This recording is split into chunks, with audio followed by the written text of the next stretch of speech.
Hello guys, welcome to Muse Fanfiction. So in this video, we will see what if Harry Potter was trained by War Machine instead of Iron Man. If you enjoy these kinds of stories, don't forget to show us some love by hitting the like button and subscribing to the channel. Your support means the world to us. Now, let's start the story. Chapter 1, No mystical bullshit. The last day of normal started with a frying pan. Harry ducked. The cast iron whistled past his ear and cratered the plasterboard behind him, leaving a dusty silhouette of cookware like a cave painting of his own misery. Uncle Vernon's face had gone the color of spoiled meat, veins throbbing in his temple, but the real danger wasn't the pan. It was the silence that followed. The Dursleys had learned, over 4 years, that hitting Harry came with consequences. So they'd graduated to the spaces between violence, the waiting, the withholding, the art of making a boy feel like a ghost in a house that was never his home. Freak. The word landed heavier than the pan. Vernon didn't shout it. He just stated it, a fact of nature, before turning his back and retreating to the living room where Dudley was already unwrapping his 3rd birthday present of the morning. Harry wasn't sure what number birthday this was for Dudley. 17. 18. The cake had required a structural engineer this year, 3 tiers of fondant and spite. Harry pulled the frying pan from the wall and set it on the counter. His hand was steady. That was the thing nobody tells you about living with monsters before you know they're monsters, you get really, really good at not reacting. At 14, Harry Potter had the nerves of a bomb disposal technician and the emotional vocabulary of someone who'd been told, explicitly and repeatedly, that his feelings were an inconvenience roughly equivalent to a backed-up toilet. He went outside. Number 4 Privet Drive sat in the simmering July heat like a fat toad on a rock, its lawn so aggressively green it looked artificial. The neighborhood was a monument to the religion of normalcy, identical flower beds, identical letterboxes, identical saloon cars waxed to mirror shines every Sunday. Harry had spent 11 years trying to crack the code of this place, believing if he could just be normal enough, just invisible enough, the bad things would stop happening. Then Hagrid had kicked down the door of a shack on a stormy rock and Harry learned that the bad things weren't just his uncle's fists. They were ancient and patient and had been hunting him since before he could walk. And now they'd taken Cedric. Harry sat on the back step and watched ants march across a crack in the concrete. For weeks since the graveyard. For weeks since the Triwizard Cup had spat him out clutching a corpse and screaming about a returned Dark Lord. For weeks of the Daily Prophet calling him a delusional attention seeker, of ministry officials smiling tightly and assuring the public that the boy who lived was simply overwrought, of Dumbledore refusing to meet his eyes at the leaving feast. For weeks of Privet Drive swallowing him whole, no letters from Ron or Hermione, no Hedwig returning with anything but dead air. They'd promised to write. Hadn't they? The memory felt slippery now, like trying to hold water in cupped hands. Maybe they'd written and the letters had been intercepted. Maybe they were in danger. Maybe they'd just moved on, 3 teenagers who'd nearly died together but who didn't actually know how to be friends when the crisis faded. Harry didn't know which possibility scared him more. The sun crawled toward the horizon. Harry didn't move.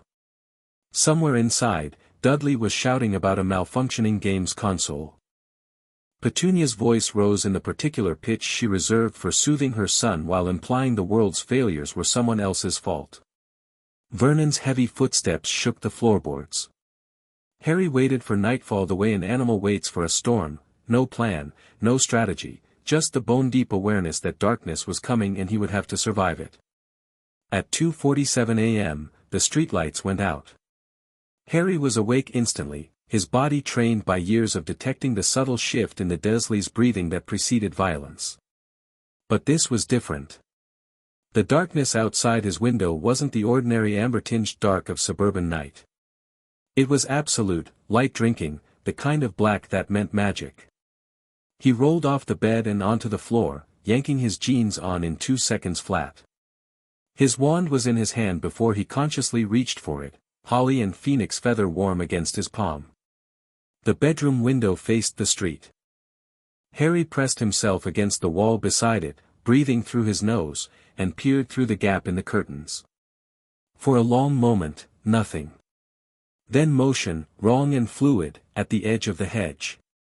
A figure in robes, their silhouette breaking the rigid geometry of Privet Drive's trimmed bushes. Then another. Then four more, appearing from the darkness like ink bleeding through paper. Death Eaters. On Privet Drive. Harry's mind went very cold and very clear in a way that would have terrified his 14-year-old self if that self had known what was coming. The Dursleys. They'd kill the Dursleys without hesitation, not because they had any particular grudge against suburban bigots but because the Dursleys were witnesses, because they were in the way, because Death Eaters killed the way other people sneezed, involuntary, reflexive, barely worth noticing. Accio trunk. The whispered spell yanked his school trunk across the floor. Harry caught it, flipped the latches, and grabbed the first thing his fingers found, his invisibility cloak. Not ideal for combat but perfect for what came first. He threw the cloak over himself and moved. The hallway was a canyon of shadows. Harry's bare feet made no sound on the carpet as he ghosted past Dudley's door, the faint electronic whine of a game left on, past Vernon and Petunia's room, her adenoidal snore, his rhythmic grumbling, down the stairs that he knew by muscle memory. Third step creaks, skip it, seventh step has a nail coming loose, stay left. He reached the front door just as the first curse hit. The door exploded inward. Harry was already diving sideways, the cloak saving his life as a jet of green light carved through the space where his chest had been. The killing curse slammed into the staircase, reducing 3 steps to splinters. The sound wasn't a bang or a crack, it was a sucking emptiness, a dead noise that made Harry's teeth ache. Find the boy. A voice from outside, high and cold. The Dark Lord wants him alive. The Muggles are yours. Harry's stomach turned to ice. He scrabbled to his feet, cloak still wrapped around him, and ran for the kitchen. The back door, he could get the Dursleys out through the back, circle around to the shed, by time, a masked figure materialized in the kitchen doorway, wand raised. I can smell your fear, little Potter. Harry didn't hesitate. Stupefy.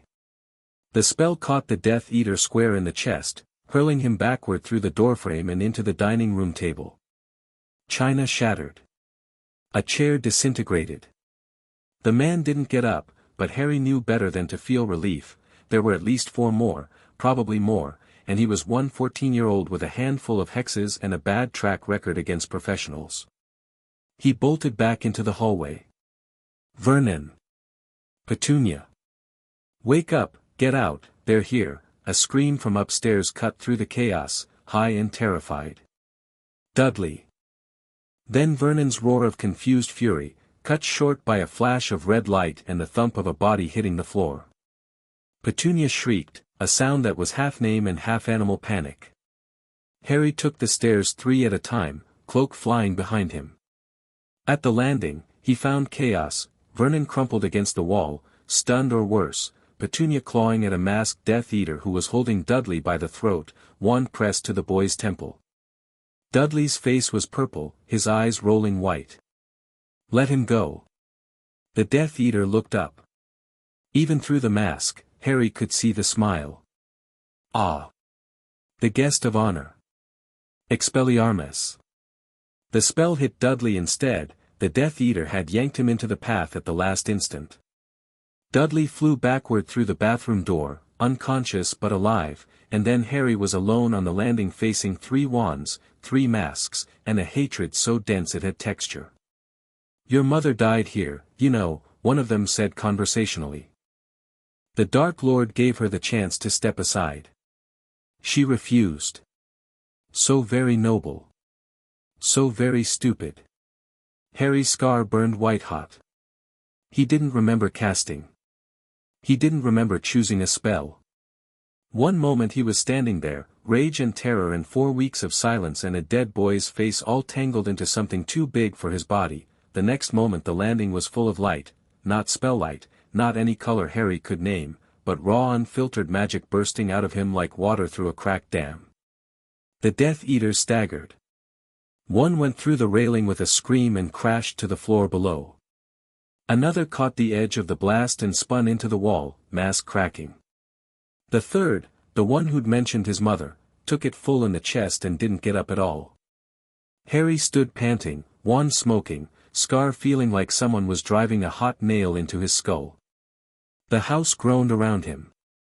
Plaster dust sifted from the ceiling. Somewhere a pipe had burst, he could hear water running. Then he heard the laughter. It came from outside, from the street, and it wasn't human.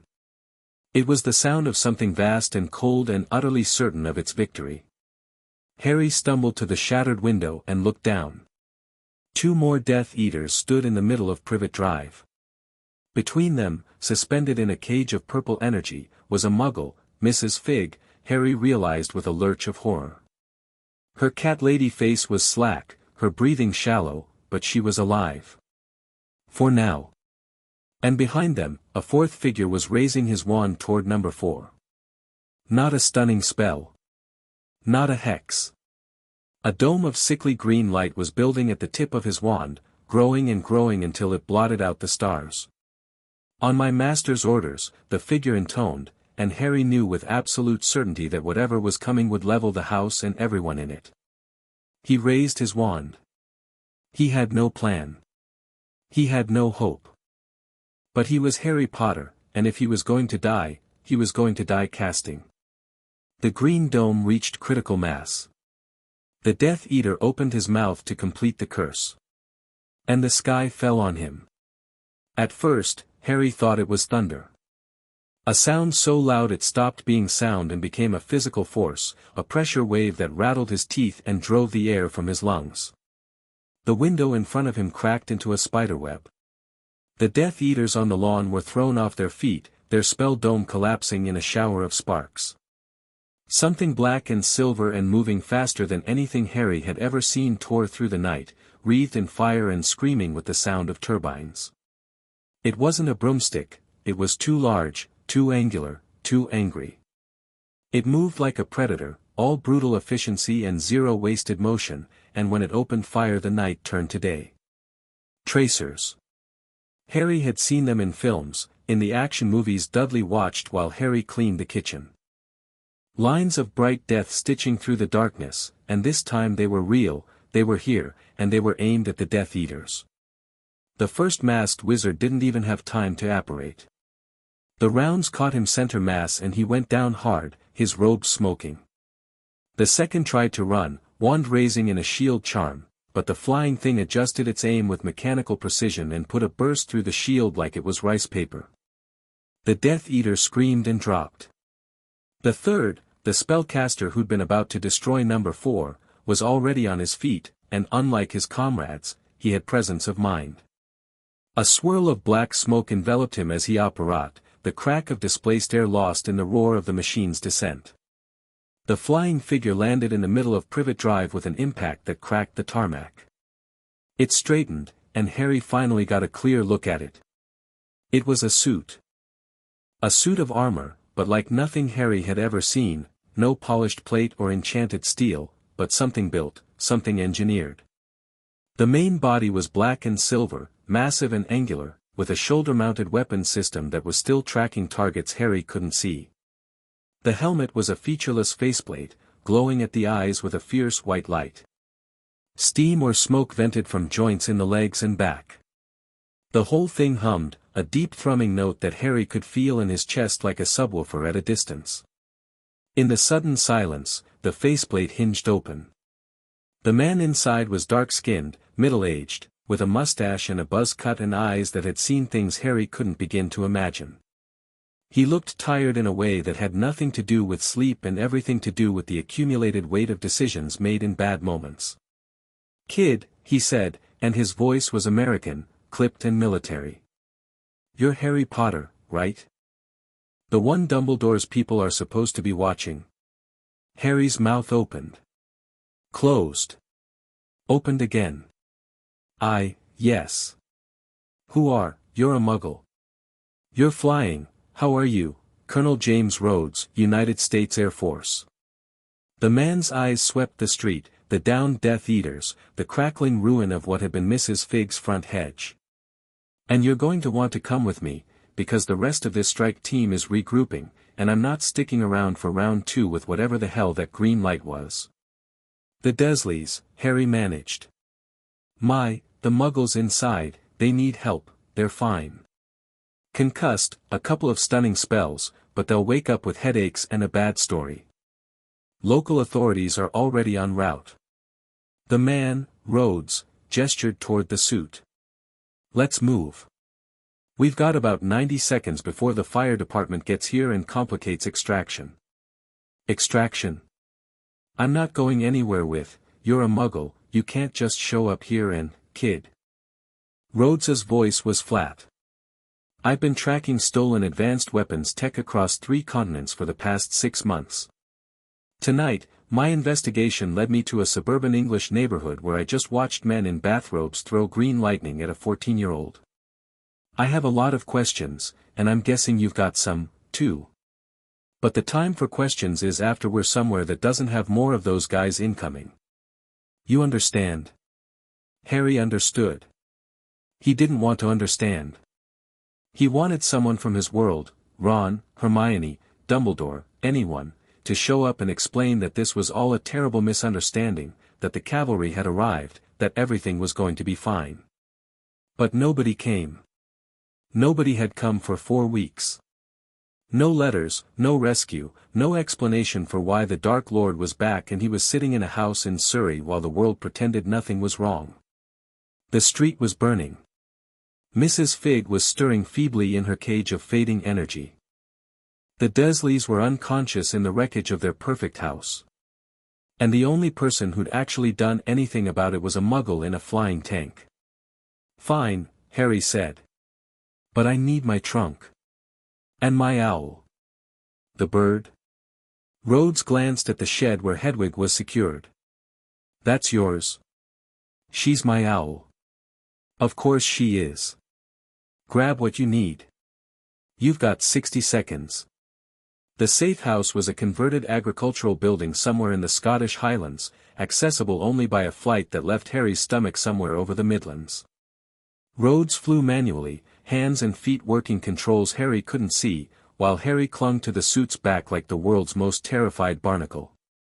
Below them, the lights of Britain spread out in a glittering spiderweb, and Harry found himself wondering how many of those lights belonged to wizarding homes hidden among the muggle ones. The building itself was unremarkable, grey stone, corrugated metal roof, the faint smell of engine oil and old hay. But inside, it was pure military. Banks of monitors glowed against one wall. A workbench held what looked like weapons in various stages of disassembly. A cot in the corner. A coffee maker with a permanent stain around the carafe. Everything was clean, organized, and deeply impersonal in the way of a man who'd lived his life in temporary postings. Rhodes powered down the suit but didn't step out of it. Instead, he remained standing in the center of the room, the armor open at the face but otherwise sealed, while Harry stood shivering in his jeans and t-shirt, Hedwig's cage clutched to his chest. You want to tell me, Rhodes said, what exactly I walked into back there? Magic. Harry's voice came out hoarser than he intended. That's the short version. Magic. Wizards. Witches. There's a whole world you don't know about, hidden inside yours. I'm part of it. Those men who attacked my house were Death Eaters, followers of the most powerful dark wizard who ever lived. He's supposed to be dead. He's not. Harry swallowed. He killed my parents. He tried to kill me. He's going to try again. Rhodes studied him for a long moment. Then he reached up and removed the rest of his helmet, setting it on the workbench with the care of a man handling something expensive. You're not crazy, are you? It wasn't a question. Harry shook his head anyway. That green light, Rhodes said. The stuff they were throwing. What was it? The killing curse. Avada Kedavra. If it hits you, you die.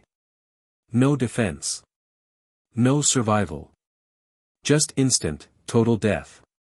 And the other stuff? The popping in and out of existence. The shields made of nothing. Apparition. Shield charms. Basic wizard stuff, really. Harry almost laughed. Basic wizard stuff. He was explaining the fundamentals of his world to a man who just shot a Death Eater in the chest with a weapon Harry couldn't name. Rhodes nodded slowly.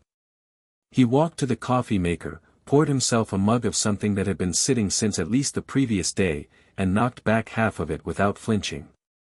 I've been in the military for 27 years. I've seen some things that didn't make sense. Prototypes that shouldn't work. People doing things they shouldn't be able to do. I learned a long time ago that impossible is just a word for we don't understand it yet. He set down the mug. So let's say I accept that magic exists. Why isn't your government protecting you? They're trying, Harry said. Supposedly. There are guards, or there were supposed to be, but, he stopped. He actually didn't know. Dumbledore had said something about protections, about blood wards, about the ancient magic that kept him safe as long as he called Privet Drive home. But Dumbledore had also looked through him at the end of term, and the wards hadn't stopped the Death Eaters, and Harry was so tired of being told to be patient and trust in people who never actually showed up. Supposedly, Rhodes repeated. Kid, in my experience, supposedly gets people killed. What happened to your parents? Murdered. When I was 1. And since then? Has someone been training you? Preparing you for round 2? Harry thought about Hogwarts. About defense against the dark arts professors who tried to kill him, memory wipe him, or simply taught him nothing at all. About Dumbledore's yearly explanations that were never quite explanations. About a Triwizard Tournament he'd been forced into and a graveyard where his blood had been taken to resurrect a monster. No, he said quietly. No one's trained me. I've just been lucky. Rhodes's expression didn't change, but something in his eyes went cold. Not at Harry. At whatever internal calculation was running behind them. Those men tonight. They were trying to kill you, but not immediately. They wanted to capture you first, that right? Voldemort, the Dark Lord, he wants to kill me himself. It's... Harry searched for the words. It's symbolic for him. Prophecy stuff. Prophecy. Rhodes's voice was flat. I know how it sounds. It sounds like someone's been setting you up to be a martyr since before you could walk. Rhodes walked to one of the monitors, tapped a key, and a map of Britain appeared, dotted with red markers Harry couldn't interpret. You said Dark Lord. What's his status? Resources, personnel, political control. I don't know. He just came back. He's rebuilding. The ministry won't admit he's returned, they're saying I'm lying, that I'm crazy, that it's all a hoax. Classic. Rhodes shook his head. Institution in denial while the threat compounds. Seen it before. So you've got a terrorist leader regenerating his network, a government in cover-up mode, and you're the primary target. He turned to face Harry. What's your plan? My plan? Your survival strategy. Your tactical approach. How are you going to stay alive and counter the threat? Harry opened his mouth. Closed it. The silence stretched. Right, Rhodes said. That's what I figured. He crossed to a locker, opened it, and pulled out a set of fatigues that were far too large for Harry but warm and dry. Put these on. Then get some sleep. We'll talk more in the morning. I don't need sleep. I need to contact my friends, you need to not be running on fumes when we debrief. That's not advice, kid. That's an order. Rhodes caught Harry's expression and softened, just slightly. Look. I'm not your enemy. I'm not here to hurt you or experiment on you or whatever you're afraid of. I came to England chasing stolen weapons, and I found a boy who's been left to fight a war by himself. I don't know much about magic, but I know a hell of a lot about that. He nodded toward the cot. Sleep. We'll figure out the rest when you can think straight. Harry wanted to argue. He wanted to demand answers, to fire off letters, to do something. But the adrenaline was wearing off and his body was starting to remember that it had been awake for 20 hours, thrown through a wall, and subjected to a flight that had violated several laws of physics. His scar throbbed. His hands were shaking. He put on the fatigues. They swallowed him, the sleeves dangling past his fingers, but they were clean and they didn't smell like the Dursleys, and that alone was enough to make his throat tight. He lay down on the cot. Hedwig hooted softly from her cage. Rhodes, he said into the darkness. Yeah. Why did you save me? You don't know me. You didn't know any of this was happening. You could have just walked away. The silence stretched long enough that Harry thought the man wasn't going to answer. Then, quietly, because someone did the same for me once. Go to sleep, Potter. Harry closed his eyes. For the first time in 4 weeks, he didn't dream of the graveyard. Morning came grey and damp, Scottish mist pressing against the windows like it wanted in. Harry woke to the smell of coffee and something cooking, actual food, bacon maybe, which had to be the most surreal detail of the past 12 hours. He sat up, momentarily disoriented by the unfamiliar fatigues and the military cot and the bank of glowing monitors, and then it all flooded back. He was in a Muggle safehouse, rescued by a Muggle soldier in a flying suit of armor, because Death Eaters had attacked Privet Drive and no one from his own world had lifted a finger to help. Harry swung his legs off the cot and stood. His wand was still in his pocket, he'd slept with it there, a habit he'd developed after the graveyard. The door to the main area was open, and he could see Rhodes at the workbench, tools spread before him as he worked on a damaged component of the suit. Bathrooms through that door, Rhodes said without looking up. There's a field shower. Water pressure's terrible but it's hot. Breakfast in 10. Harry showered. The water was indeed terrible, a sputtering trickle that oscillated between scalding and freezing, but it was the first time he'd been clean without looking over his shoulder since arriving at Privet Drive. He dressed in the fatigues again, rolling the sleeves up so he could use his hands, and emerged to find a plate of bacon and eggs waiting on the workbench next to a dissected gauntlet. Eat, Rhodes said. Then we talk. Harry ate. The food was good, simple, unmagical, the kind of meal that didn't try to be anything except fuel.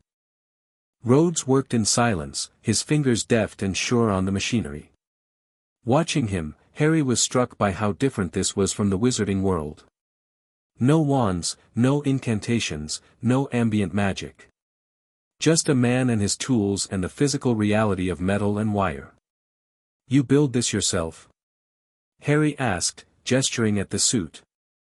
Modified it. The base design was borrowed from a friend. He's retired now. I kept the suits and the mission. Rhodes set down a tiny screwdriver. That's what I was doing when I found you. Someone's been stealing Stark technology, the stuff that makes this suit work, and selling it on the black market. The trail led me to an abandoned warehouse in Manchester, and that led me to a cell of people in robes who were using the tech to. He paused. To do something. I didn't get the full picture before they scattered. But one of them had your address in his pocket. My address? Why would a Death Eater have my address? Because they were planning the attack for weeks. Your address. Floor plans of the house. Notes on the Dursleys' schedules. Information that didn't come from public records. Rhodes finally looked at him. Someone on the inside fed them everything they needed to know. Harry's blood went cold. Someone in the Order? No, that's the Order of the Phoenix, it's Dumbledore's group, they wouldn't, I'm not saying it's them. I'm saying your security's compromised and you need to operate under that assumption until proven otherwise. Rhodes picked up his coffee. You said last night you've had no training. Defense, combat, evasion, nothing. Just school stuff. Hogwarts teaches defense against the dark arts, but the teachers keep changing and most of them have been. He hesitated. Terrible seemed inadequate. One was possessed by Voldemort. One was a fraud who erased people's memories. One was a werewolf who was brilliant but had to leave because people found out.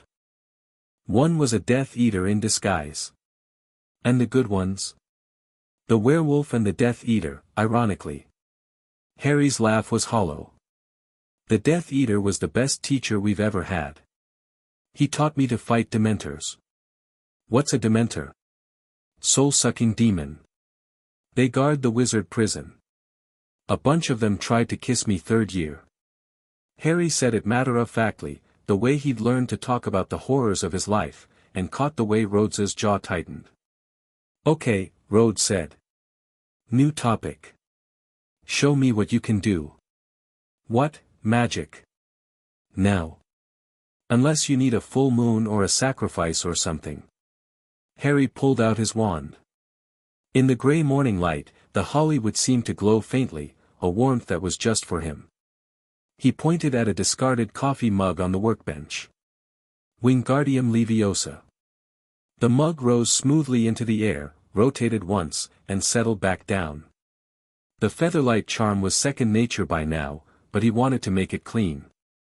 Rhodes watched without expression. Useful. What else?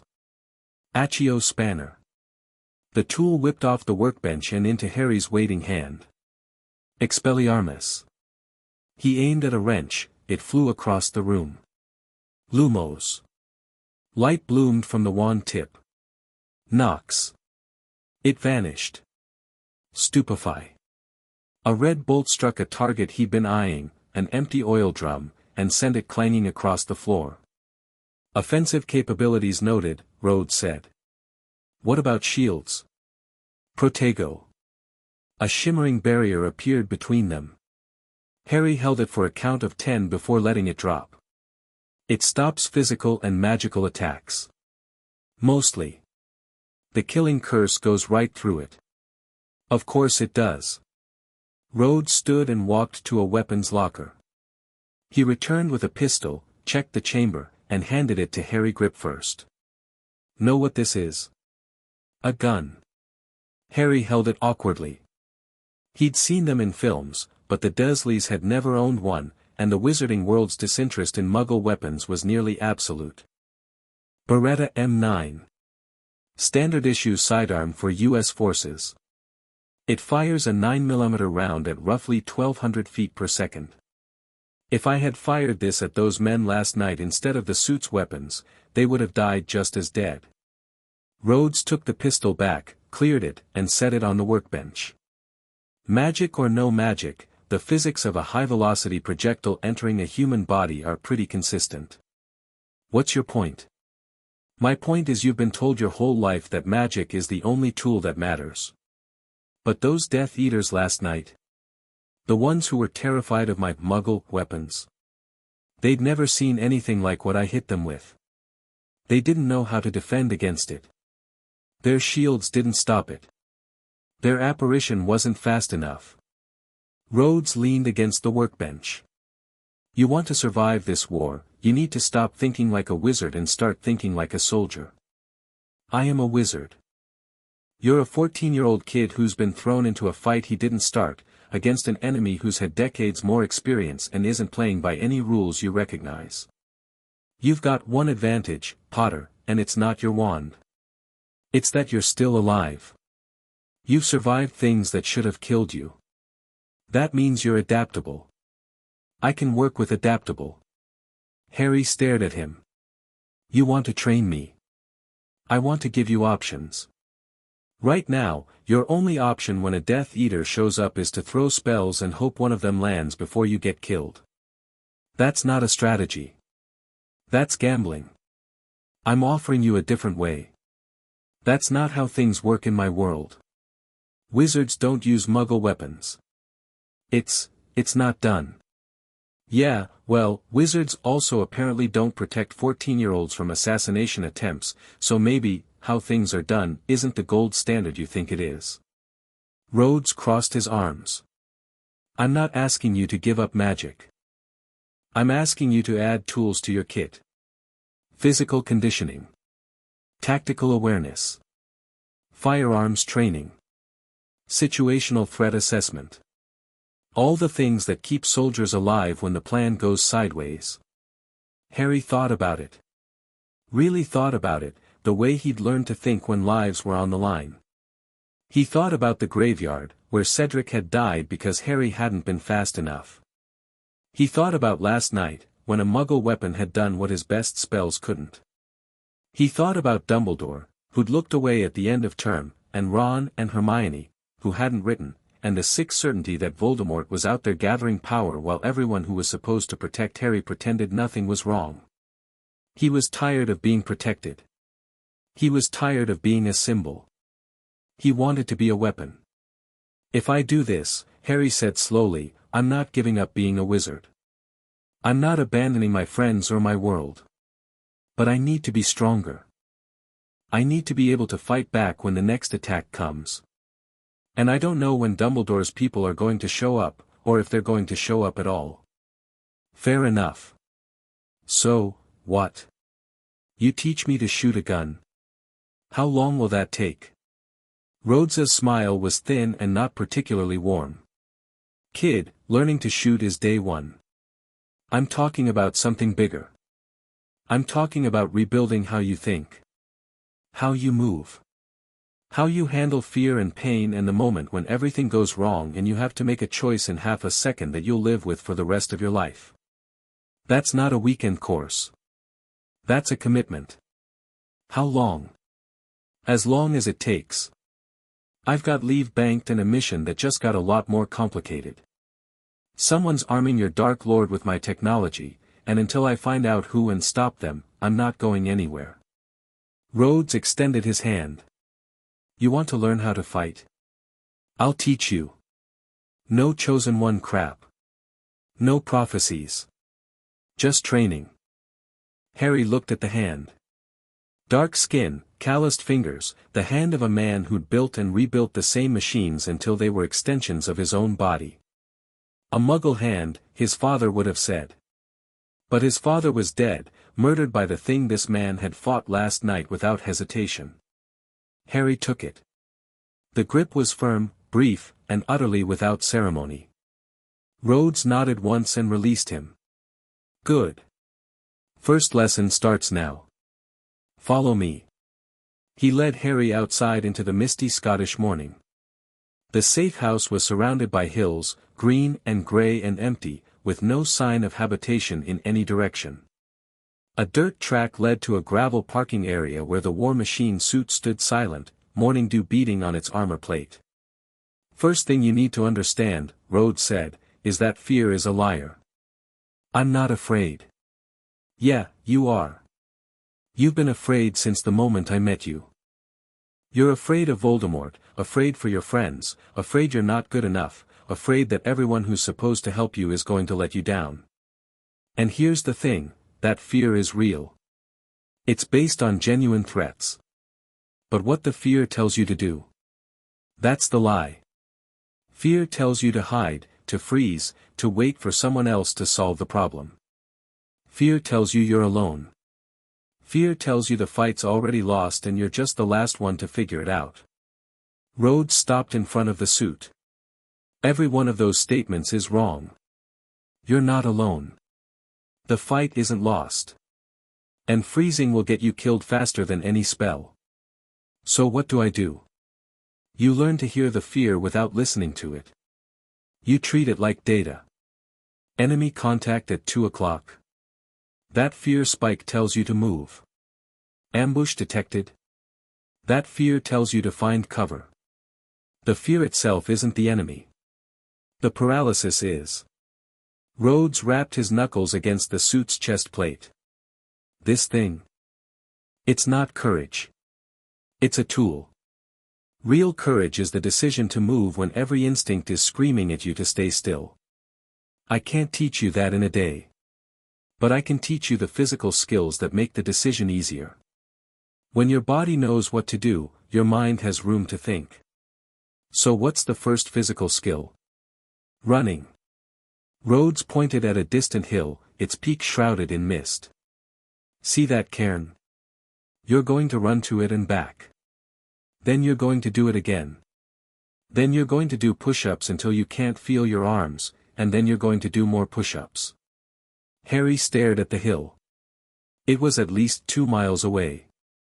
The terrain was rough, uneven, studded with rocks and heather. I've never run that far in my life. Then today's a great day to start. Rhodes folded his arms. Voldemort won't wait for you to be ready. Neither will I. Move. Harry moved. He made it to the cairn and back exactly once before his lungs gave out. He collapsed in the gravel, chest heaving, legs burning, the taste of blood in his mouth. Rhodes stood over him, unmoved. Not bad for a first try. We'll work on your pacing. Get up. I can't. You can. Get up.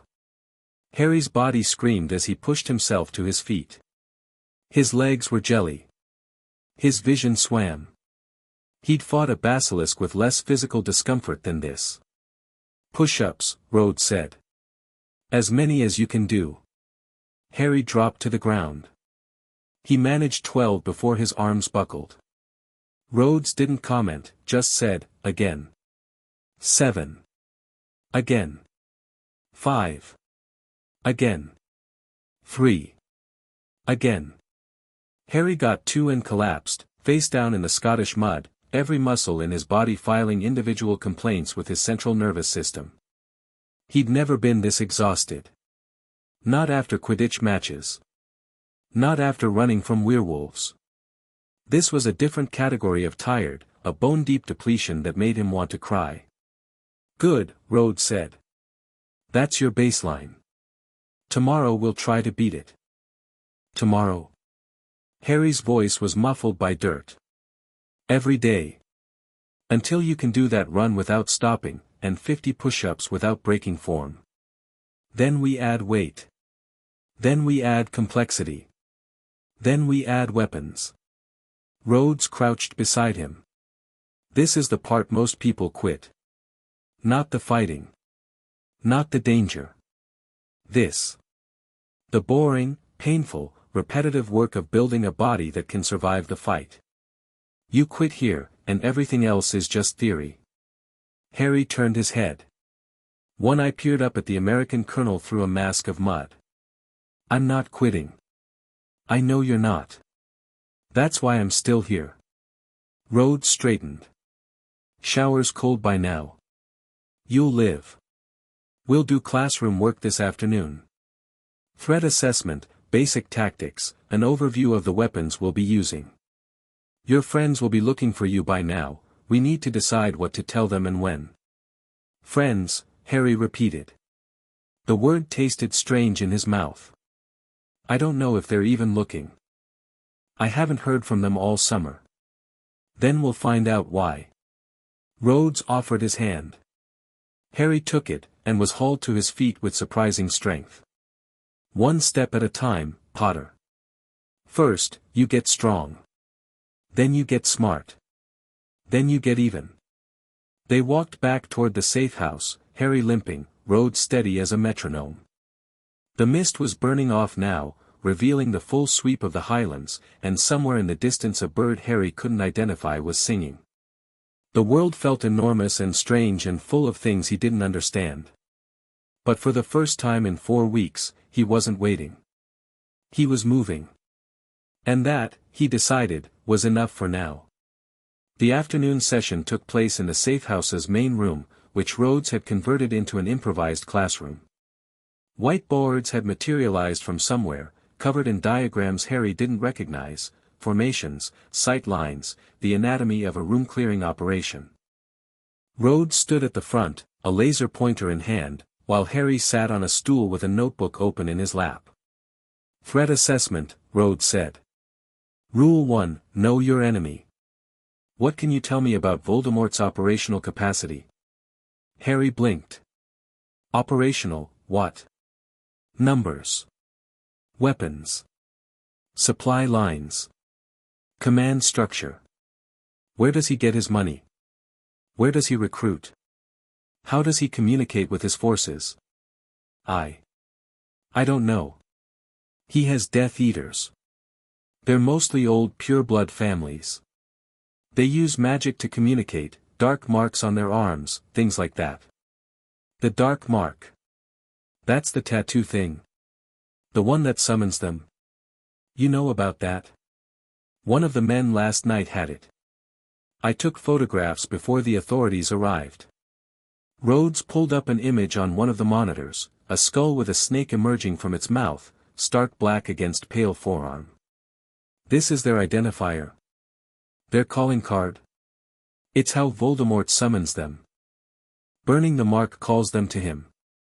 And it's what they cast into the sky after they've killed someone. Rhodes made a note on the whiteboard. So we're dealing with a decentralized cell structure, united by a magical brand that functions as both a loyalty oath and a communications network. Numbers unknown but likely in the dozens at minimum. Funding from wealthy families with political connections. Weapon of choice is the wand, which is effectively a concealable, unlimited ammunition weapon capable of lethal and non-lethal force. Plus whatever Stark tech they've acquired. When you put it like that, it sounds impossible. Nothing's impossible. Just expensive. Rhodes tapped the whiteboard. Here's the thing about insurgencies. They thrive on chaos, fear, and information asymmetry. Your side has been playing defense for decades, reacting to attacks, protecting targets, trying to maintain the status quo. That's a losing strategy against an enemy who doesn't care about the status quo.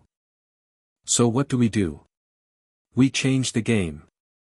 They're expecting you to hide, to wait for Dumbledore's protection, to fight with spells and hope your aim is better than theirs. If we can make you into something they don't expect, something they don't have a counter for, we can flip the script. Rhodes circled something on the board. This is what we're building toward. Not just a wizard who can fight. A soldier who happens to have magic. Do you understand the difference? Not really. A wizard fights with magic. Everything he does is filtered through spells and incantations and the rules of magical combat. When his magic fails, he's helpless. Rhodes tapped his chest. A soldier fights with everything he has. Magic, technology, terrain, psychology, logistics. When one tool fails, he switches to another. The goal isn't to be the best wizard on the battlefield. The goal is to win. Harry wrote that down. Win. Such a simple word. In the wizarding world, he'd been taught to duel, formal, ritualized combat with rules and counters and a certain theatrical flair. But the Death Eaters didn't duel. They ambushed. They outnumbered. They killed with cold precision and vanished before anyone could respond. I want to learn, he said. All of it. Whatever you can teach me. Rhodes nodded. Then let's start with the most important lesson. The one that separates soldiers from casualties. He drew a circle on the whiteboard and put a dot in the center. This is you. The circle is what we call the OODA loop. Observe, orient, decide, act.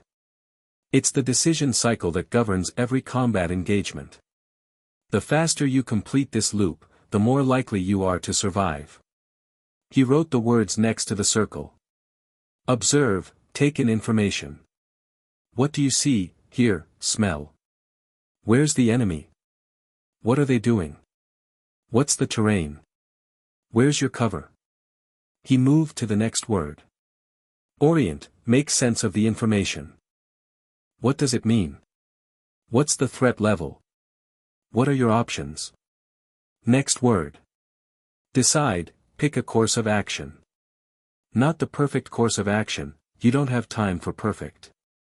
Just a good enough plan that you can execute immediately. And act, Harry said, reading the final word. And act. Execute the decision. Then immediately start observing again. The loop never ends until the engagement is over. Rhodes stepped back. Most people, when they're attacked, freeze somewhere in this loop. They observe the threat but can't orient, they don't understand what they're seeing. Or they understand it but can't decide what to do. Or they decide but can't make themselves act. Your goal is to compress this loop until it's automatic. See the threat, understand the threat, choose a response, execute it. As fast as you can breathe. How do I practice that? Simulations. Scenarios. And eventually, live training with weapons. Rhodes erased the board. But first, we need to talk about your friends. What about them? They're going to notice you're missing. The Dursleys are in a Muggle hospital with memory issues, your people's memory charms, from what I've been able to determine. Someone from your world will be investigating the attack. If we don't control what they find, they're going to come looking for you, and I don't know enough about your political situation to predict whether that's good or bad. Harry hadn't thought about that. He'd been so focused on survival, on escape, that the aftermath hadn't registered. But Rhodes was right, the Ministry would investigate. Dumbledore would investigate. The Order, if they existed yet, would be looking for him. I need to contact Ron and Hermione, he said. They're my best friends. If anyone's worried about me, it's them. How do you contact them? Owls, normally. But I didn't want to send Hedwig before, it would have given away my position. Smart.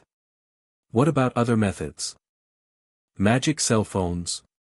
Telepathy? Harry almost laughed. Wizards don't use technology. It interferes with magic. We use owls, flow powder, Patronus messages for emergencies. Patronus? It's a guardian made of light. It can carry messages. But it's advanced magic. I can do it, but it's not subtle. Rhodes considered this. Okay. Here's what we'll do. Send your owl with a letter to your friends. Tell them you're alive and safe, but don't give them the location. Arrange a meeting in a neutral place. We'll surveil the location ahead of time, make sure it's clear, and if it looks good, you make contact. You want to run surveillance on my friends? I want to run surveillance on everyone until I know who compromised your location to the Death Eaters. Your friends might be clean. But if someone's feeding information to the enemy, we need to know before we walk into another ambush. Harry wanted to argue. Ron and Hermione would never betray him. They'd faced a troll together, a basilisk, a werewolf, a graveyard full of Death Eaters. They'd bled for each other. But the cold part of his mind, the part that had kept him alive through 11 years with the Dursleys and 4 years of Hogwarts chaos, understood what Rhodes was saying. Trust was a weapon, and weapons could be turned against you. Fine, he said.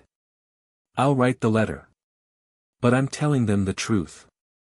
They deserve that much.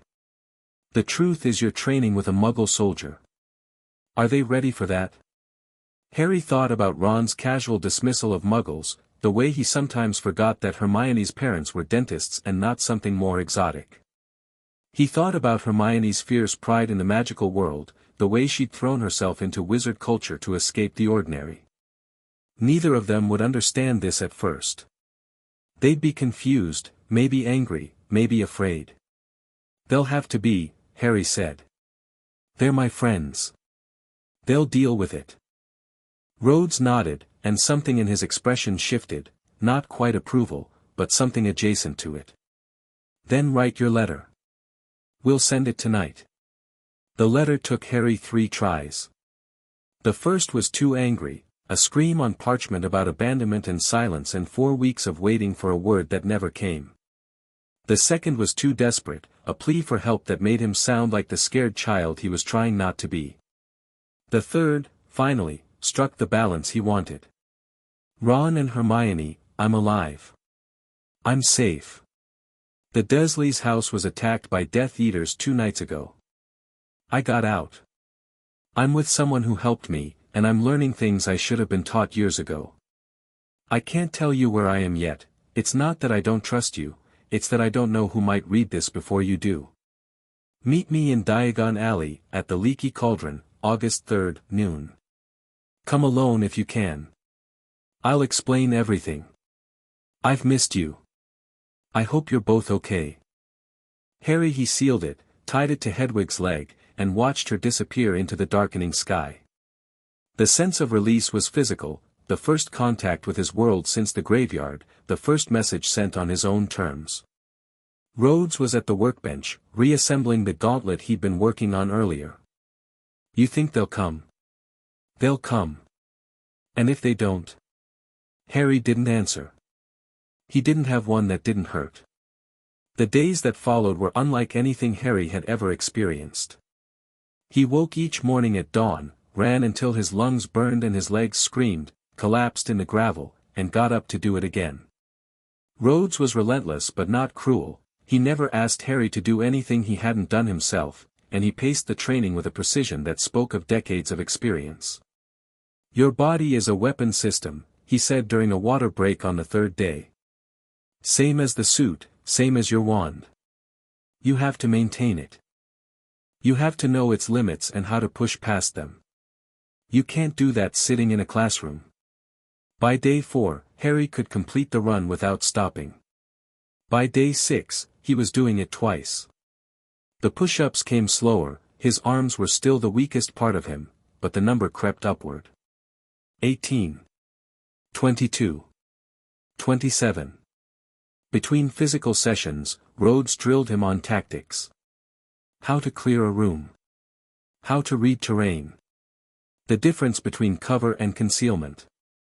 Cover stops bullets, or spells, I guess. Concealment just hides you. Don't confuse them. Harry absorbed it all with the same desperate hunger he'd brought to learning the Patronus charm, the same need to master something that might keep him alive. Firearms came on day 5. Beretta M9, Rhodes said, handing Harry the pistol. It was heavier than it looked, the grip textured and alien in his palm. We're starting with non-lethal rounds. Rubber bullets. They'll hurt like hell if you shoot yourself, but they won't kill you. Harry aimed at the makeshift range Rhodes had set up behind the safehouse, targets made of old oil drums and wooden pallets. His first shot went wide, the recoil snapping his wrist back. The second was closer. By the end of the session, he could put 5 rounds in a tight grouping at 10 meters, and his hands were shaking from the effort of keeping the pistol steady. Not bad, Rhodes said. You've got good instincts. Bad habits, though, you're anticipating the recoil, pulling the shots down. We'll work on it. Will I be as good as you? Eventually. Maybe better. You've got something I don't have, that magic of yours. I want to see if we can integrate the two. Rhodes took the pistol, cleared it, and set it aside. Your friend Hermione. She's the smart one, right? Top of her class. Yeah. She's brilliant. Brilliant enough to figure out how to make magic and technology work together. Harry thought about Hermione's relentless curiosity, the way she'd researched the polyjuice potion in second year and brewed it successfully at age 13. If it's possible, she'll figure it out. Good. Because if I'm right about what those Death Eaters were doing with Stark Tech, someone in your world has already figured it out. We need to catch up. Hedwig returned on the 7th day. 2 letters tied to her leg. Harry's hands trembled as he untied them. The first was from Hermione. Harry, we've been so worried. The Order wouldn't tell us anything. Dumbledore said you were safe but wouldn't say where. We wanted to write but they said it was too dangerous, that the owls could be intercepted. I've been going mad here, not knowing if you were alive or dead. We'll be at the Leaky Cauldron. Both of us. Whatever's happened, we're with you. Stay safe. Hermione. P.S. Ron says to tell you he's sorry for not writing. He thought the same as me, that Dumbledore was keeping you safe and that our letters might put you in danger. None of us knew about the attack until 2 days ago. Mrs. Figg raised the alarm. Harry, what's going on? The second letter was shorter, the handwriting messier. Mate, what Hermione said. I've been a prat, thinking you were off having a nice quiet summer while we were dealing with order stuff. Didn't know they'd left you in the dark. Didn't know about the attack. Should have trusted my gut instead of listening to the grown-ups. See you on the 3rd. We'll sort this out. Harry read both letters twice, then a third time, something unknotting in his chest. They hadn't abandoned him. They'd been kept from him, just like he'd been kept from them. Dumbledore's orders. Dumbledore's secrecy. The same pattern as always, treat Harry like a chess piece to be protected and positioned, never a player who deserved to know the stakes. He showed the letters to Rhodes. The colonel read them, nodded, and handed them back. Good. They're loyal. That's worth more than any weapon. He paused. But Dumbledore. He's the one who's been calling the shots. Always. And he left you in a house with no protection, no communication, and no warning that a strike team had your address. Rhodes's voice was neutral, but Harry was learning to read the colonel's silences. This one was furious. That's either gross incompetence or something worse. He's not incompetent. Harry's voice came out harder than he intended. He's the most powerful wizard alive. Everything he does for a reason. He just doesn't always tell people what those reasons are. That's not leadership. That's manipulation. Rhodes met Harry's eyes. I'm not going to tell you to stop trusting him. That's your call. But I am going to tell you to start questioning him. The people who care about you don't keep you in the dark. They don't leave you to face the enemy alone and call it protection. Harry didn't answer. He didn't have to. The words had already taken root, joining the 100 other small betrayals and silences he'd accumulated over 4 years of being the boy who lived. The night before the meeting at the Leaky Cauldron, Harry couldn't sleep. He lay on the cot, staring at the ceiling, running through scenarios in his head. What he'd say to Ron and Hermione. How they'd react. Whether they'd understand. Potter. Rhodes's voice came from the darkness. Still awake? Yeah. Good. Means you're taking this seriously. A pause. You asked me, that first night, why I saved you. I gave you half an answer. I remember. I had a partner, in the Air Force. Tony Stark. You wouldn't know him, he's not famous here, I don't think. But in America, he was Iron Man. The original. I was War Machine. His backup. Rhodes's voice was steady, the words measured. For years, I defined myself by that. The other guy in the suit. The sidekick. It ate at me in ways I didn't admit to anyone, least of all myself. What changed? Tony retired. Hung up the suit, walked away from the fight. And I realized I had a choice, I could retire with him, or I could keep going. Be my own man. Define my own mission. Rhodes shifted in the darkness. I chose the mission. And I learned something important along the way. Being someone's backup isn't the same as being second best. Sometimes the backup is the one who stays when the star burns out. Harry absorbed this. Why are you telling me this? Because you're not a backup, Potter. You're not a symbol, or a prophecy, or a piece on someone's chessboard. You're a soldier who hasn't been trained yet, fighting a war you didn't start. And I see too much of myself in you to walk away. The silence that followed was different from the ones before it. Warmer, somehow. Less empty. Get some sleep, Rhodes said finally. Tomorrow, you see your friends. Day after that, we start Phase 2. What's Phase 2? But Rhodes didn't answer, and after a while Harry's eyes grew heavy, and the darkness took him into dreamless rest. Diagon Alley was unchanged. The Leaky Cauldron was unchanged. The Wizarding World, Harry realized as he walked through the pub with Rhodes at his side, in civilian clothes, the suit left behind but its presence felt in the earpiece Harry wore, in the tactical knife strapped to his ankle, in the way his eyes swept the room for threats without conscious thought, had been turning in its same old circles while he'd been learning to run through the Scottish Highlands. The same witches gossiping over fire whiskey. The same ancient warlock reading the same ancient newspaper. The same cauldron stirring itself in the corner.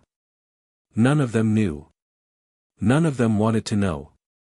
Voldemort was back, Death Eaters were attacking Muggle suburbs with stolen military technology, and the magical world was buying school supplies and pretending the war wasn't happening. Ron and Hermione were waiting at a booth in the back. Hermione saw Harry first, her face cycling through relief and confusion in something that might have been anger. Ron turned a beat later, and his expression was pure guilt. Harry. Hermione was on her feet and across the room before Harry could speak, wrapping him in a hug that nearly cracked his ribs. You're alive, you're really alive, we didn't know, they wouldn't tell us anything. I'm fine, Harry said, and was surprised to find he meant it. I'm okay. Sit down. We need to talk. Ron hovered awkwardly, then stuck out his hand. Mate, Harry ignored the hand and pulled him into a hug. It's fine. I know. Dumbledore's orders. Dumbledore can shove his orders up his, Ron.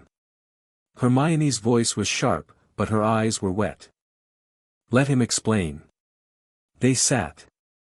Harry introduced Rhodes, whose presence had not gone unnoticed. Several pub patrons were staring at the unknown Muggle with open suspicion. Rhodes ignored them with the practiced ease of a man who'd been stared at by bigger threats than pubgoers. This is Colonel James Rhodes, Harry said. U.S. Air Force. He saved my life when the Death Eaters attacked. And he's been training me. Training you? Ron looked between them. Training you in what? Fighting. Real fighting. Not just spells. Harry took a breath. The Death Eaters who attacked Privet Drive weren't just using magic. They had Muggle weapons. Stolen technology. They're combining the two, and if we don't catch up, we're going to lose. Hermione's eyes had gone wide with the particular hunger Harry recognized, the look she got when presented with a new intellectual challenge. Muggle technology that works around magic? That shouldn't be possible. Magic interferes with electronics, someone's found a way around it, Rhodes said. My job was to track down the stolen tech. Now my job is to make sure Harry doesn't get killed while we figure out who's arming his enemies and why. And you're helping him? This from Ron, who sounded less hostile than Harry had expected. Wary, but not hostile. I'm giving him options, Rhodes said. He's already a wizard. I'm teaching him to think like a soldier. The combination might be enough to keep him alive.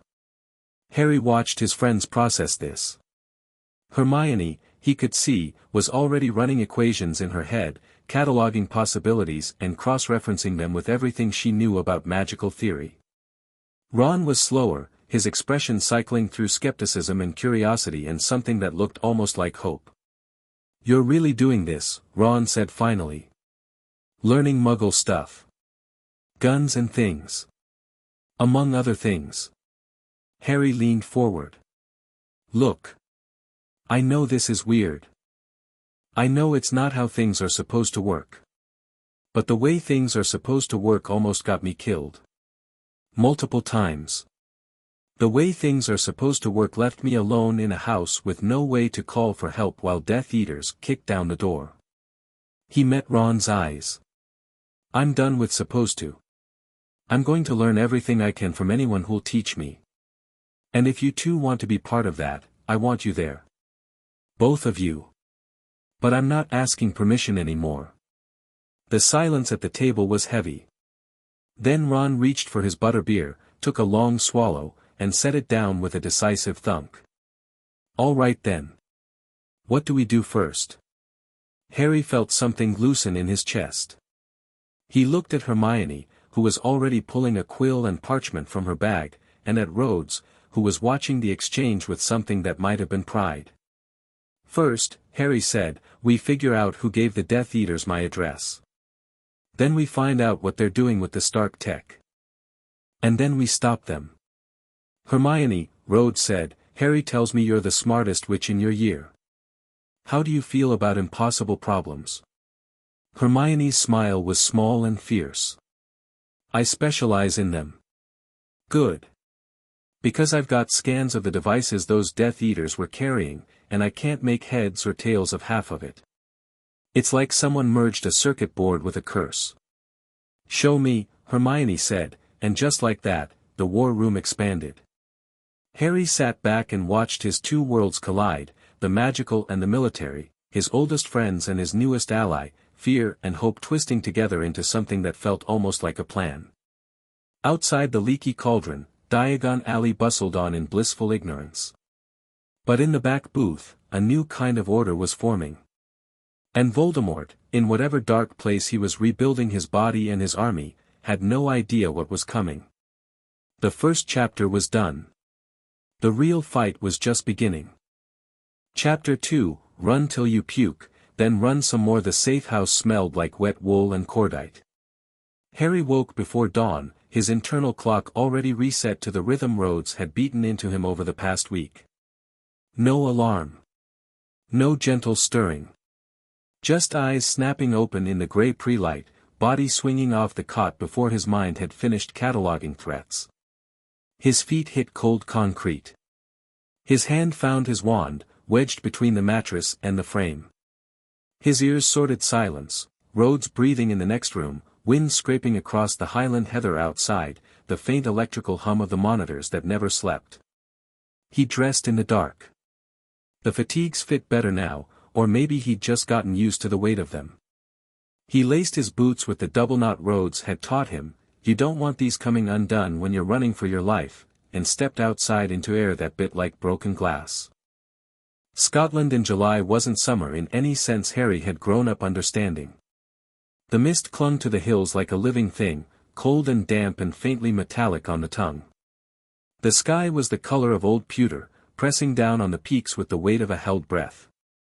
Somewhere out there, beyond the rolling emptiness, people were sleeping in warm beds, dreaming of nothing worse than being late for work. Harry both envied and despised them. He started running.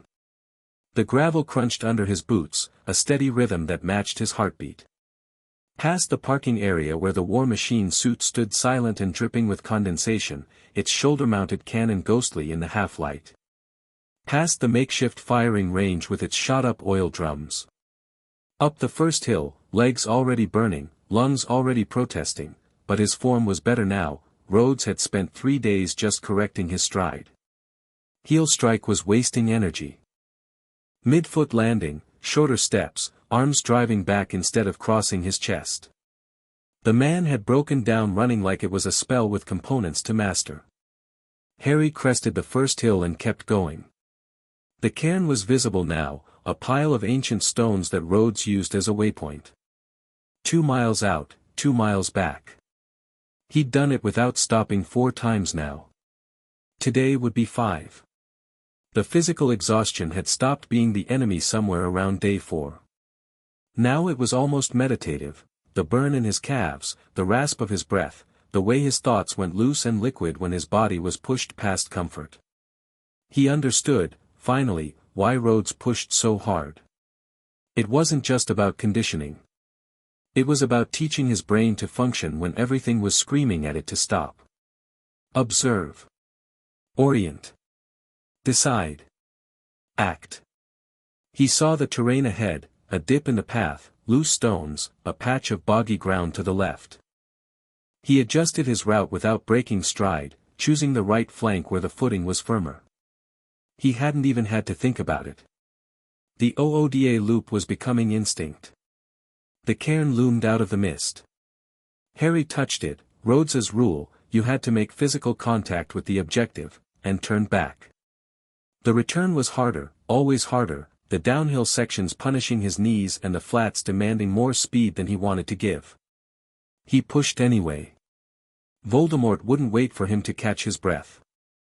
By the time the safe house came back into view, the sun had burned through the mist and morning was asserting itself in pale gold streaks across the peaks. Harry slowed to a walk for the last 100 meters, letting his heart rate settle, his breath normalize. He'd learned that too, the tactical pause, the moment of deliberate calm before the next phase of work. Rhodes was waiting by the door, a stainless steel travel mug in one hand.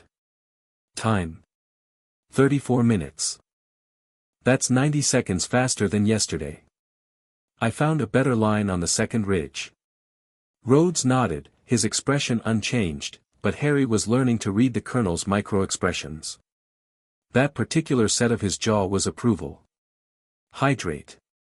Stretch. Then weapons drill. Harry took the water bottle Rhodes handed him and drank half of it in one go. When do I get to fire something with actual bullets? When you can hit a moving target with the non-lethals at 20 meters. You're at 15 in static. I could do 20. You could try 20. And if you miss, you'll have built bad habits that take twice as long to unlearn. Rhodes's voice was patient in the way of someone who'd had this exact conversation with 100 recruits. You want to be dangerous, Potter, or you want to feel dangerous. Those are different things. Harry wanted to argue. The part of him that had faced a basilisk at 12 and a dragon at 14 chafed at the slow, deliberate pace. But the newer part, the part that had watched Death Eaters cut through Privet Drive's defenses like they were paper, the part that had been helpless on the landing while green light filled his childhood home, understood. Magic had made him powerful in bursts, lucky in moments. It hadn't made him skilled. It hadn't made him prepared. Dangerous, he said. Not feeling dangerous. Good answer. Stretch. Then we'll talk about your friends. Ron and Hermione arrived at noon. Harry heard them before he saw them, the distinctive crack of apparition, doubled, somewhere beyond the ridge line. Rhodes had set up a detection perimeter in the week since the Leaky Cauldron meeting, a combination of motion sensors and something Hermione had rigged that she called a proximity charm.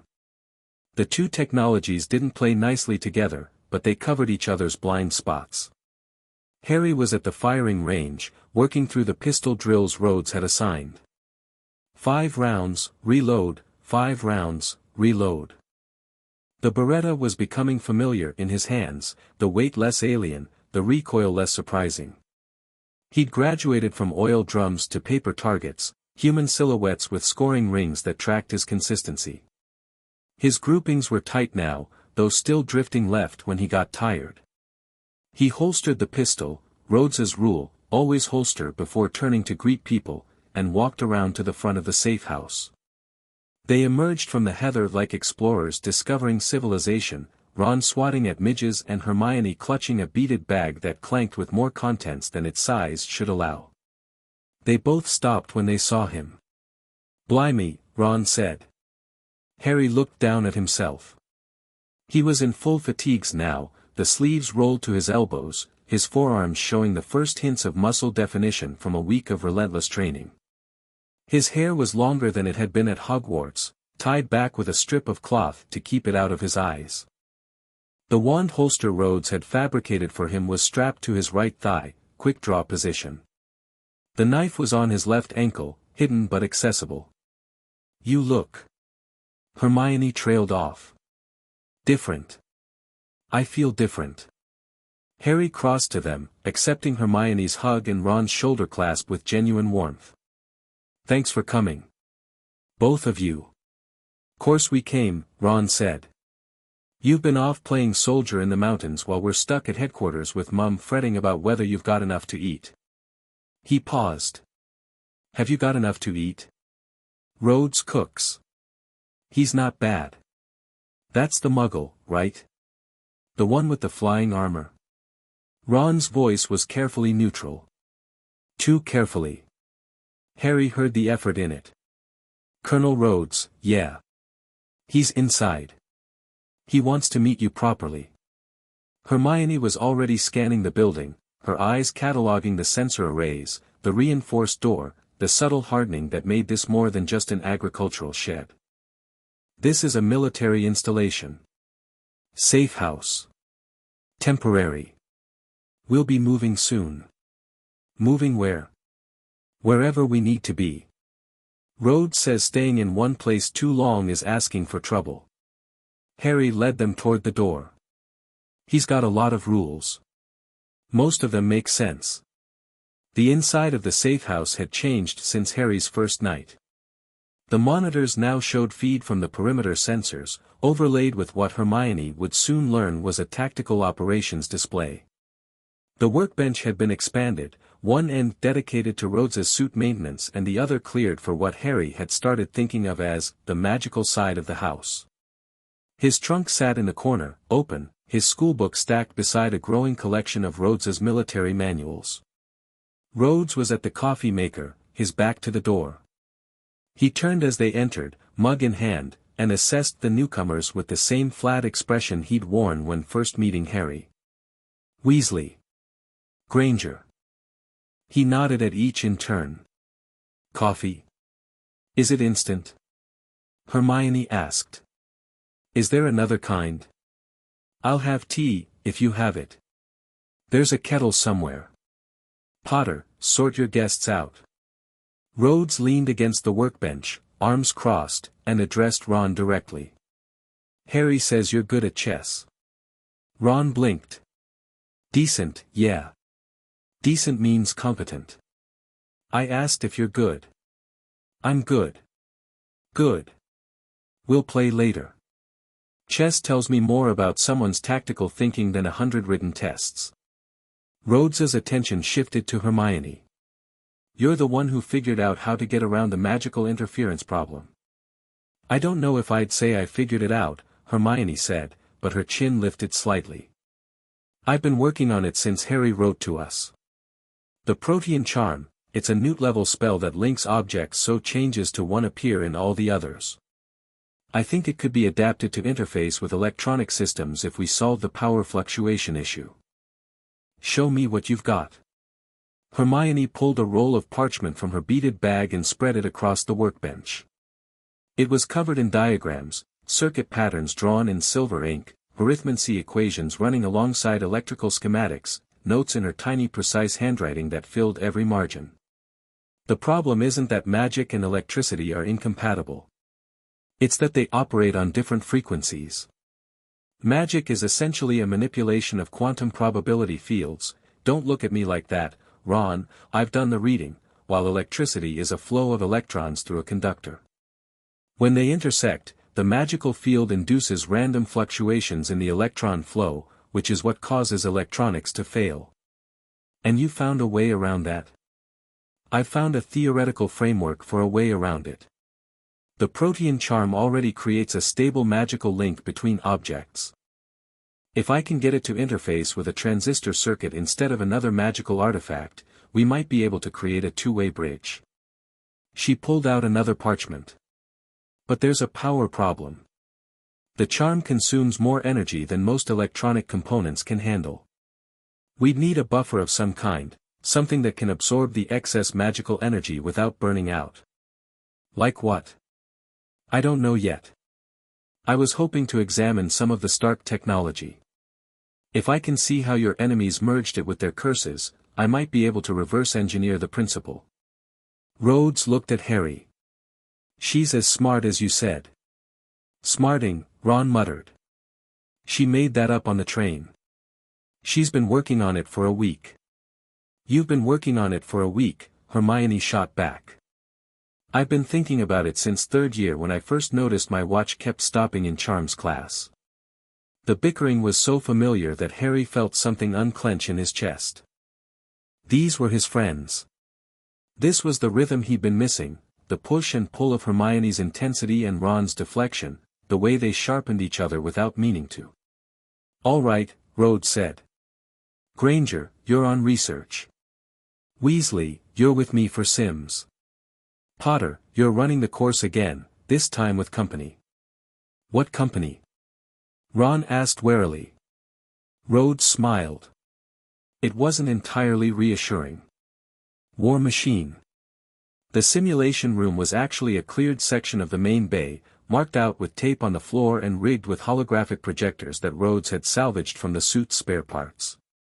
The projectors couldn't render anything photorealistic, the resolution was too low, the refresh rate too slow, but they could throw up basic shapes, movement vectors, and threat indicators that were more than enough for tactical training. Ron stood in the center of the marked area, looking profoundly uncomfortable. "You want me to do what, exactly?" "Command," Rhodes said. He was seated at the monitor bank, fingers flying across a keyboard as he programmed the scenario. "The sim is a hostage extraction. Civilian target here." A blue dot appeared on the holographic grid. "Hostiles here, here, and here." 3 red dots. "You have 2 assets, Potter on the ground, and me providing fire support from the suit. Get the civilian out without casualties." "I don't know anything about fire support or assets or any of this." "You know chess. This is chess with higher stakes." Rhodes looked up. "You've been playing strategy games your whole life, Weasley. I'm just giving you a bigger board." Ron opened his mouth, closed it, and squared his shoulders. "Fine. What are the rules?" "There are no rules. Hostiles will react realistically based on programmed behavior patterns. They'll take cover, flank, and prioritize the civilian if they think they're losing." Rhodes tapped a key. "Scenario starts in 60 seconds. Potter, you're on the ground. Standard loadout, wand and sidearm, non-lethal rounds." Harry moved to his starting position, a taped X near the door.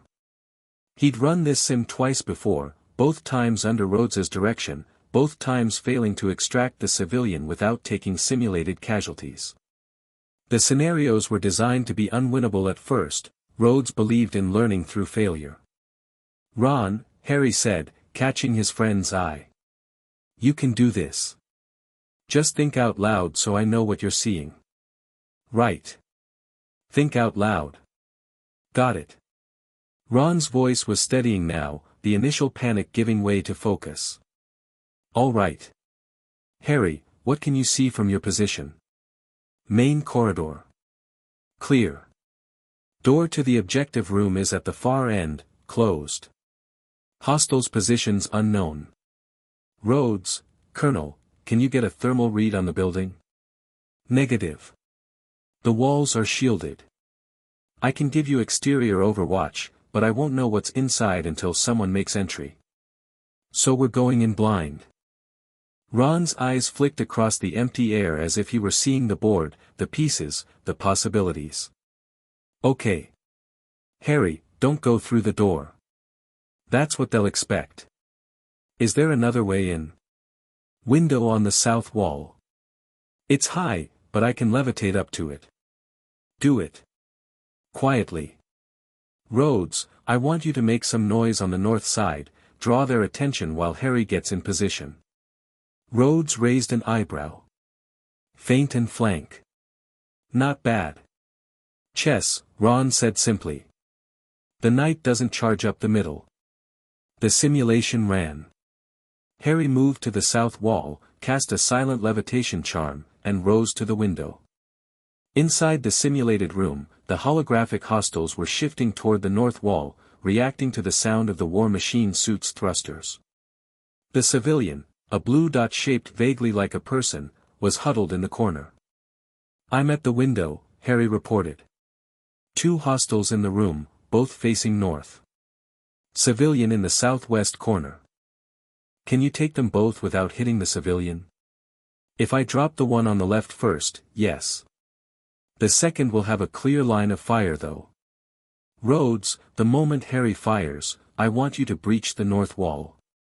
Not the door, go straight through the wall. The noise alone should rattle them." "Copy." Harry took a breath. Aimed his wand through the window. "Stupefy," he whispered, and the leftmost hostile dissolved in a flash of red. Before the second could turn, Harry was already casting again, "Stupefy." And the room was clear. Simultaneously, the north wall exploded inward as the war machine suit's holographic representation smashed through.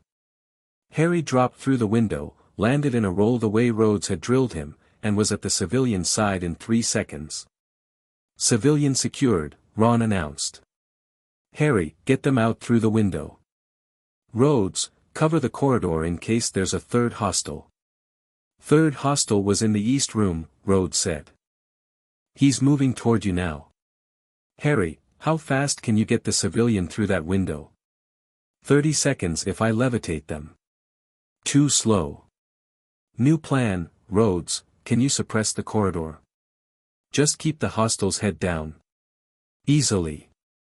Do it. Harry, you're going out the door instead.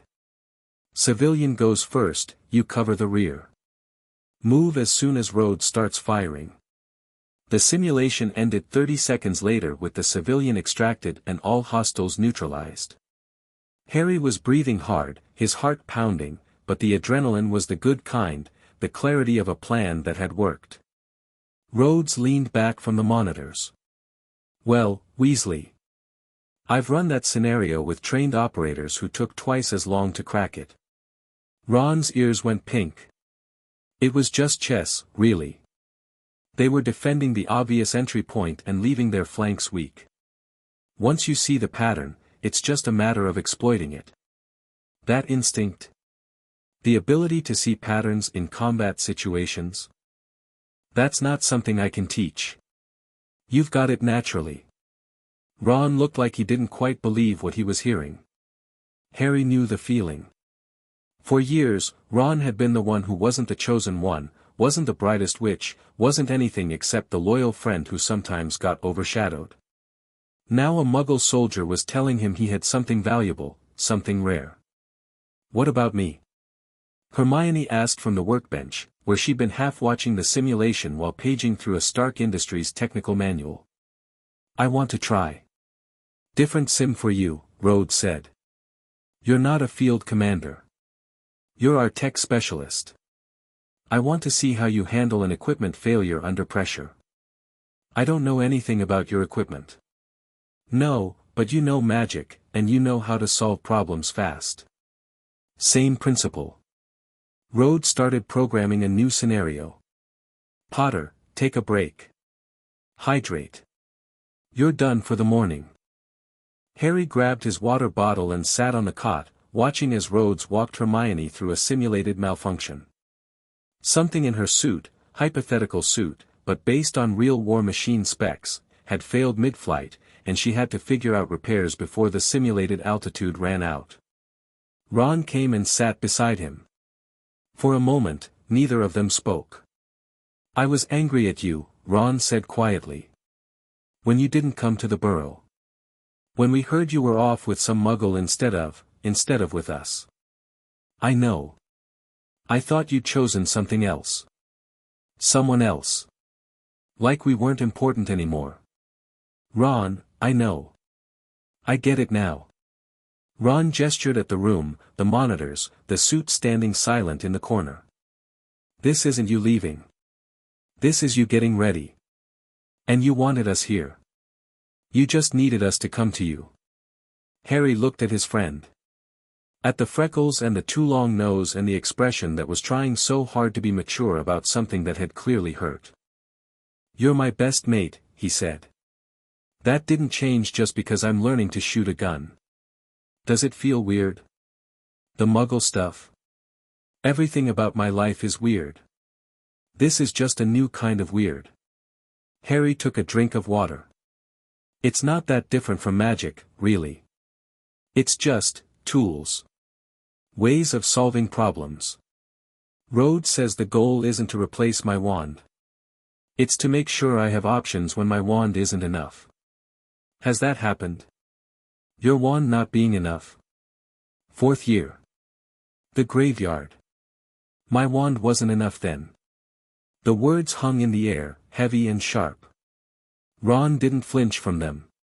He'd been there for the aftermath, the nightmares, the way Harry had flinched at sudden sounds for weeks after. He knew what the graveyard had cost. All right, Ron said. Then I want to learn too. The tactical stuff. All of it. Whatever Rhodes will teach me. If we're going to fight, we fight together. Properly this time. Not just hoping we get lucky. Harry felt something settle in his chest, a weight he hadn't known he'd been carrying. Thanks, Ron. Don't thank me yet. Mum's going to lose her mind when she finds out. She doesn't know. Nobody knows. We told them we were meeting you in Diagon Alley, and we've been coming up here during the day. Hermione's been telling them she's doing research at the Ministry archives. Ron grimaced. The lying's getting harder. Mum keeps asking questions. We'll figure that out. Rhodes says operational security is important, but so is not alienating your allies. Operational security. Ron tested the words. You're starting to sound like him. I'm starting to think like him. There's a difference. From the simulation bay, Hermione let out a frustrated noise. Her simulated suit had crashed, she'd run out of altitude before completing the repair sequence. Rhodes was already resetting the scenario, his voice calm and instructive, and Hermione's response was sharp with determination. Harry watched them. His two best friends, thrown into his strange new world, and both of them swimming instead of sinking. It felt like the first time he'd cast a Patronus, that sense of something powerful and protective taking shape in the darkness. The afternoon brought rain, a steady grey deluge that turned the training ground to soup and forced them inside. Rhodes used the time for classroom work, pulling up maps of Britain on the monitors and walking them through what he'd pieced together about the Death Eater operation. This is the warehouse in Manchester where I first made contact. A red dot appeared on the screen. Abandoned textile factory, bought 6 months ago through a shell company that traces back to someone named Malfoy. Ring any bells? Harry's jaw tightened. Lucius Malfoy. He's one of Voldemort's top lieutenants. His son Draco is in our year. The Malfoys are old money, Hermione added. Pure blood aristocracy. They have connections throughout the Ministry. Figures. Rhodes advanced the map. The Manchester site was primarily a staging ground. Weapons storage, personnel coordination, some kind of workshop area that had been stripped by the time I got there. What was left behind suggests they were doing more than just stockpiling conventional arms. He pulled up photographs on a secondary monitor. Harry leaned forward. The images showed items he recognized, dark marks on captured robes, a broken wand, what looked like the remnants of a cursed amulet, and others he didn't. What's that? He pointed at a piece of metal in the corner of one image, half hidden by debris. That's what started this whole thing. Rhodes enlarged the image. The metal resolved into a component, curved, silver, etched with circuit patterns that glowed faintly even in the still photo. Arc reactor fragment. Damaged, but still putting out enough energy to power a small building. Stark Industries' proprietary technology, and definitely not something that should be in a warehouse in Manchester. Someone sold it to them, Hermione said. Someone with access to Stark technology. Or someone who figured out how to steal it. Either way, the trail led from Manchester to the Death Eaters who attacked Privet Drive. They were carrying more of these. Rhodes cycled to another image, a close-up of the amulet Harry had noticed earlier. This was around one of the attackers' necks. I thought it was a medallion at first, but when I scanned it, it's got a Stark serial number, Harry finished. You mentioned that the first night. Partially filed off, but still legible under magnification. This amulet was manufactured as a component for something called Project Overcast. I don't know what that is yet, but the serial number traces back to a Stark Industries satellite office in London. Office closed 4 months ago. All personnel transferred or terminated. And the project lead, Rhodes pulled up a personnel file. Dr. Elias Kane. Ph.D. in experimental physics from MIT. Recruited by Stark Industries 8 years ago. Specialized in energy transfer systems and quantum containment. He's a muggle? Ron asked. As far as records show. But his research interests shifted about 18 months ago into something he called bioenergetic resonance. The company denied his funding requests, and shortly after the London office closed, Dr. Kane disappeared. Bioenergetic resonance, Hermione murmured. That sounds like what the Death Eaters were doing, merging magical energy with technological systems. If he figured out how to do it, he'd be incredibly valuable to Voldemort. Or Voldemort found him and made him figure it out. Rhodes closed the files. Either way, Kane is our link between the stolen Stark tech and the magical world. If we find him, we find out what they're building and how to stop it. How do we find him? Harry asked. We follow the money. The Malfoy financial network is the obvious lead, but Malfoy's careful, everything goes through shell companies and intermediaries. What he can't hide is the energy signature from the arc reactor fragments. That tech puts out a very specific radiation pattern. I've been running scans across the UK for the past week, and I've got hits in 3 locations. 3 new dots appeared on the map. One near Azkaban, the wizard prison. One in the Scottish Highlands, not far from their current location. And one in Wiltshire. Wiltshire, Hermione said. That's where Malfoy Manor is. The other 2. The Highland hit is faint, probably a temporary operation, maybe a way station. The Azkaban hit is stronger, but it's intermittent, like someone's turning it on and off. Rhodes traced the dots with his finger. My guess is the prison location is a supply depot of some kind. Remote, hard to access, and nobody in the magical world would look for Muggle technology there. Why would anyone set up a supply depot near Azkaban? Ron asked, his voice slightly higher than usual. That place is crawling with Dementors. Exactly. Perfect security. Nobody goes near it voluntarily. Harry stared at the map, the red dots pulsing like tiny heartbeats. 3 locations. 3 pieces of a puzzle that led back to Voldemort. Which one do we hit first? We don't hit anything yet. We're still in the intelligence-gathering phase. Rhodes turned from the monitors. But we're running out of time. The Azkaban site went active 2 days ago and has been transmitting ever since. If it's a supply depot, they're moving materials. If they're moving materials, they're building something. And if they're building something, we need to know what, Harry finished. We need to know what, where, and how fast before we kick in any doors. Which is why I asked Granger to come today. Rhodes nodded at Hermione. That interface you've been working on. The magical-to-electronic bridge.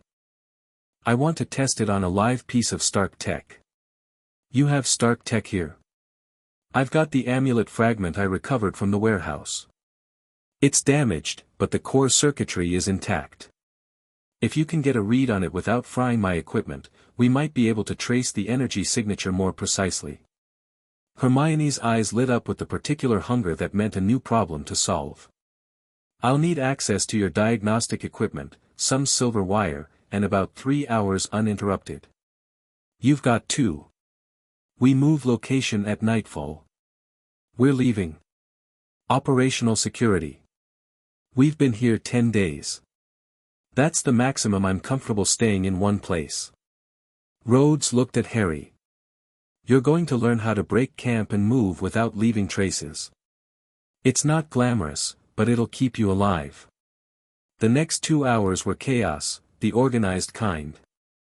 Hermione commandeered the workbench, spreading her arithmancy equations next to Rhodes's diagnostic tools and muttering to herself in a mixture of English and what Harry recognized as Latin spell components. Ron, still buzzing from his success in the simulation, threw himself into helping Rhodes dismantle the perimeter sensors, his natural facility with practical tasks emerging as he learned to pack and catalog equipment. Harry was given the suit. Basic maintenance, Rhodes said, handing him a set of tools. You don't need to be an engineer, but you need to know how to field strip the common failure points. Access ports, power couplings, the flight stabilization gyros. If something breaks in the field, you might be the only one who can fix it. Isn't this incredibly sensitive Muggle technology? I thought wizards couldn't interface with Stark tech. But you're not just a wizard anymore. And I've been watching you for 10 days. You've got better fine motor control than half the mechanics I've trained. Rhodes opened an access panel on the suit's forearm. This is the primary power coupling. It connects the arc reactor's output to the servos in the hand and wrist. If this comes loose, you lose grip strength. That's bad if you're holding someone off a ledge. Watch. Harry watched. Rhodes's hands moved with the confidence of long practice, naming each component as he worked, explaining failure modes and temporary fixes.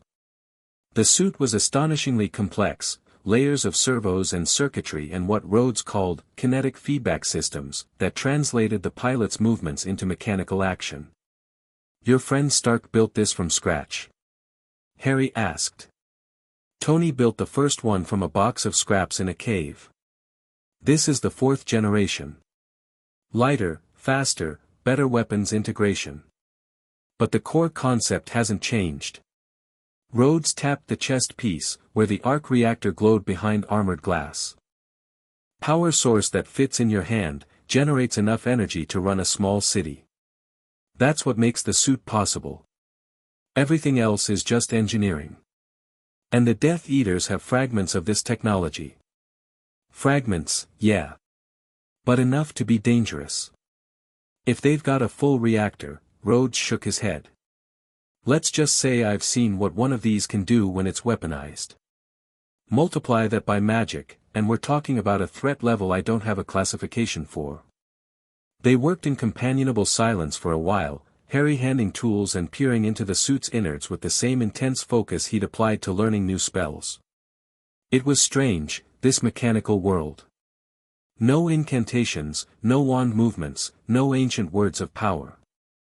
Just metal and electricity and the relentless logic of engineering.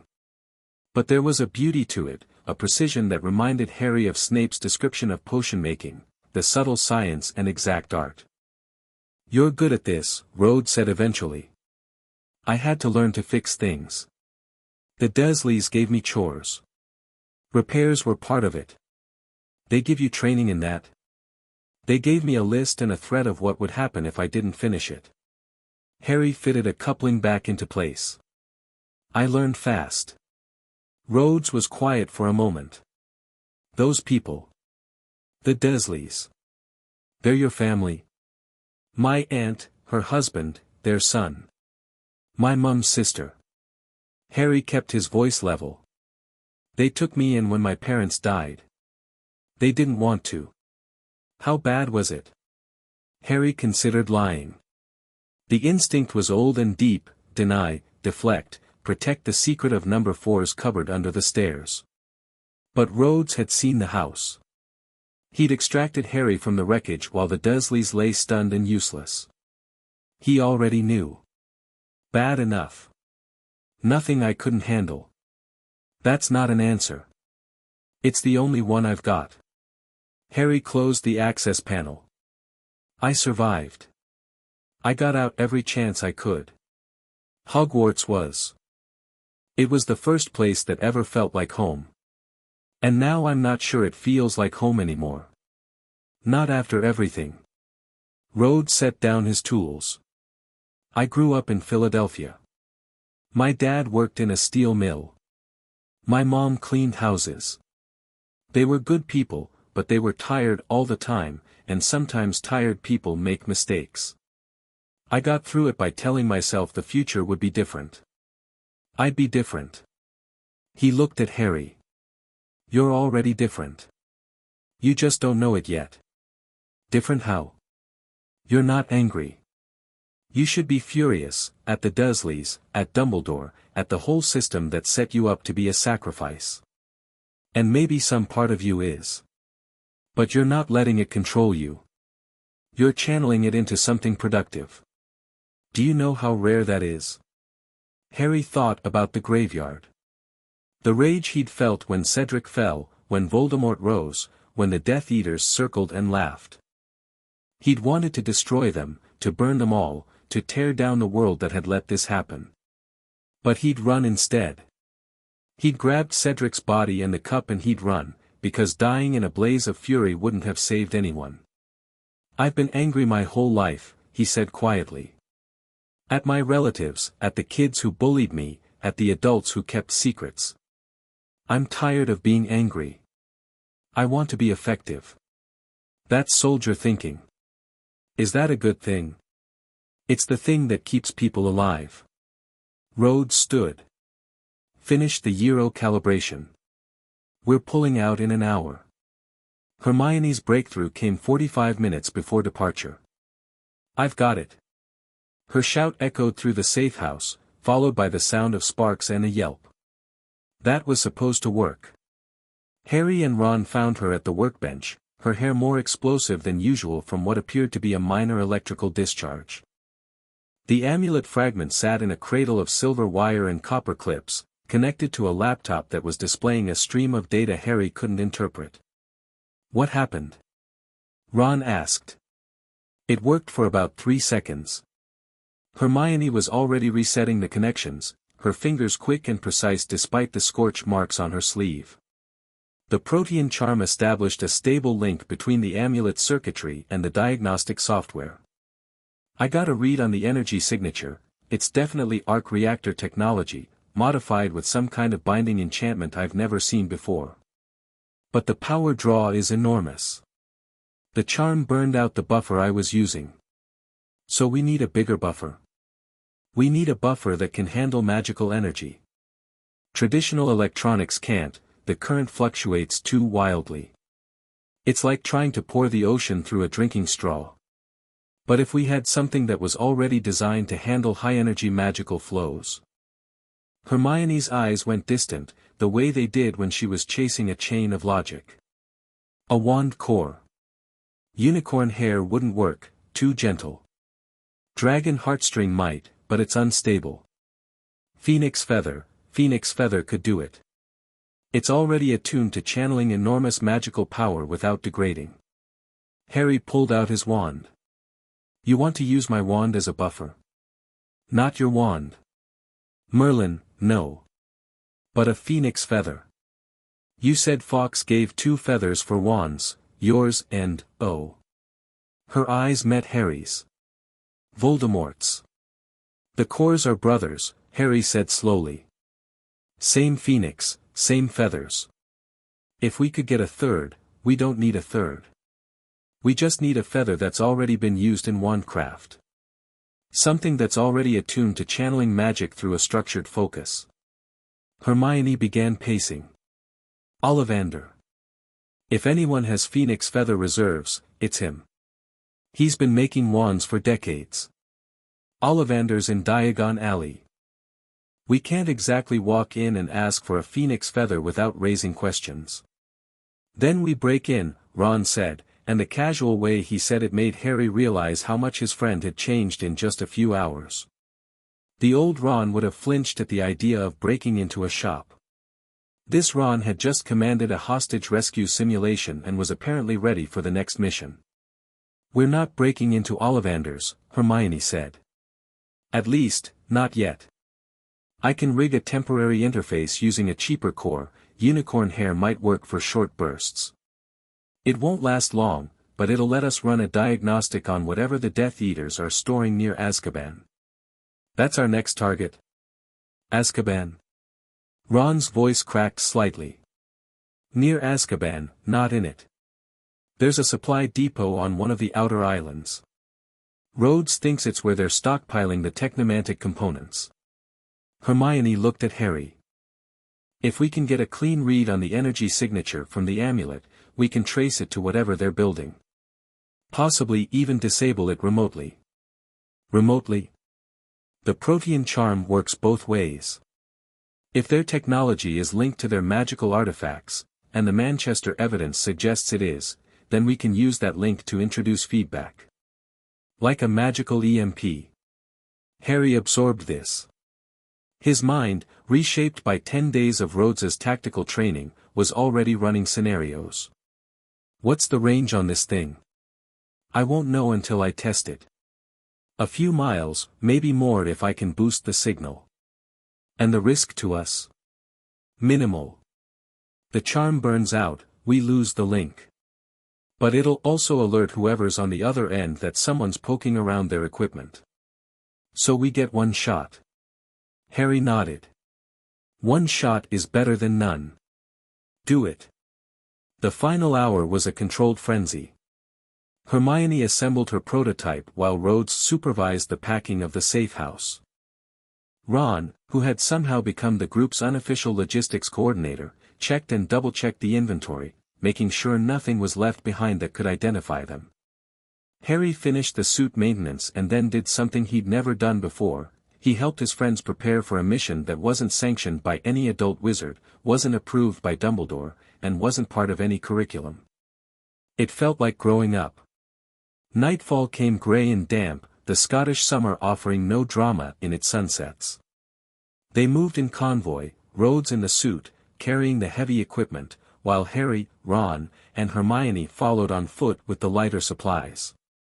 The new safehouse was an abandoned bothy 8 miles deeper into the Highlands, a stone hut that had been used by shepherds a century ago and was now home to nothing but spiders and the occasional hiker. The spiders are the size of dinner plates, Hermione observed as they pushed open the door. They won't bother us if we don't bother them. Rhodes was already setting up the perimeter sensors, his suit's external lights cutting through the darkness. Weasley, get a fire going. Granger, I need that prototype ready for field testing within 48 hours. Potter, you're on watch, first shift, 4 hours. Harry took his position on a rocky outcropping above the bothy, his back against an ancient cairn, his wand in one hand and a pair of night vision binoculars in the other. The binoculars were Rhodes's, military grade, the first piece of Muggle equipment Harry had used that didn't feel alien. They were just tools. Like a wand. Like a broom. Wizards treated Muggle technology as something unknowable and slightly contemptible, but Harry was beginning to understand that was just another form of ignorance. Below him, the bothy's windows glowed orange with firelight. He could hear Ron's voice, muffled but animated, telling Hermione about some detail of the sim that he'd figured out. Hermione's responses were shorter, distracted, her mind clearly still on the interface prototype. It was such a normal scene, friends talking by a fire, that Harry could almost forget they were 8 miles from the nearest road, preparing for a covert operation against a terrorist organization. Almost. His scar prickled. Not pain, not yet, but a warning. Somewhere out there, Voldemort was active. Plotting. Building. The connection between them was still there, a dark thread running through Harry's mind that he couldn't sever. Dumbledore had warned him about it, had told him to practice occlumency, but there hadn't been time. There was never time. He pushed the sensation down and kept watch. The attack came just before dawn. Harry was off shift, sleeping on a bedroll near the fire, when Rhodes's voice cut through his dreams. Contact. Perimeter breach, south side. Multiple hostiles. Harry was on his feet before he was fully awake, wand in hand, the knife from his ankle already drawn in his offhand. Ron was struggling out of his bedroll, face pale but focused. Hermione was grabbing her beaded bag, her own wand held ready. How many? Harry asked. 8 signatures. Moving fast. They know where we are. Rhodes was already suiting up, the armor plates sliding into place with mechanical precision. Weasley, Granger, you're non-combatant. Get to the bothy's cellar and stay there. Potter, with me. I'm not non-combatant, Ron protested. You're not trained. Not yet. You stay alive tonight, I'll train you tomorrow. Move. Ron looked at Harry, something complicated passing between them, and then he grabbed Hermione's arm and pulled her toward the cellar entrance. Harry didn't watch them go. He was already moving toward the door, his mind cycling through the OODA loop faster than he could consciously follow. Observe, 8 hostiles, approaching from the south, moving through rough terrain in darkness. They'd found the safehouse despite the perimeter sensors, which meant magical detection, not Muggle. They'd come at night, which meant they wanted surprise. They'd come in force, which meant they expected resistance. Orient, this wasn't a random patrol. They'd been tracked. Someone had given up their location. Decide, fight.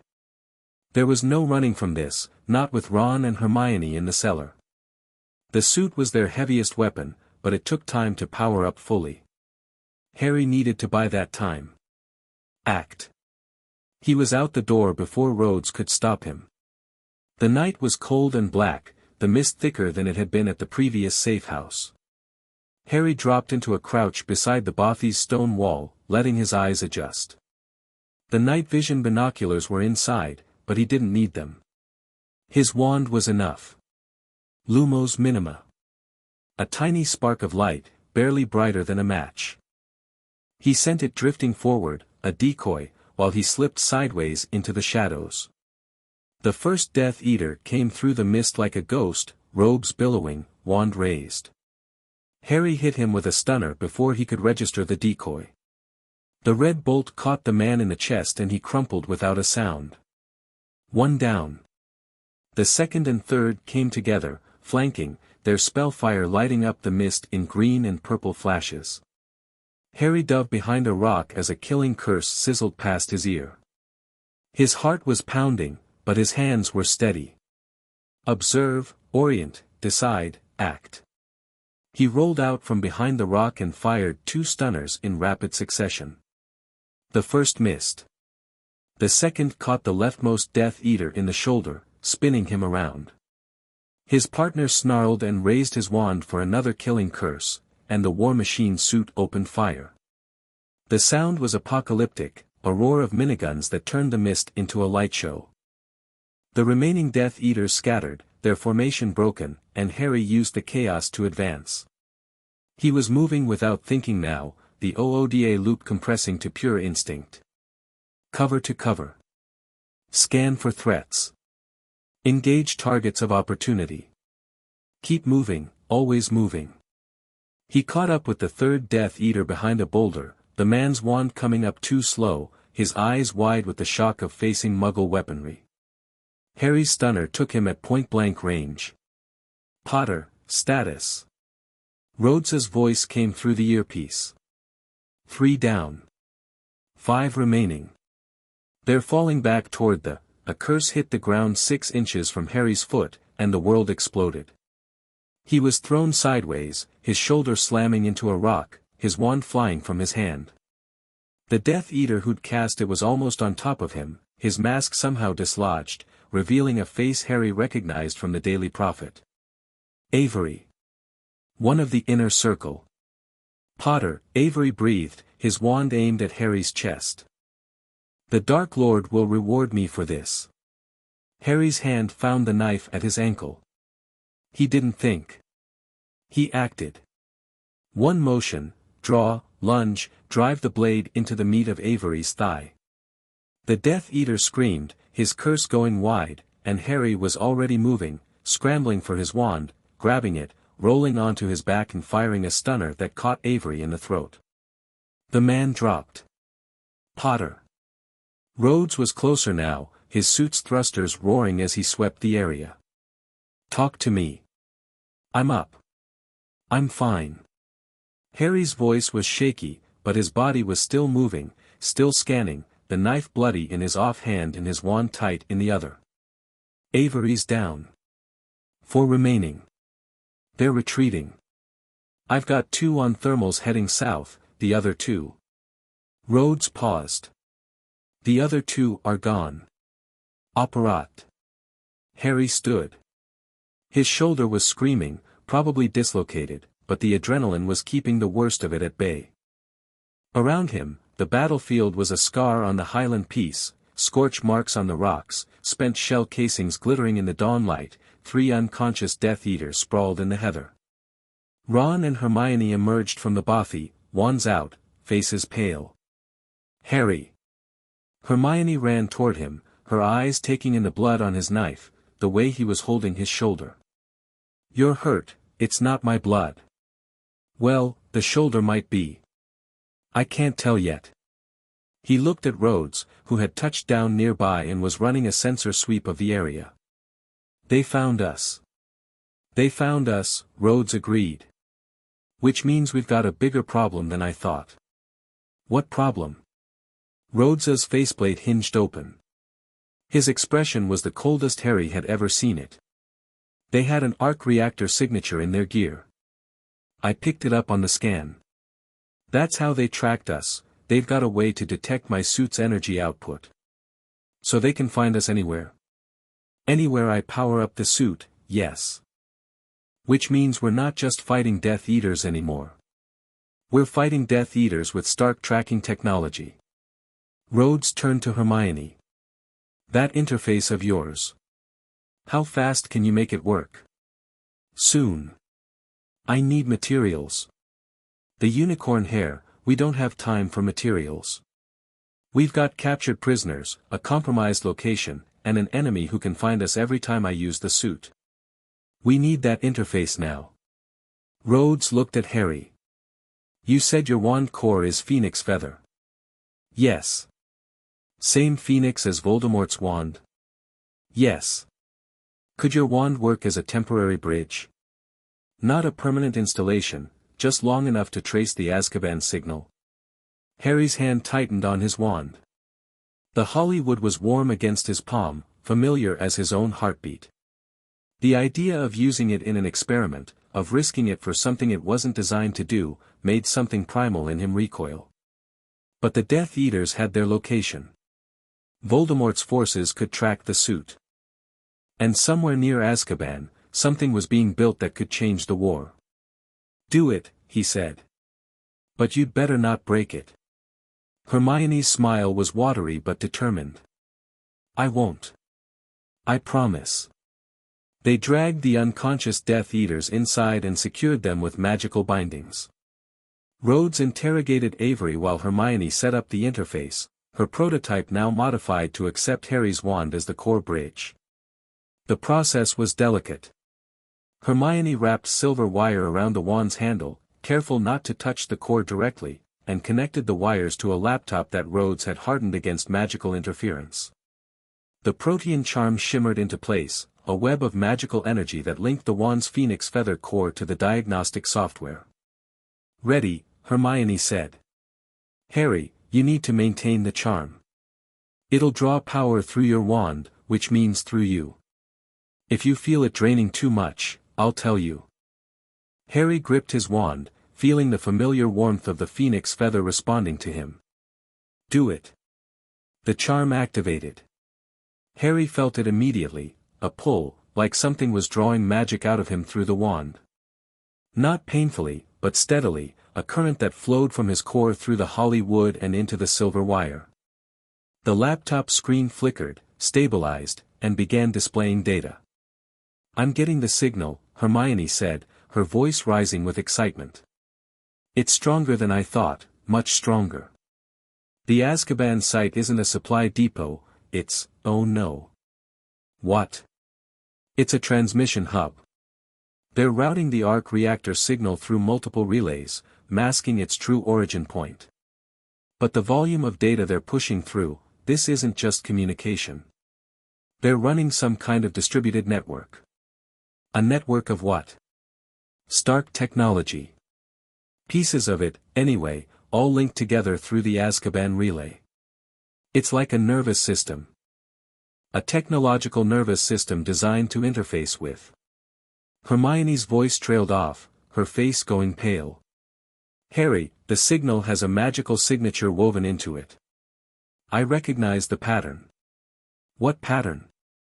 The same pattern that's in your scar. The same magical signature that Voldemort leaves on his dark marks.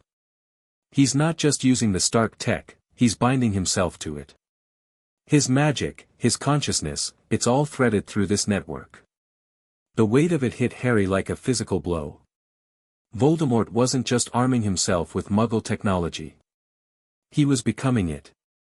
Weaving himself into a system that spanned the country, that could track them anywhere, that would make him harder to kill than any Horcrux ever could. Can we shut it down? Rhodes asked. Not from here. We'd need to get to the Azkaban relay. But even then, Hermione scanned the data stream. There's a secondary signal.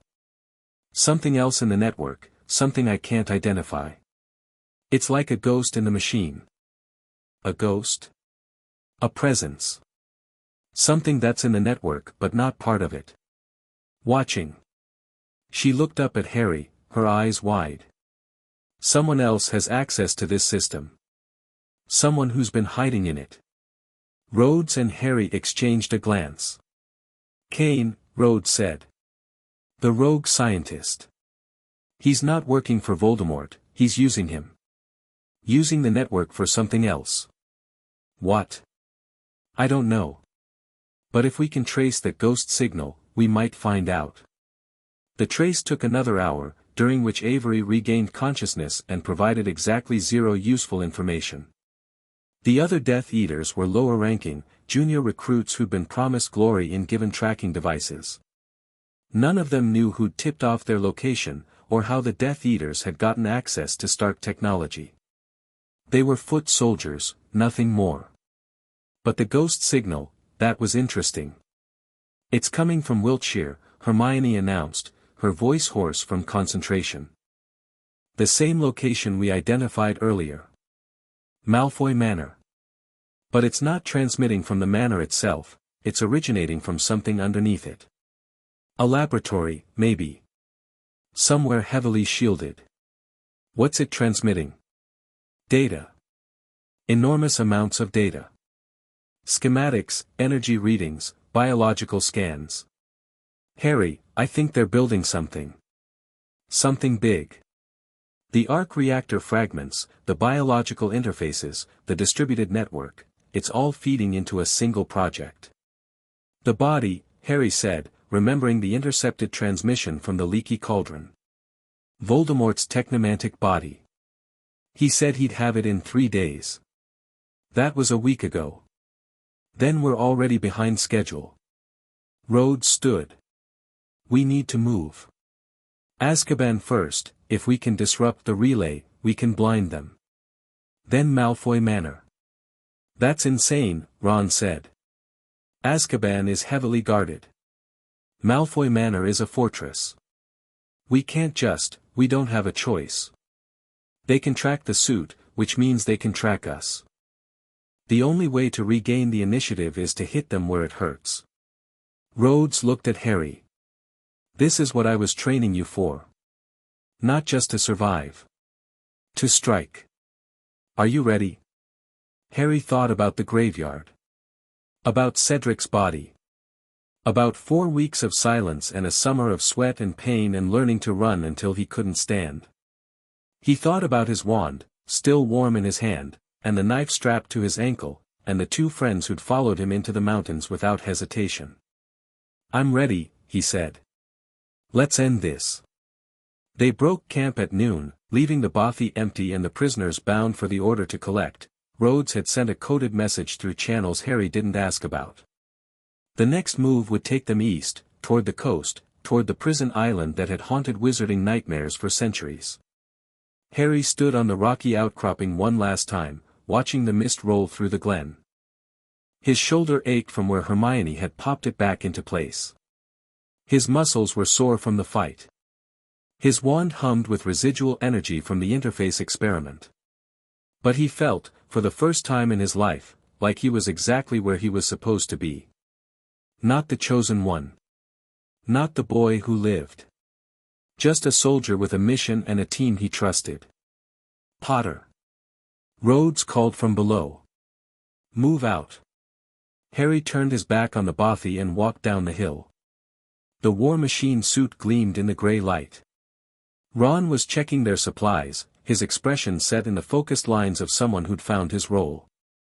Hermione was already buried in her notes, plotting the route to Azkaban. They were 3 teenagers and a Muggle soldier, standing against the darkest wizard in history and a conspiracy that spanned 2 worlds. Voldemort had no idea what was coming. Chapter 3, Magic's got a new wingman. The North Sea in late summer was a grey and spiteful thing, all churning whitecaps and winds that cut through thermal layers like bad news. Harry had never been in a boat before, not a real one, not unless you counted the Hogwarts carriages across the lake, which he didn't, and his stomach was making its displeasure known with every rise and fall of the hull. The fishing trawler was called Morag's Lament, a 30-foot rust bucket that smelled of diesel and cod and something older that Harry preferred not to identify.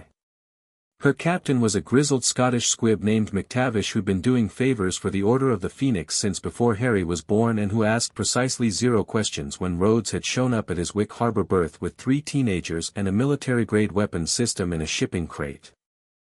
"You'll be wanting to keep your heads down when we get near the prison," McTavish had said, his accent so thick Harry had needed Hermione to translate. "The Dementors don't patrol this far out, but the patrol boats, the wizard ones, they'll be curious about a Muggle vessel in restricted waters. Can you get us within 2 miles of the outer island?" Rhodes had asked. "Aye. But you'll not be wanting to go ashore. Nothing on those rocks but gulls and ghosts. Ghosts we can handle. Gulls we'll risk." Now, 10 hours into the voyage, the coastline had long since vanished into a haze of salt spray and low cloud. The sea was the color of hammered lead, and the sky wasn't much better. Harry stood at the bow, one hand gripping the rail, the other tucked inside his jacket where his wand sat warm against his ribs. The cold was different out here, not the clean bite of the Highlands but a wet, invasive chill that seeped through every layer and settled in the bones. Rhodes joined him, moving across the pitching deck with the easy balance of a man who'd spent time on worse waters. He was in civilian gear, the war machine suit packed in the crate below, but Harry could see the tactical knife on his belt and the compact pistol in a waterproof holster at his hip. "How's your stomach?" "Still attached." "Mostly." "That's the spirit." Rhodes leaned on the rail beside him. "First time I was on a boat in combat conditions, I puked all over my CO's boots. He made me clean them with a toothbrush." "What were the combat conditions?" "Coast of Somalia. Pirate interdiction. We boarded a skiff in 6-foot swells, and I lost my lunch right as we made entry. The pirates were so surprised they forgot to shoot." Rhodes's smile was thin and wry. Sometimes incompetence is its own kind of tactical advantage. Harry laughed despite the queasiness. The sound felt strange in his throat, rusty from days of tension and training and the aftermath of the safehouse attack. 3 days had passed since the Death Eaters had found them in the Highlands. 3 days of moving, of planning, of Hermione working on the interface until her eyes went red and Ron running simulations with Rhodes until he could command a squad in his sleep. 3 days of Harry pushing his body and his magic and his mind to the breaking point, because the alternative was thinking about what Voldemort was building in Wiltshire. "Why Azkaban first?" Harry asked. "You said it yourself. The real target is Malfoy Manor. The body, the laboratory, Kane. That's where the fight is. 2 reasons. 1, the relay station on that island is how they're coordinating everything. We take it out, we blind them. They can't track the suit. They can't coordinate their network. They lose their biggest technological advantage."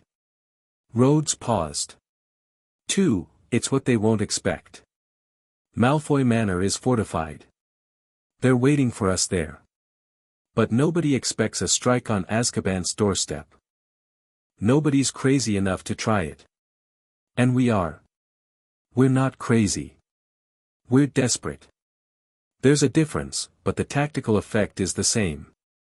Rhodes straightened. "You need to understand something, Potter.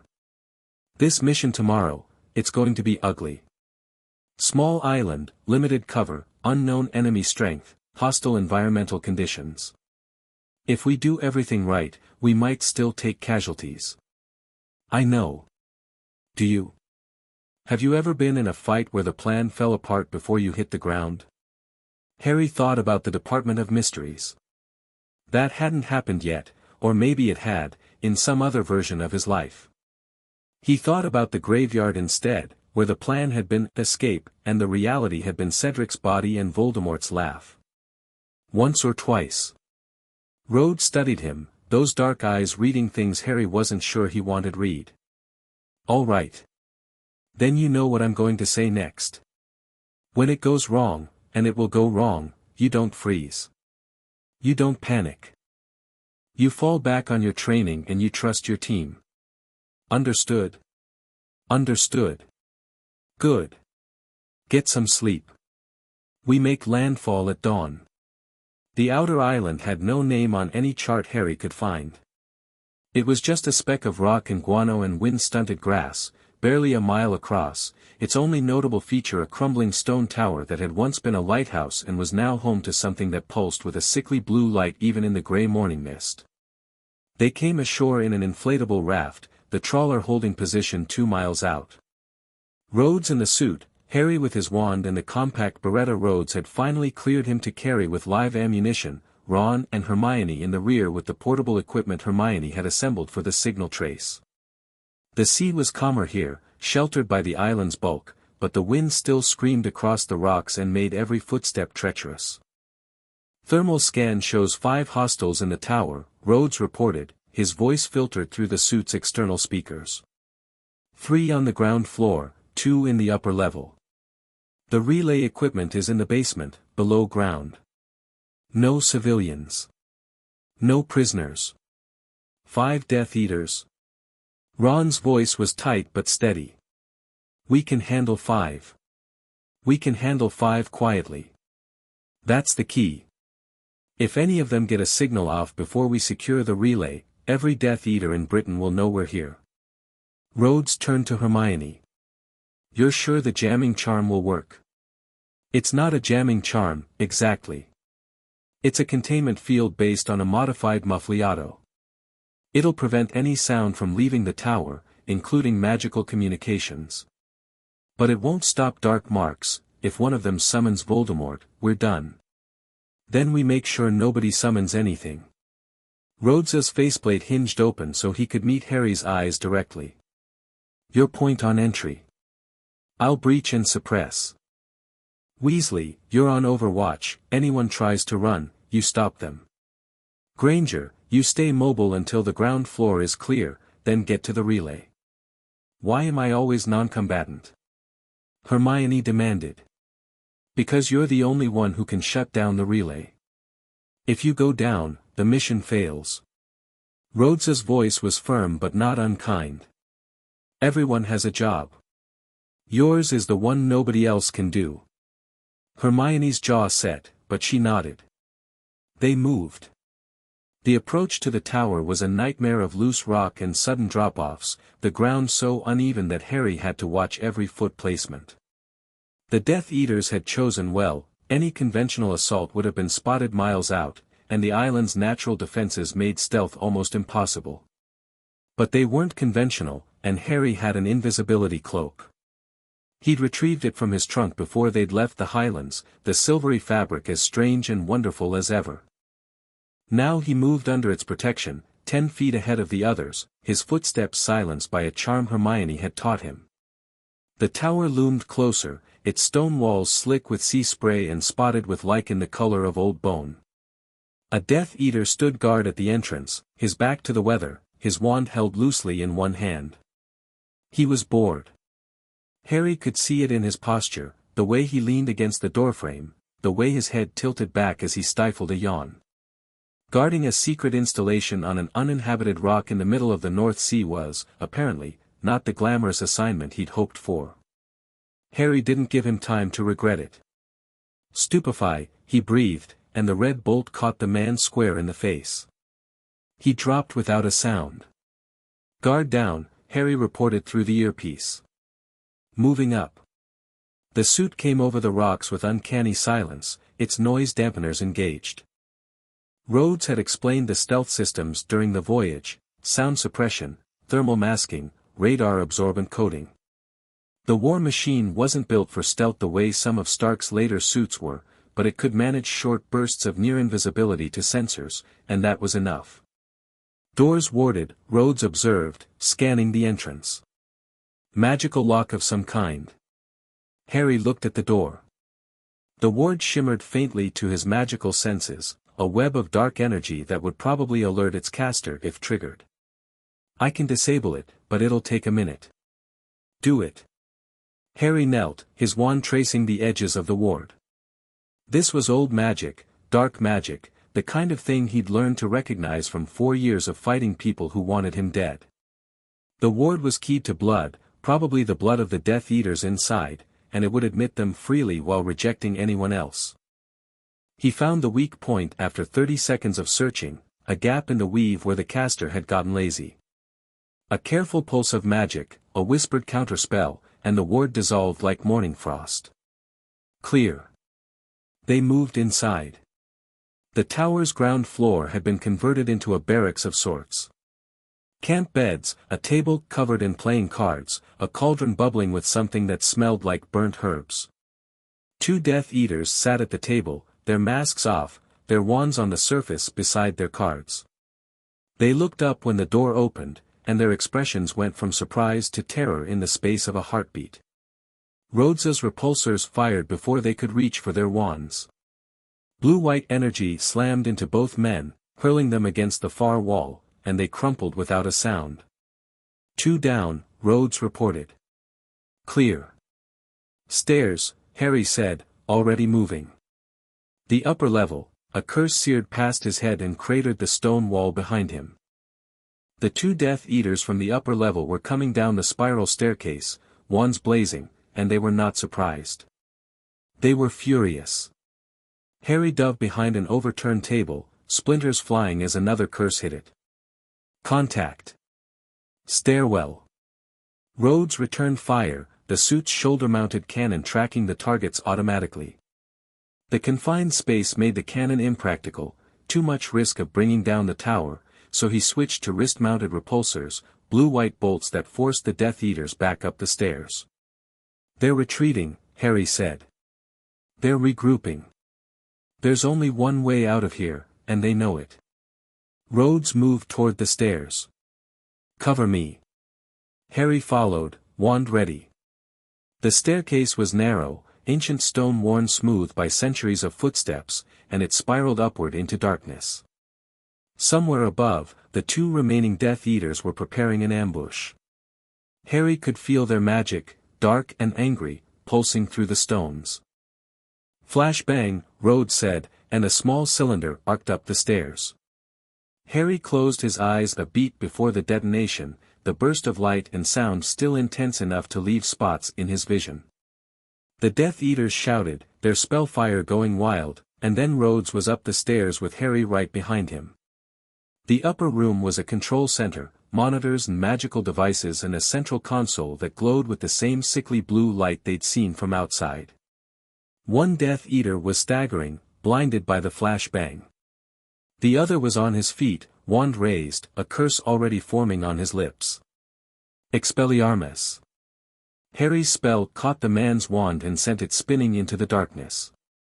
The Death Eater snarled and lunged for a knife at his belt, but Rhodes was faster, a repulsor bolt to the chest put him down hard. The blinded one was still stumbling, still trying to cast. Harry stunned him with a precision that would have made Professor McGonagall proud. Upper level clear, Rhodes reported. Granger, get in here. You're up. Hermione's hands were shaking as she connected the interface to the relay console, but her voice was steady. The portable diagnostic unit was a Frankenstein creation of Stark technology and magical components, held together by silver wire and a liberal application of Hermione's genius. The Phoenix Feather buffer was working, Harry could see the data streaming across the laptop screen, but the strain on the system was evident in the way the connection sparked and smoked. It's bigger than I thought, Hermione said. The relay isn't just routing signals. It's processing them. There's an adaptive component here, something that's learning. Learning what? The magical signatures of everyone connected to the network. Look at this. She turned the laptop so they could see. It's cataloged the dark marks, but it's also mapping the magical signatures of anyone who's ever been near the Stark tech. That includes us. Our magical traces were recorded during the safehouse attack. So they have our signatures. They have everything. Wand cores, magical affinities, even the unique frequency of your scar's connection to Voldemort. It's like a magical fingerprint database. Rhodes leaned over her shoulder. Can you wipe it? I can do better. I can introduce a feedback loop, the same EMP effect I theorized. It'll destroy the relay's data and propagate through the network. They'll lose everything they've collected. Do it. Hermione's fingers flew across the keyboard, a spell forming on her lips as she worked the interface. The relay console began to shudder, its blue light flickering erratically, and Harry felt a surge of magical energy that made his teeth ache. It's fighting me, Hermione gasped. There's a defensive mechanism, Kane built-in protections against exactly this kind of. The console exploded. The blast threw Hermione backward, her body hitting the stone wall with a sickening thud. Harry was at her side in an instant, his heart hammering, but she was already pushing herself up, her face scorched and her hair smoking but her eyes blazing with fury. I'm fine, she snarled. But the relay's not. It triggered a self-destruct. What did we lose? Everything. The data's gone, but the relay is dead.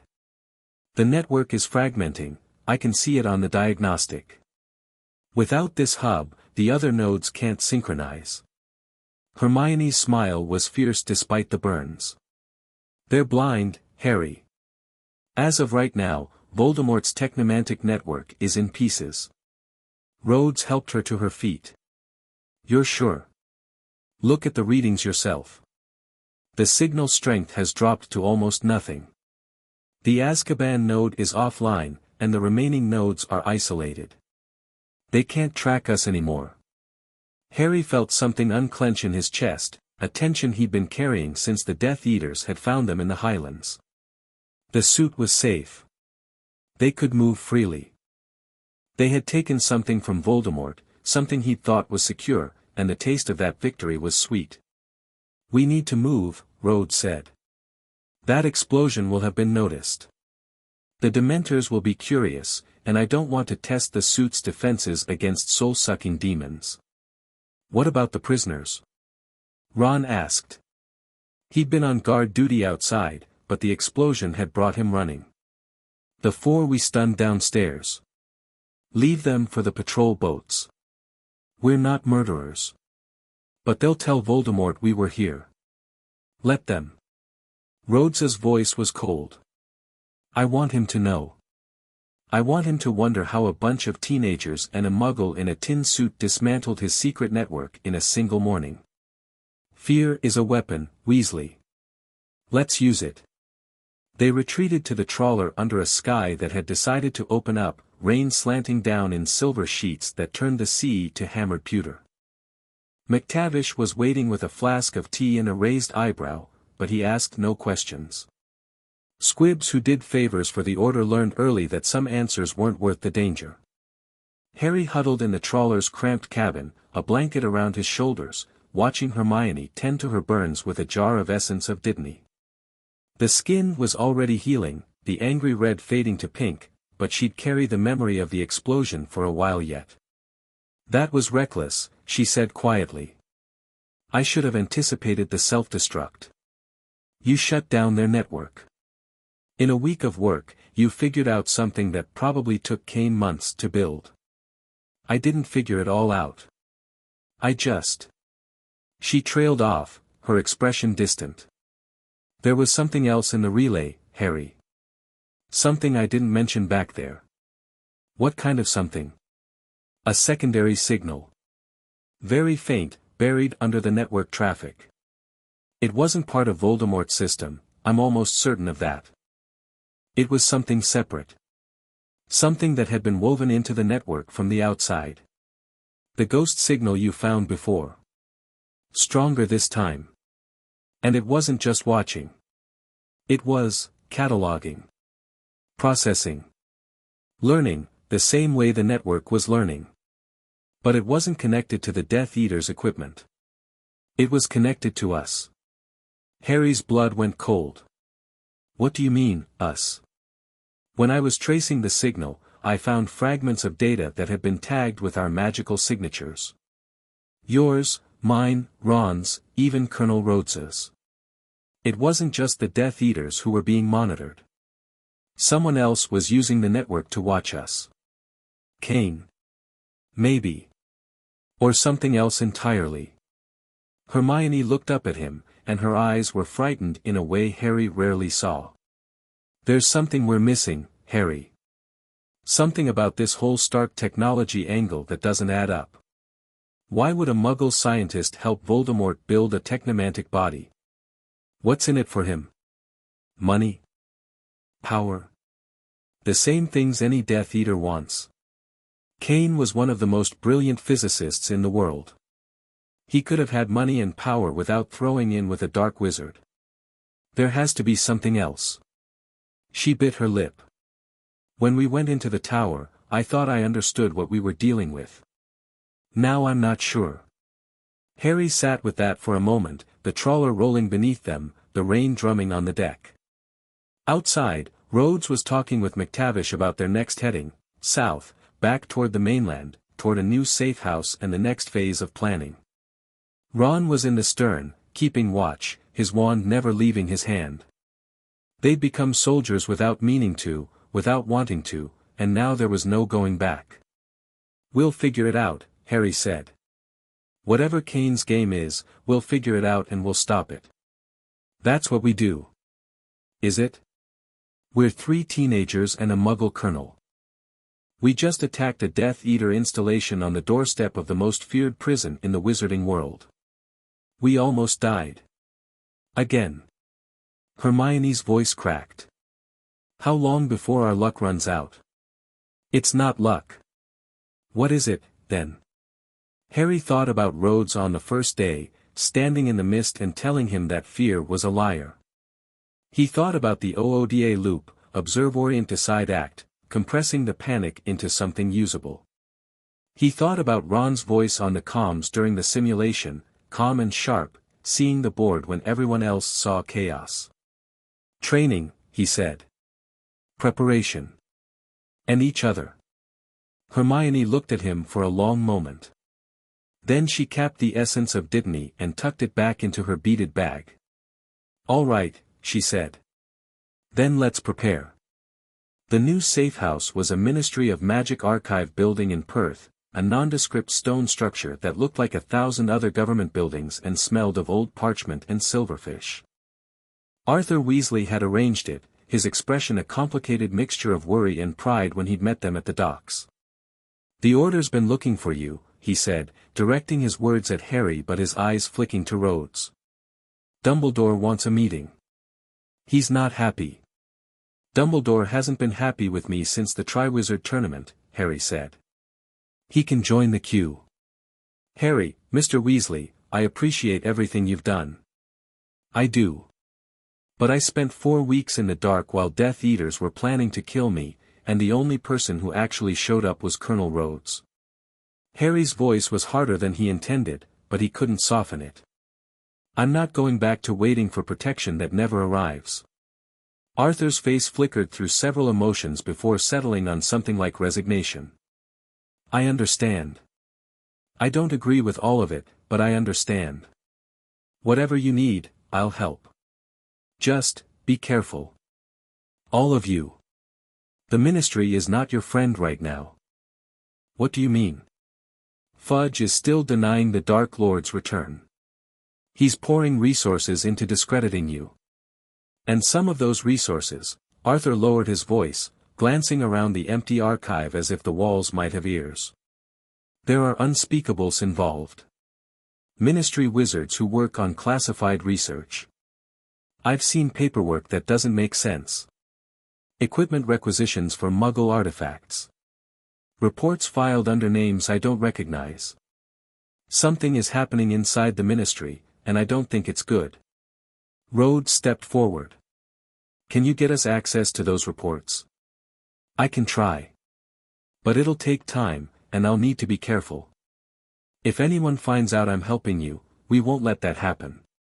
Rhodes extended his hand. James Rhodes. Your son is one of the finest tactical minds I've ever worked with. You should be proud. Arthur blinked, clearly caught off guard, and then shook Rhodes's hand with the slightly dazed expression of a man who'd just been told his pet hamster had won a Nobel Prize. Ron. Our Ron. He commanded a hostage extraction simulation with a 75% faster completion time than trained military operators. He's got instincts you can't teach. Ron's ears went so red they practically glowed. It was just chess, really. It was not just chess, Rhodes said. Don't do that thing where you downplay your own abilities. It's a disservice to your team. Arthur looked at his youngest son with an expression Harry had never seen on Mr. Weasley's face before. It took a moment to recognize. It was pride, yes, but it was also surprise. The kind of surprise that came from realizing someone you thought you knew was actually someone else entirely. I'll get those reports, Arthur said. Give me 3 days. 3 days was a lifetime in their accelerated war, so they filled it with work. Hermione's interface prototype had survived the Azkaban mission intact, and she threw herself into refining it with a fervor that bordered on obsession. The Phoenix Feather buffer had held up well, but she wanted something more permanent, a dedicated component that could bridge magical and electronic systems without requiring Harry's wand as a stopgap. What about the suit itself? She asked Rhodes on the second day. The War Machine armor already has systems for processing external sensory input. If I could integrate the protean charm directly into the suit's onboard computer, you'd have a permanent magical interface. The suit wasn't designed for magic. No, but it was designed to be modular. Tony Stark built it to adapt to new threats. This is just another threat category. Rhodes considered this, his expression unreadable. What would integration require? Access to the suit's primary processing unit, a few hours of calibration, and your permission to experiment on a billion-dollar piece of military hardware. Technically it's Stark Industries hardware, not military. Rhodes paused. Can you do it without irreversibly damaging anything? I can do it without any damage at all. Probably.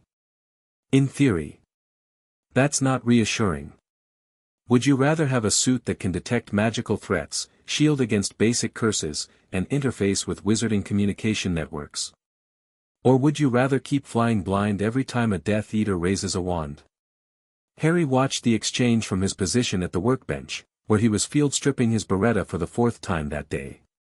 Rhodes had drilled him on weapons maintenance until the movements were automatic: disassemble, clean, inspect, reassemble, function check. The ritual was calming, something to do with his hands while his mind worked through the bigger problems. Fine, Rhodes said finally. But I'm supervising, and if anything starts to melt, we pull the plug. Agreed. What followed was one of the strangest collaborations Harry had ever witnessed. Hermione, sleeves rolled up and hair tied back, sat cross-legged on the floor of the archive with the War Machine suit's chest plate open before her like a patient on an operating table. Rhodes crouched beside her, handing her tools with the precision of a surgical nurse, while she traced spell patterns across the suit's internal circuitry. The problem is grounding, Hermione muttered. Magic wants to flow through organic materials, wood, bone, living tissue. Metal and silicon are resistant. The protean charm needs an organic anchor to take hold. What about the arc reactor? Harry asked. That's the suit's heart, right? What if you treat it like a wand core? Hermione's hands stilled. That's actually brilliant. The arc reactor already generates energy that's similar in frequency to magical fields. If I bond the charm to the reactor housing, it could act as an artificial core. You want to turn my power source into a magic wand? Rhodes asked.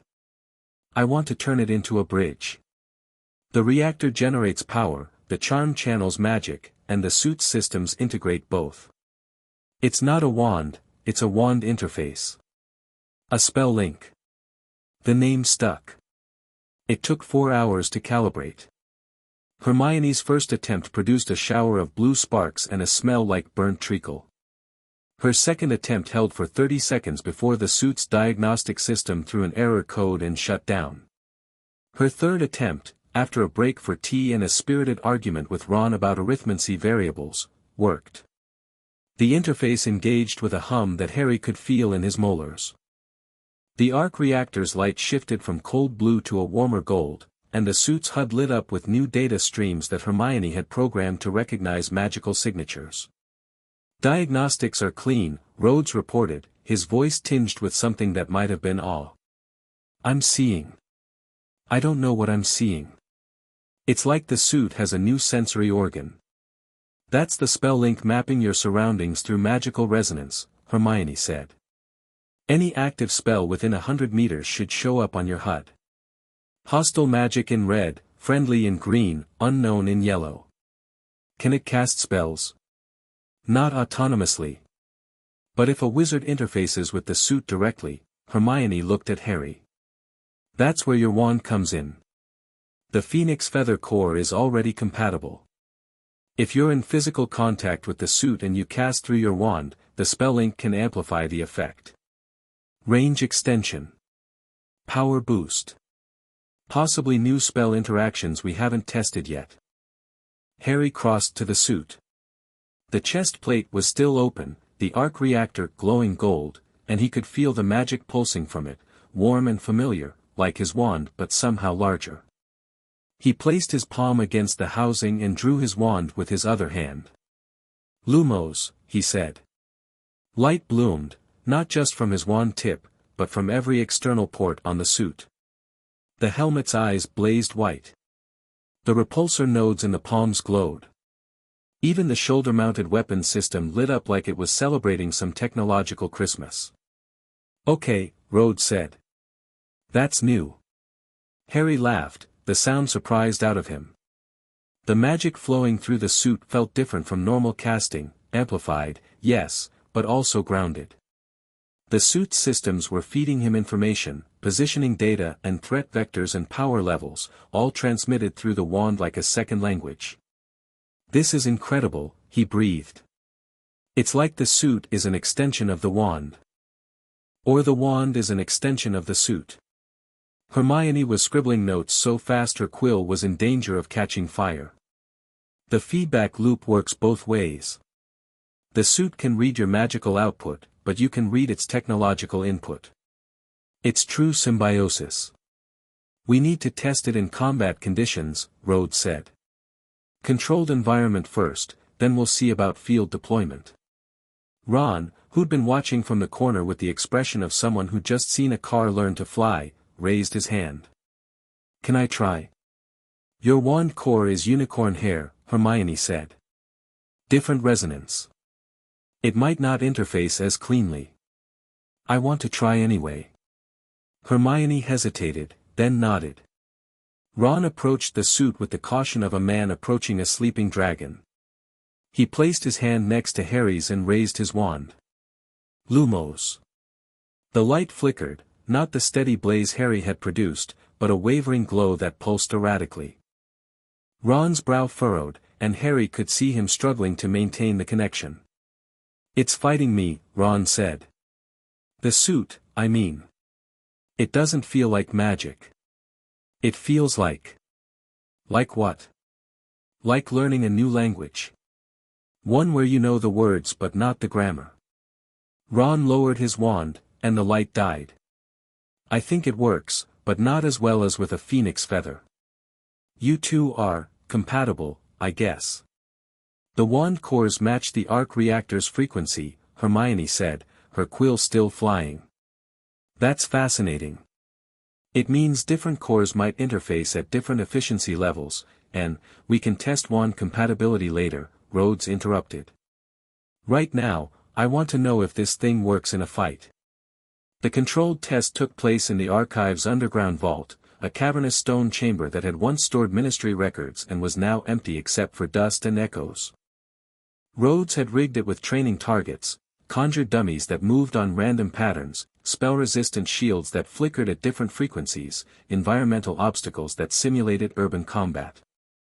Scenario parameters, Rhodes announced from the observation position, where he and Hermione were monitoring the suit's telemetry. "Hostile forces have seized a civilian building. You're the rapid response unit. Neutralize all threats, protect civilian assets, minimize collateral damage." "What about spell damage?" Harry asked, flexing his fingers inside the suit's gauntlets. He wasn't wearing the full armor, just the gauntlets and the chest piece, linked to his wand through the spell link. The weight was strange, heavier than robes but lighter than he'd expected. The suit's shielding should handle incidental magic. Don't hold back. Harry took a breath. The training dummies were moving, their motion patterns randomized by some algorithm Hermione had coded. Civilian sims, blue outlines, smaller and slower, were scattered among them. He had to identify targets, prioritize threats, and engage without hitting the bystanders. Observe. Orient. Decide. Act. He moved. The spell link fed him information at a speed that made the OODA loop feel almost instantaneous. Threat vectors appeared on the suit's HUD, red arrows pointing toward hostile magic. Blue markers indicated civilians. Green lines showed optimal movement paths. Harry didn't have to think about any of it, the suit was thinking with him, its tactical systems merged with his magical instincts. Stupefy.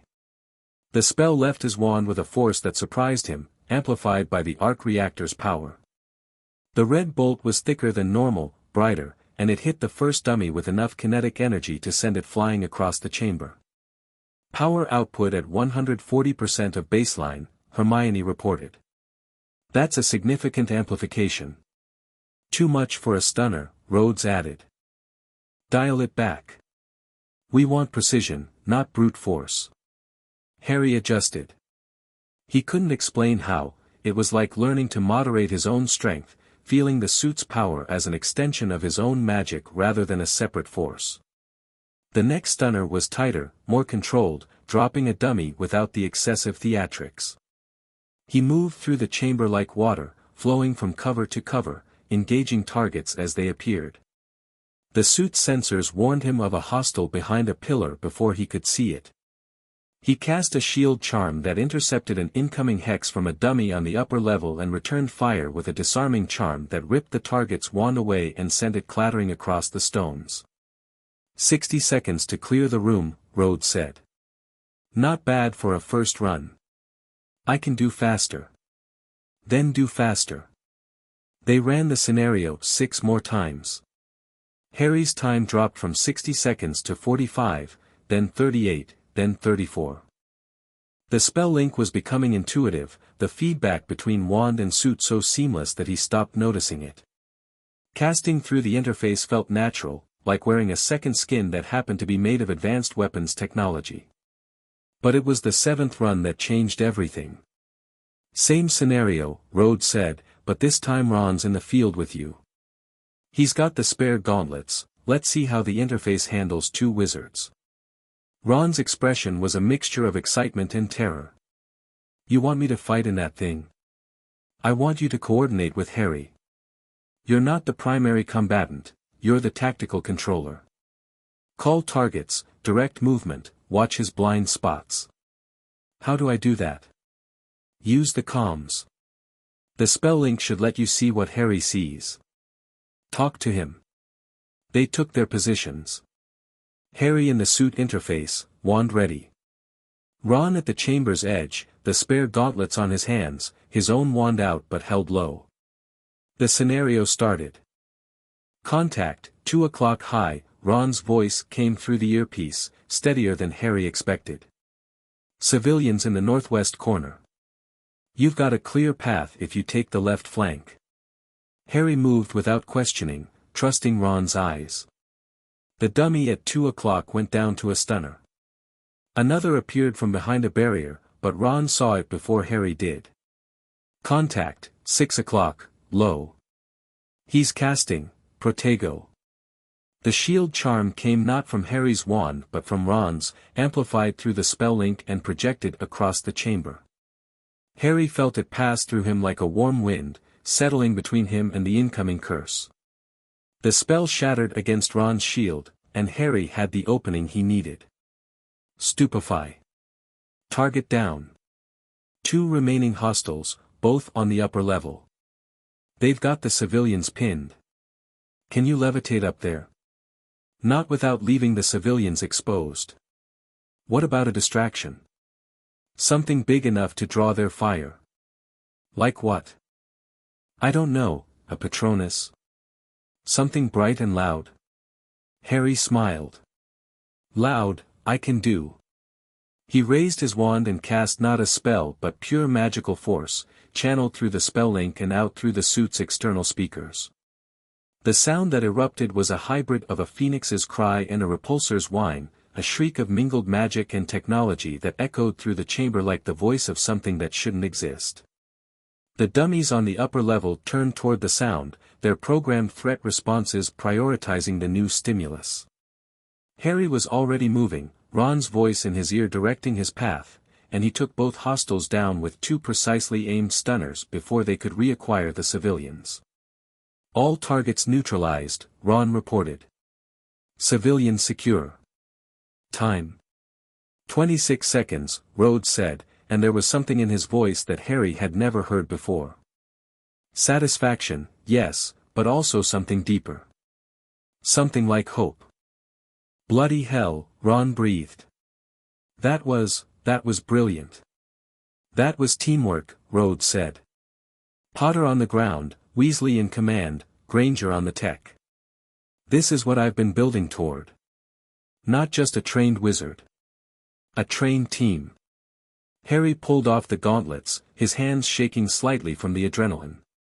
The spell amplification was fading, leaving behind a pleasant warmth in his one arm and a sense of accomplishment he hadn't felt since winning the Quidditch Cup in 3rd year. We need a field test, he said. A real one. Agreed. But not against Death Eaters, not yet. We need a target where we control the engagement conditions. Rhodes pulled up a map on the suit's HUD, projected onto the chamber wall. Arthur Weasley comes through with those ministry reports tomorrow. If there's an unspeakable operation involving Muggle artifacts, we might find something worth hitting. What kind of something? Evidence. Supplies. Maybe even a lead on Kane's location.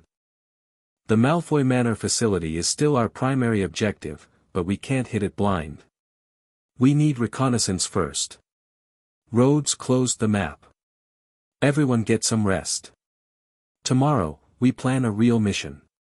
Arthur Weasley arrived early the next morning, looking like a man who hadn't slept in a week. His robes were rumpled, his hair was more disheveled than usual, and there was a tremor in his hands that Harry didn't like. I found something, he said, spreading documents across the workbench. The Unspeakables have been running a classified project out of a warehouse in Nocturne Alley. Code name is Prometheus. The paperwork is buried under 7 layers of classification, but I managed to trace some of the resource requisitions. What kind of resources? Muggle technology, mostly. Electronic components, power supplies, some kind of rare earth minerals that don't exist in nature, at least not Muggle nature. They're being shipped in from a Stark Industries shell company, routed through a ministry front that's supposed to be studying Muggle artifacts for defensive purposes. Defensive purposes. Rhodes's voice was flat. That's a cover story if I've ever heard one. It gets worse. The project lead is an unspeakable named Croaker. He's been in the Department of Mysteries for 30 years. But the technical consultant, the man actually running the experiments. Arthur pulled out a photograph. This is him. The photograph showed a man in his 50s, thin and angular, with the kind of face that had been doing complicated math since birth. His eyes were pale and intense, and he wore a lab coat over robes like he couldn't decide which world he belonged to. Elias Kane, Hermione breathed. He's not working with Voldemort directly. He's working with the Ministry. Or the Ministry is working with him, and neither of them knows about Voldemort's involvement, Rhodes said. Either way, Kane is playing multiple sides. But why? What does he want? Arthur's expression darkened. According to these documents, Prometheus is researching the unification of magical and technological power sources. They're trying to build something called a technomantic core, a device that can convert magical energy into electrical power, and vice versa. That's what Voldemort wants for his new body, Harry said. A technomantic core that can make him immune to spells. And Kane is helping him build it. But he's also helping the Ministry build something similar. Hermione was already scanning the documents, her eyes moving at reading speed that would have given most people a headache. This is incredible work. The theoretical framework alone is decades ahead of anything in Muggle physics. If Kane can actually unify the energy systems, then we're all in trouble. Rhodes finished. Voldemort gets a body that can't be killed by conventional magic. The Ministry gets a weapon they don't understand. And Kane gets to play both sides for his own reasons. He straightened. We need to get into that warehouse. Hermione looked up from the documents. If we can get me inside, I can download their research. All of it. The technomantic core schematics, the energy unification theory, everything Kane has been working on. And we can use it against him. We can understand what we're facing.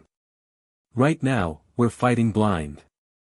Every piece of Stark technology those Death Eaters carry, every fragment of the network I've traced, it's all based on principles Kane developed. If we have those principles, we can find the weaknesses. Hermione's voice had gone fierce, the tone Harry recognized from 100 late-night study sessions. You want to know how to stop a technomantic body? The answer is in that warehouse. Then we hit it tonight, Rhodes said. Small team, quick in and out. Potter and I will handle security. Granger handles the data extraction. Weasley runs Overwatch. I'm going too, Ron said. It's a two-person infiltration. We need you on the outside coordinating. Then I'm coordinating from closer than Perth. You need eyes on the ground in Nocturne Alley, and I know the area. Ron's jaw was set in a way Harry recognized, the Weasley stubbornness that had kept him on a quest for the Philosopher's Stone and sent him into the Chamber of Secrets. I'm not sitting this one out. Rhodes studied him for a long moment. Fine. But you follow orders. You see something going wrong, you don't play hero. You call it in and wait for backup. Understood. Then we move at midnight. Nocturne Alley at midnight was exactly as unpleasant as Harry remembered. The narrow street twisted between leaning buildings like a snake with indigestion, its cobblestones slick with something that was either rainwater or considerably worse. The shops were shuttered, their windows displaying merchandise that seemed to crawl in the darkness, shrunken heads, cursed jewelry, vials of what Harry really hoped wasn't blood. A few cloaked figures lurked in doorways, their faces hidden, their business clearly not the kind that happened in daylight. Harry led the way under his invisibility cloak, his footsteps silenced by Hermione's charm. Rhodes was on the rooftops, the War Machine suit running in full stealth mode, its thermal masking rendering it nearly invisible to magical detection. Ron was stationed at the entrance to Diagon Alley, far enough to avoid suspicion but close enough to run if things went wrong. The warehouse is at the end of the alley, Hermione's voice came through the earpiece. She was with Ron, monitoring the operation through a combination of the Spelllink's feed and a magical listening charm. There should be 2 guards at the entrance. Harry ghosted forward. The warehouse loomed ahead, a 3-story building of blackened brick that had probably been condemned since the reign of Queen Victoria. The front door was reinforced steel, utterly out of place in the magical alleyway, and the 2 guards Arthur had warned about were stationed before it. They weren't wearing Death Eater robes. They were wearing Ministry uniforms. Unspeakable security, Harry whispered. They're not expecting trouble. They're reading magazines. Take them quiet. We don't want an alarm. Harry pulled 2 items from his belt, a pair of small glass orbs filled with sleeping gas, a gift from Rhodes's tactical supply. He crept to within 10 feet of the guards, still cloaked, and rolled 1 orb toward each of them. The glass shattered. The gas billowed. The guards slumped against the door, unconscious before they hit the ground. Guards down. Entry is clear. Moving. Rhodes dropped from the rooftop with barely a whisper of displaced air, the suit's noise dampeners working at full capacity. He examined the door, the reinforced steel, the magical wards shimmering around the frame, and nodded to Harry. Same as the tower. Can you break it? Give me 30 seconds. The wards were ministry grade, which meant they were designed to keep out dark wizards and curious civilians, not someone who'd spent 4 years learning to dismantle defensive magic from the inside. Harry found the weak point, a gap where the ward overlapped with the door's physical locking mechanism, and inserted a thin stream of magic that unraveled the entire structure like pulling a loose thread on a sweater. Done. The door swung open. Inside, the warehouse was a cathedral to mad science. Row after row of workbenches stretched into the darkness, covered in equipment that was neither fully magical nor fully technological. Arc reactor fragments floated in jars of swirling potion. Wands wired to circuit boards sparked and smoked. A partially assembled automaton lay on a central table, its body a nightmare of metal and bone and something that might have been living tissue. Merlin, Hermione breathed through the earpiece. It's a full research facility. They've been at this for months. Find the data. We'll cover you. Harry moved deeper into the warehouse, his wand out, his eyes scanning for threats. The spell link was active, the suit's sensors painting a picture of the environment that overlaid his normal vision. Magical signatures in green and red. Structural weak points in yellow. A pulsing blue dot that marked the building's power source, somewhere below ground. There's a laboratory on the lower level, he reported. That's where the real work is happening. Agreed. I'm picking up a massive energy reading from below. It's similar to the Azkaban relay, but much more powerful. Hermione's voice was tight with excitement. If their main server is down there, I can get everything. Too risky. We sweep the ground floor first, make sure it's clear, then, a sound cut through the darkness. A footstep, deliberate and unhurried. Harry froze. The figure that emerged from behind the central workbench was tall and thin, wearing a lab coat over ministry robes, his pale eyes gleaming in the dim light. Dr. Elias Kane looked exactly like his photograph, except the photograph hadn't captured the intensity of his gaze or the unsettling calm of his smile. Mr. Potter, Kane said, his voice carrying the faint accent of someone who'd done his postdoctoral work in America. I was wondering when you'd arrive. Harry's wand was up, a curse on his lips, but Kane didn't flinch. He didn't raise a wand of his own. He just stood there, hands in his pockets, looking at Harry like a professor assessing a particularly promising student. Don't bother with the stunner, please. It won't work in here. Kane gestured at the equipment around them. There's a passive dampening field woven into the building structure. Suppresses hostile magic without disrupting controlled experiments. Clever, isn't it? I designed it myself. Harry tried a stunner anyway. The red bolt fizzed and died 6 inches from his wand tip. Always the empiricist. I respect that. Kane's smile widened. The War Machine suit, however, that's not magic. Go ahead, Colonel. You can come out of the shadows. Rhodes stepped into view, his cannon trained on Kane's chest. You know who I am. I know everything about you, Colonel Rhodes.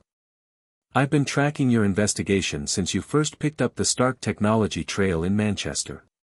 You're very good at your job, but you've been operating in a world you don't understand, and that's made you predictable. Kane turned back to Harry. You, on the other hand. You're not predictable at all. The magical world expected you to hide. To wait for Dumbledore's protection. Instead, you found a Muggle soldier and turned yourself into something new. I find that fascinating. What do you want? Harry demanded. What I want is irrelevant. The question is what you want. You want to understand what Voldemort is building. You want to find a way to stop him. You want to protect your friends and save your world. Kane spread his hands. I can help with all of that. You're working with Voldemort. I'm working with everyone.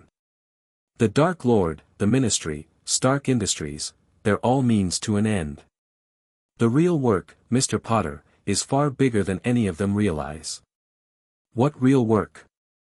Kane's eyes glittered. The unification of consciousness and technology.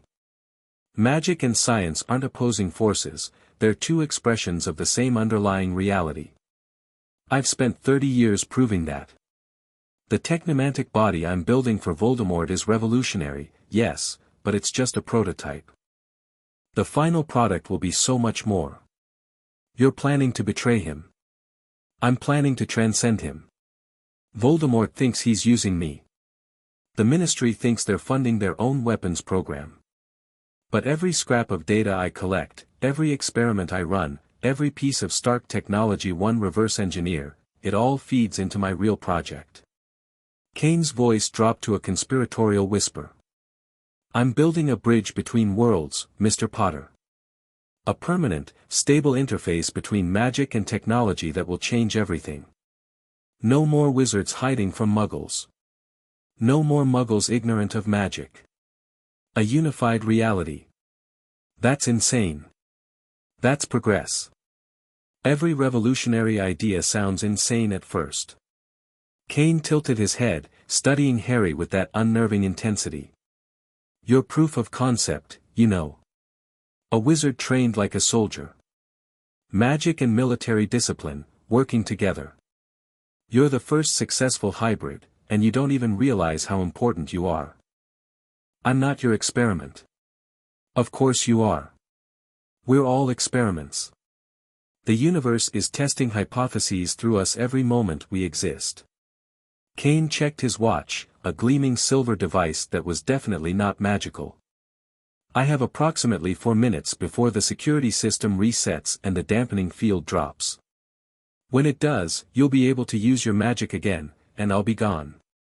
So let me offer you a choice. What choice? Kane reached into his lab coat and pulled out a data crystal, small and silver and glowing faintly with internal light. This contains the complete schematics for Voldemort's technomantic body. Every weakness. Every failsafe. Every way to destroy it. I'm willing to give it to you. In exchange for what? Nothing. I told you, I'm not on anyone's side. I'm on the side of progress. And right now, progress means Voldemort's body fails. It's too primitive, too unstable. If he succeeds, he'll destroy himself and take half the country with him, and that would be a terrible waste of data. Kane set the crystal on the workbench. Take it. Use it. Stop him. And when this is over, come find me. I'll show you what real progress looks like. You expect me to trust you. I expect you to verify everything I've given you. You're not stupid, Mr. Potter. Neither are your friends. You'll analyze the data. You'll test it. And you'll find it's exactly what I promised. Kane stepped backward, fading into the shadows between the workbenches. The dampening field drops in 3 minutes. The Ministry security forces arrive in 6. I'd suggest you be gone before then. Wait, but Kane was already gone, vanished into the darkness like he'd never been there. The data crystal sat on the workbench, its silver surface reflecting the arc reactor's golden glow. Rhodes, is this a trap? The suit's sensor swept the crystal. No explosives. No detectable curses. It's just a storage device. Rhodes's voice was grim. I want to say we shouldn't trust him. Everything I know about people like Kane says he's playing a long game we can't see. But if that data is real, we need it. We're running out of time, and Voldemort's body is nearly complete. This might be our only chance to find its weaknesses before he deploys it. Harry picked up the crystal. It was warm, like a living thing, and he could feel magic pulsing through it, not dark magic, not light magic, just energy. Raw potential, waiting to be shaped. Take it, he said. We'll analyze it back at the safehouse. But I want every security protocol you've got on it until we're sure. Agreed. Let's move. They retreated through the warehouse, past the workbenches and the automatons and the jars of floating arc reactor fragments. Harry's mind was racing, Kane's words turning over and over. Bridge between worlds. Unified reality. First successful hybrid. The man was clearly brilliant and clearly unstable, but there was something in his certainty that felt more dangerous than any Death Eater's hatred. The dampening field dropped with an audible hum, and Harry's magic surged back into his wand like water through a broken dam. They were out the door and into the alley before the Ministry security forces arrived, Ron's voice in their ears directing them to an extraction point 2 streets over. They apparat to Perth just as the first alarms went off in Nocturne Alley. The safe house was quiet when they returned, Arthur pacing by the fireplace and Hermione immediately commandeering the data crystal for analysis. Ron debriefed with Rhodes while Harry stood at the window, watching the sun rise over the Perth rooftops and trying to process everything Kane had told him. A bridge between worlds. A unified reality. It sounded like something Hermione would dream up after too much coffee and too little sleep. But Kane was working with Voldemort, and the Ministry, and probably a dozen other factions they hadn't even identified yet. He was playing a game so complex that Harry couldn't see the board, let alone the strategy. Harry. Hermione's voice cut through his thoughts. I've done a preliminary analysis of the data. It's real. The schematics? Complete. Every component of Voldemort's technomantic body, including the power regulation systems, the magical shielding, and most importantly, she pulled up a diagram on the laptop. The fail-safes. Kane built 3 separate shutdown protocols into the body. 3 ways to disable it without direct combat. Can we use them? We can use one of them, maybe. The others require physical access to the body's core systems, which means getting close enough to Voldemort that it probably wouldn't matter. Hermione's expression was troubled. But the third fail-safe, the one we can trigger remotely, requires a specific magical frequency. A frequency that happens to match. What? The Phoenix Feather Core. Your wand. Voldemort's wand. The connection between them. She looked up at him. Kane designed this failsafe specifically for you, Harry. He's been planning this since before we even knew he existed. The room went very quiet. Then we use it, Harry said. Whatever his game is, whatever he's planning, we use the failsafe to stop Voldemort first. Then we deal with Kane. Agreed. Rhodes crossed his arms. But we need to move fast. Kane gave us this data for a reason, and my guess is he's accelerating his own timeline. Whatever he's really building, it's almost ready. Then so are we. Harry looked at his team, Ron, standing straighter than he ever had at Hogwarts, Hermione, her eyes bright with the hunger of discovery, Rhodes, steady and unshakable as the suit he wore. We have the plans. We have the spell link. We have a way to stop Voldemort's body before it becomes unstoppable. All we need is the opportunity. And we know exactly where to find it, Ron said. Malfoy Manor. The laboratory underneath it. If Voldemort's body is anywhere, it's there. Then that's our next target. Harry's voice was harder than he'd intended, but he didn't soften it. We hit Malfoy Manor. We destroy the body before Voldemort can transfer into it. And we end this. The sun was fully up now, painting the archive in shades of gold and grey. Outside, the world was waking up, muggle and magical, ignorant of the war being fought in its shadows. But inside the safe house, for soldiers were planning their next battle. And somewhere in the darkness, Elias Kane was smiling. Chapter 4, The Malfoy Armory. The Wiltshire countryside was too pretty to be evil. Harry lay flat on his stomach in a drainage ditch that smelled of wet earth and herbicide, watching the manor house through a pair of Rhodes's military binoculars. Dawn was still an hour away, but the sky was already bleeding grey along the horizon, and the manor's silhouette was emerging from the darkness like a beast surfacing from deep water. Malfoy Manor was everything Privet Drive pretended to be. Real wealth, real history, real stone that had stood for centuries instead of pressed brick laid last decade. The gardens were a geometric fever dream of hedgerows and white gravel paths and fountains that sparkled even in the pre-dawn gloom. Peacocks, actual peacocks, roamed the lawns like they owned the place, which in a sense they probably did. The Malfoys had been here since before the Norman conquest, and their home wore its age the way Vernon Dursley wore his watch, as proof of superiority. 27 heat signatures in the main house. Rhodes's voice came through the earpiece, filtered and calm. He was 300 meters to the east, positioned in a tree lean with the war machine suit running passive sensors only. All concentrated on the ground and first floors. No movement in the basement. Because the basement is where the bad things are, Ron muttered from Harry's left. He was pressed into the ditch beside Harry, his freckles standing out stark against the pallor of his face. Mum told us stories about Malfoy Manor. They've got rooms down there that haven't seen sunlight since the 17th century. The laboratory isn't in the main house, Hermione said from the command position half a mile back, where she was monitoring their feeds through the spell link. According to Kane's schematics, the main laboratory is underneath the east wing, accessible through a hidden entrance in what used to be the dungeons. The energy readings are consistent with a subterranean facility. Of course they've got dungeons, Ron said. Why wouldn't they have dungeons? Harry swept the binoculars across the east wing. The manor's architecture was a mess of periods and pretensions, Tudor beams butting up against Georgian symmetry, Victorian Gothic jutting out at odd angles.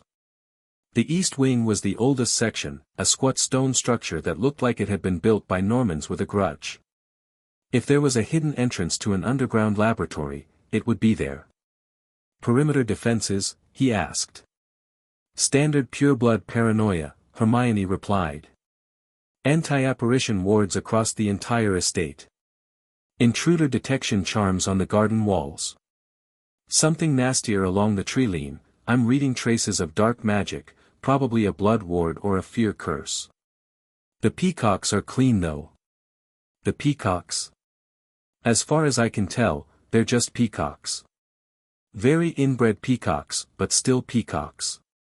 Harry filed that information under things he never expected to learn. Rhodes, can the suit's stealth systems handle the detection charms? Maybe. The thermal masking should beat the apparition wards, but the intruder charms are magical detection. They're looking for living people, not machines. The suit's not alive. It should read as a large bird or a weather anomaly. A very heavily armed weather anomaly, Ron said. That's the hope. Harry lowered the binoculars and rolled onto his back, staring up at the lightning sky.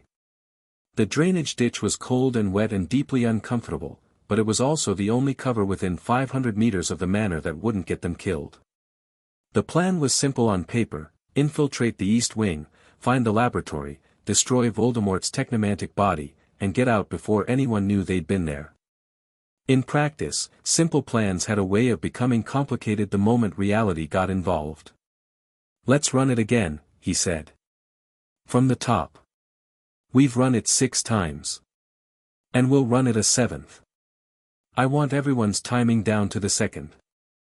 Rhodes made a sound that might have been approval. All right. Phase 1, I breached the tree lean at 0 hour, drawing the detection charm's attention to the west side of the estate. The peacocks will panic, the wards will trigger, and every Death Eater in the house will look that direction. Phase 2, Hermione continued, I trigger a magical EMP from the command position. It won't disable the wards completely, but it'll scramble the intruder detection network for approximately 90 seconds. Long enough for Harry and Ron to cross the garden. Phase 3, Ron said, his voice steadying as he recited the plan. Harry and I enter through the east wing cellar entrance. I secure the stairwell. Harry moves into the laboratory. We find the body, plant the explosive charges Rhodes gave us, and get out. Phase 4, Harry said, I trigger Voldemort's failsafe from inside the laboratory using the Phoenix Feather Resonance. If Kane's data is correct, it'll destabilize the technomantic core before the explosives even go off. And Phase 5? Rhodes asked. We run like hell and hope the manor doesn't come down on top of us. That's the part I'm least confident about, Ron admitted. It's the part nobody's confident about. But it's the only part that gets us home. The silence that followed was heavy with everything they weren't saying.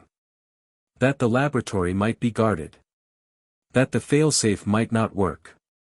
That Voldemort might be there in person, technomantic body or not, and if he was, they were 3 teenagers and a Muggle soldier against the most powerful dark wizard in history.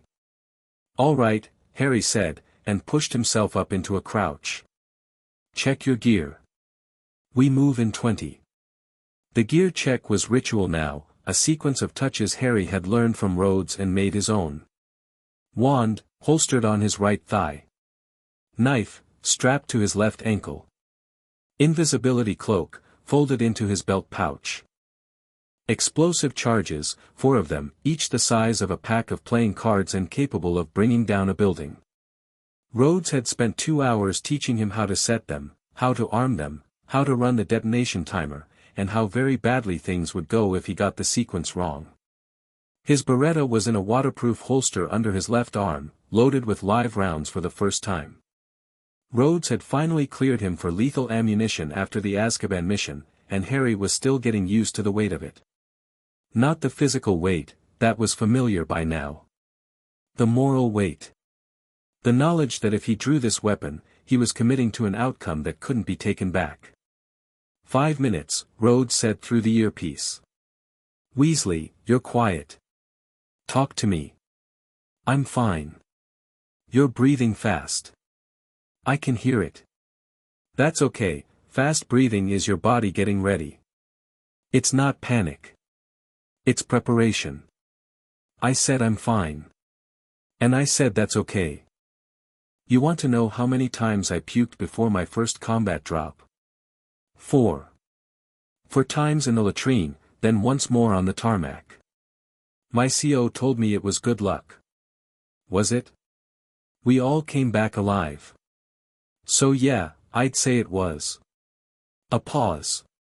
You're not going to let anyone down today, Weasley. You know why? Because you've already proven you can do this. The Sims, the safehouse, the Azkaban relay, you commanded all of it. This is just a bigger board. Ron's breathing steadied. Right. Bigger board. And you're the best chess player on it. Harry caught Ron's eye in the darkness. His friend's face was still pale, still tight with fear, but something had shifted behind his eyes. Rhodes had a gift for that, finding the right words for the right person at the right moment. It wasn't magic. It was something older and harder earned. 2 minutes, Harry said. Ron. If this goes wrong, it won't. If it does. I want you to know that following me into this, you didn't have to. Any of it. You could have stayed at the Burrow, stayed safe, stayed out of the whole mess. You chose this. And that's, he stopped, the words tangling in his throat. That's something I don't know how to repay. You're such an idiot, Ron said, but his voice was warm. You're my best mate. You think I was going to let you do this alone? You think Hermione was? We're in this together. Always have been. Since the troll. Since the troll. Ron's grin was sudden and sharp. And this is a lot better than a troll. At least Malfoy Manor doesn't smell like a public toilet. The night's still young. 1 minute, Rhodes cut in. Potter, you're on point. Weasley, you're his shadow. Granger, stand by on the EMP. Harry pulled the cloak from his belt and wrapped it around himself. The silvery fabric settled over him like a second skin, and Ron's eyes went unfocused as he tried to track Harry's position. The cloak wasn't perfect, sharp eyes could spot the distortion, especially in daylight, but in the pre-dawn gray, it was close enough to invisible to work. 30 seconds. He moved. Out of the drainage ditch and onto the manicured lawn, his footsteps silenced by the charm Hermione had refreshed before they deployed. The grass was wet with dew, each step leaving a faint impression that would be visible in daylight but invisible now. The peacocks were gathered near the west fountain, their heads tucked under their wings, oblivious to the three intruders cutting across their territory. The east wing loomed ahead, its stone walls dark with centuries of weather. The cellar entrance was exactly where Hermione's analysis had predicted, a low door set into the wall, half hidden by a climbing rose that had been trained over the stone. The door looked old, weathered, and used. But the hinges were oiled and recent, and there were fresh scratches on the flagstone threshold. "I'm at the door," Harry breathed. "Breaching in 5, Rhodes said. 4. 3. 2. The explosion on the west side of the estate wasn't an explosion in the conventional sense. It was a repulsor blast, discharged into the ornamental lake with enough force to send a geyser of water and startled peacocks 50 feet into the air. The sound was a thunderclap, followed by the shrieking of birds and the deeper, angrier wail of defensive wards activating. Lights blazed on in the manor. Harry heard shouting, the pounding of feet, the crack of apparition as Death Eaters materialized on the lawn. Every detection charm in the area was screaming, focused on the west side, focused on the unknown threat that had just violated their perimeter. "EMP in 5 seconds, Hermione said. 4. 3. 2. The pulse hit Harry's magical senses like a wave of static. His scar tingled, his wand hand twitched, and the faint shimmer of the detection wards around the cellar door flickered and died. The intruder charms went dark, their attention overwhelmed by the combined assault of Rhodes's diversion and Hermione's scrambling. Now. Harry pushed open the cellar door and slipped inside. The cellar was dark and cold and smelled of damp stone and old wine, the mundane basement of an aristocratic house, unchanged for centuries. But the stairs went down further than any wine cellar needed to go, and at the bottom, the stonework changed from medieval to modern, smooth concrete replacing rough-hewn blocks, fluorescent lights flickering to life as motion sensors detected their presence. "That's not wizard architecture," Ron whispered from behind him. "No. It's Kane's work." The corridor at the bottom of the stairs was straight out of a Muggle research facility, white walls, sealed doors, the hum of climate control systems. Magic and technology had been fused here with a sophistication that made the Nocturne Alley warehouse look like a child's chemistry set. Arc reactor fragments lined the ceiling in strips of cool blue light. Curses woven into the walls pulsed with a rhythm that matched the electrical current. The whole place breathed, a hybrid organism of science and sorcery that made Harry's skin crawl. 2 guards at the main laboratory entrance, Hermione reported. "I'm reading them on the spell link. They're positioned outside a sealed door about 50 meters ahead of you. Can you scramble their comms?"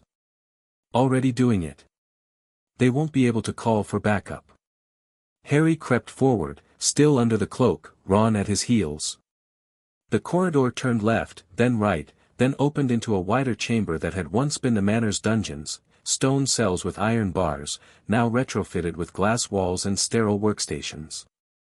The laboratory stretched across the entire footprint of the East Wing, a cathedral of mad science lit by the glow of arc reactor technology. And in the center of it, suspended in a tank of green-tinged fluid, was Voldemort's body. Harry had seen the schematics. He'd known what to expect. But the reality was worse than any diagram. The body floating in the tank was pale and skeletal, its limbs too long, its fingers too thin, its face a mask of serpentine features that were recognizably Voldemort but somehow worse, more alien, more disturbing, because the features weren't just flesh. They were fused with technology. Circuit lines traced across the skin like veins, pulsing with a sickly blue light. The arc reactor heart was visible through the translucent chest, a miniature sun burning where a human heart should beat. The eyes were closed, but Harry could see them moving beneath the lids, dreaming whatever dark dreams a half-born Dark Lord dreamed. "Bloody hell," Ron breathed. The 2 guards were stationed at the base of the tank, their backs to Harry. Ministry uniforms, not Death Eater robes, more unspeakables, the ones Arthur had warned about. They were watching the body with expressions that mixed reverence and terror, the faces of men who'd signed up for research and found themselves in a nightmare. Two hostiles. I can take them quietly. Wait. Ron's hand on his shoulder, invisible but felt. Look at the tank. There's something attached to the base. Harry shifted his position, peering around the edge of the doorway. Ron was right. The tank's base was ringed with devices he didn't recognize, sleek silver cylinders connected by cables to a central console. The console was manned by a third figure, this one in a lab coat, his back to them as he worked. Kane, Hermione breathed through the earpiece. He's here. I'm reading his magical signature. He's interfacing with the body's systems. What's he doing? I can't tell. The data stream is encrypted. But whatever it is, it's causing the technomantic core to fluctuate. The energy readings are spiking. Harry made a decision. Ron, take the guards. I'm going for Kane. What if he raises an alarm? Then we'll be running faster than we planned. Go. They moved simultaneously. Ron's stunner caught the left guard in the back of the head, dropping him before he could make a sound. The right guard turned, his hand going for his wand, but Harry was already past him, the cloak flying off as he sprinted toward the console. Kane turned at the sound of footsteps. His pale eyes widened, but his expression wasn't surprise, it was delight. Mr. Potter. I was wondering when you'd. Harry didn't let him finish. He slammed into Kane at full speed, driving him away from the console and against the base of the tank. The scientist was taller but lighter, and Harry had Rhodes's training behind him. He had Kane pinned before the man could reach for whatever weapon he carried. You set us up, Harry snarled. The fail-safes, the schematics, you wanted us to come here. Of course I did. I told you, Mr. Potter. Voldemort's body is too primitive. It needs to fail, and I needed someone capable of making it fail. Who better than the boy who lived, trained by War Machine himself? Kane's smile didn't waver, even with Harry's wand pressed against his throat. But you're too late to stop the transfer. It's already begun. What transfer? Voldemort's consciousness. He's been downloading himself into the body for the past 6 hours. The process is nearly complete. In a few minutes, that body will open its eyes, and the Dark Lord will be reborn in a form no spell can touch. Kane's eyes glittered. Unless you trigger the failsafe now. You want me to trigger it. I want to see if it works. That's all I've ever wanted, to see if my theories hold up under real conditions. You're my final test, Harry. The hybrid soldier, the boy who bridges worlds. Prove me right. Ron's stunner took the second guard down, and then he was at Harry's side, his wand trained on Kane. The guards are down. What's he saying? He's insane. Undoubtedly. But I'm also your only chance. The failsafe requires physical contact with the tank's interface. You need to place your wand against the glass and channel the phoenix feather resonance directly into the body's neural network.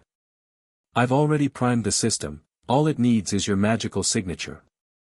Kane tilted his head, studying Harry with that predatory intensity. But you should know that triggering the failsafe will also trigger the self-destruct. The entire laboratory will collapse. You'll have approximately 90 seconds to get out. You're still down here. Yes. I'm rather looking forward to it. Harry stared at him. The man was completely calm, utterly serene, like he was discussing the weather instead of his own impending death. Whatever Kane was, whatever he'd become, it wasn't human in any way Harry understood. You're not dying today, Harry said, and pulled Kane to his feet. Ron, tie him up. We're taking him with us. Harry, he knows everything. Voldemort's network, the Stark technology, whatever he's really building. We need him alive. Ron hesitated, then nodded and began binding Kane's wrists with a cord from his belt. The scientist didn't resist, but his smile turned sad. "You're making a mistake, Mr. Potter. I'm not your enemy. I'm your future. Then the future can wait in a cell." Harry turned to the tank. Voldemort's body floated serenely in its green fluid, the circuit lines pulsing faster now, the arc reactor heart beating with a rhythm that was almost alive.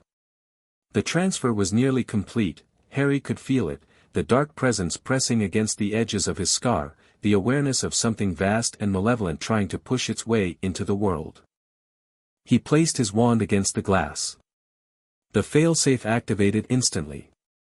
Harry felt his magic surge through the holly wood, the phoenix feather core resonating with its brother in Voldemort's wand, wherever that was.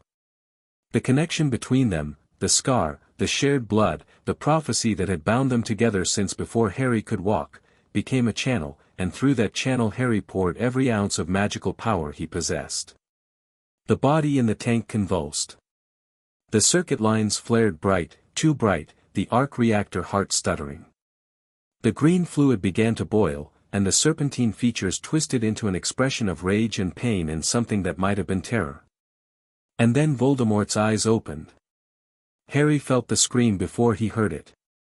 It ripped through his scar like a blade, a psychic howl of fury that drove him to his knees. His wand clattered to the floor. His vision went white, then red, then black. Somewhere distant, Ron was shouting his name, and Hermione was screaming through the earpiece, and Rhodes was demanding a status report, but all Harry could hear was Voldemort's voice, inside his skull, inside his blood, inside the very core of who he was. "You think you can destroy me, boy? I am beyond destruction. I am the future. I am." The body in the tank exploded. The shockwave threw Harry across the laboratory. He hit a glass partition, felt it shatter under the impact, and rolled to a stop against a workstation that was spitting sparks and smoke. His ears were ringing. His scar was on fire. But he could see, through the haze of pain, that the tank was gone, replaced by a crater of twisted metal and blackened concrete, the green fluid spreading across the floor in a steaming tide. What happened? Ron was at his side, hauling him up. Did it work? Is he dead? I don't, Harry coughed, his throat raw. The failsafe triggered, but he was already in the body. He was awake. He was, laboratory self-destruct is active, Hermione's voice cut through the earpiece, high and urgent. I'm reading massive energy buildup. The arc reactor fragments are going critical. You have to get out of there now. Kane, gone, Ron said, his face pale. I had him tied, but when the tank exploded, he just vanished. Operat or something. The wards prevent apparition. Then he had another way out. Doesn't matter. We need to move. Harry grabbed his wand from where it had fallen and forced his legs to work. The laboratory was coming apart around them, ceiling panels crashing down, walls cracking, the blue light of the arc reactor fragments pulsing erratically as the self-destruct sequence counted down. Rhodes, we're coming out. The body is destroyed but the whole place is going up. I see it. East Wing is starting to collapse. I'm moving to your extraction point, you've got 60 seconds before I have to pull back. They ran. Through the corridor, past the abandoned workstations, up the ancient stairs that were already trembling with the force of the destruction below. The cellar door was ahead, the grey pre-dawn light spilling through it like a promise of safety. Harry could hear shouting above, Death Eaters responding to the chaos, Malfoy's forces mobilized by the explosion. The diversion was over. The real fight was beginning. They burst through the cellar door just as the first killing curse sizzled past Harry's ear. Contact. South side of the East Wing. He dove behind the climbing rows, dragging Ron with him. For hostiles, maybe more, they're coming from the main house. I see them. Rhodes's voice was ice calm. Get to the rendezvous point. I'll cover you. The war machine suit erupted from the tree lean, repulsors blazing. The Death Eaters who'd been advancing on Harry and Ron scattered as blue-white energy carved furrows in the manicured lawn. The peacocks, those that hadn't already fled, shrieked and scattered, their aristocratic dignity forgotten in the face of armored destruction. Harry and Ron ran. The ground shook beneath them, not from Rhodes's attack, but from the laboratory's collapse. The east wing was sinking, its foundations undermined by the self-destruct, and the whole section of the manor was tilting inward like a ship going down. Centuries of Malfoy history, crumbling into a crater of concrete and dark magic. Lucius, Ron gasped as they reached the tree-line. He's going to be furious. Let him be furious. We just destroyed Voldemort's body. Did we? Harry, the body woke up before it exploded. What if, not now? Keep moving. They crashed through the underbrush, branches whipping at their faces, the sounds of battle fading behind them. Rhodes was still engaging the Death Eaters, buying them time, his suit's weapon systems pushing back the tide of dark wizards that was pouring out of the manor. Hermione was waiting at the command position, her face white with tension. The energy readings are dropping. The self-destruct is almost complete. But Harry, not now. We need to extract. Rhodes, we're at the rendezvous. What's your status? Engaged with approximately 12 hostiles. They're pulling back toward the house, I think the collapse is scaring them.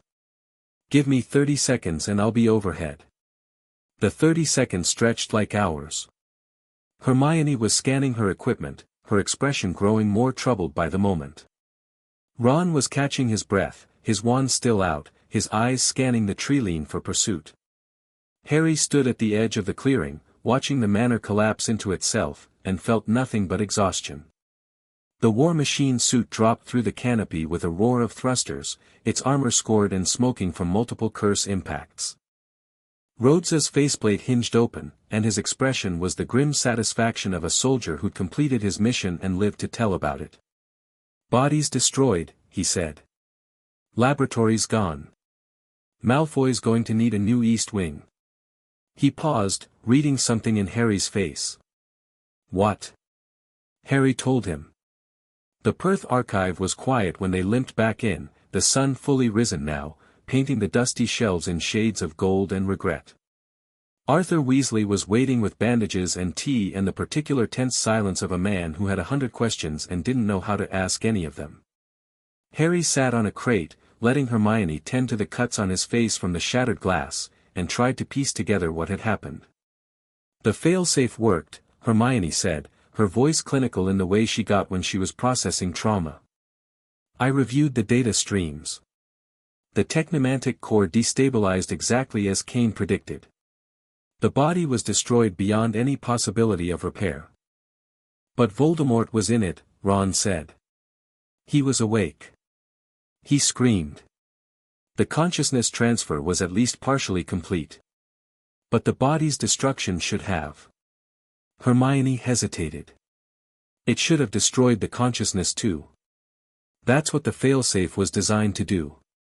Sever the connection permanently. Then why can I still feel him? The question hung in the air like a curse. Harry could feel him. Not the full presence, not the burning intensity of the graveyard or the psychic assault of the laboratory. But something, a whisper, a shadow, a residue that clung to his scar like smoke after a fire. Voldemort wasn't dead. He was wounded. Diminished. But not gone. The body was a decoy, Harry said slowly, the realization crystallizing. That's what Kane meant. He said Voldemort's body was too primitive, that it needed to fail. But he also said the transfer was already begun. What if the body in Malfoy Manor wasn't the real body? What if it was a prototype, a test run, while the real body was somewhere else? Hermione's hands stilled on his face. That would explain the energy readings. The technomantic core in Malfoy Manor was powerful, but it wasn't powerful enough to sustain a full consciousness transfer. It was a proof of concept. A demonstration. Which means the real body is still out there, Rhodes said grimly. Where? They all looked at each other, the same answer forming behind each pair of eyes. Hogwarts, Harry said. Voldemort said he'd have the arc reactor core in 3 days. That was before the Azkaban relay went down, before we hit the warehouse, before Malfoy Manor. He must have accelerated his timeline. Moved the real body somewhere we wouldn't think to look until it was too late. But Hogwarts is the most protected place in the wizarding world, Ron protested. Dumbledore is there. The wards are impenetrable. The wards are weakened at the end of term, Hermione said, her voice hollow. The leaving feast. All the parents coming and going, all the apparition points active, all the protective barriers lowered to let the students leave.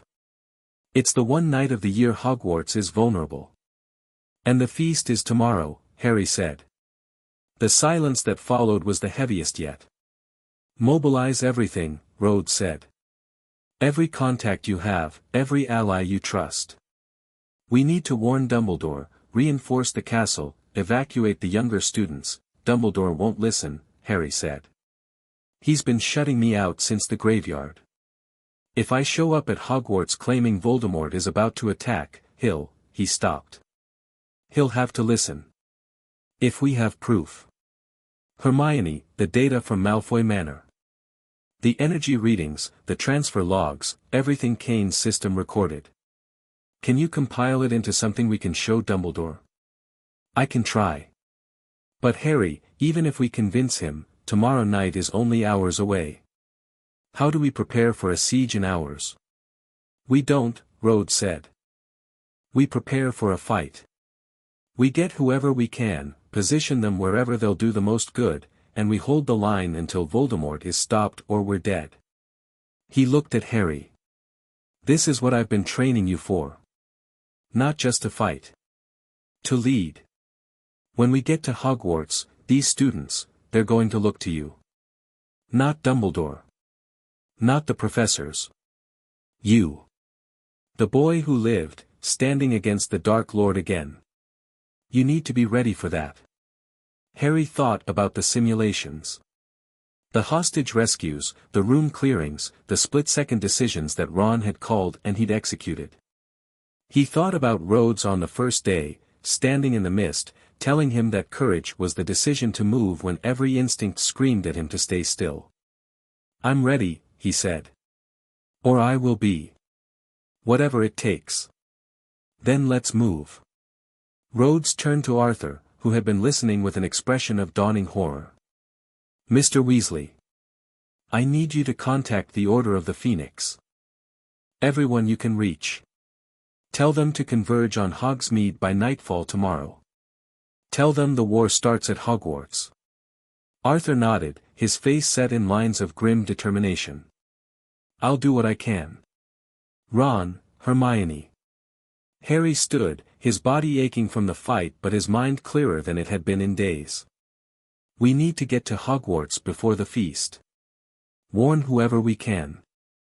Prepare whatever defenses we can manage.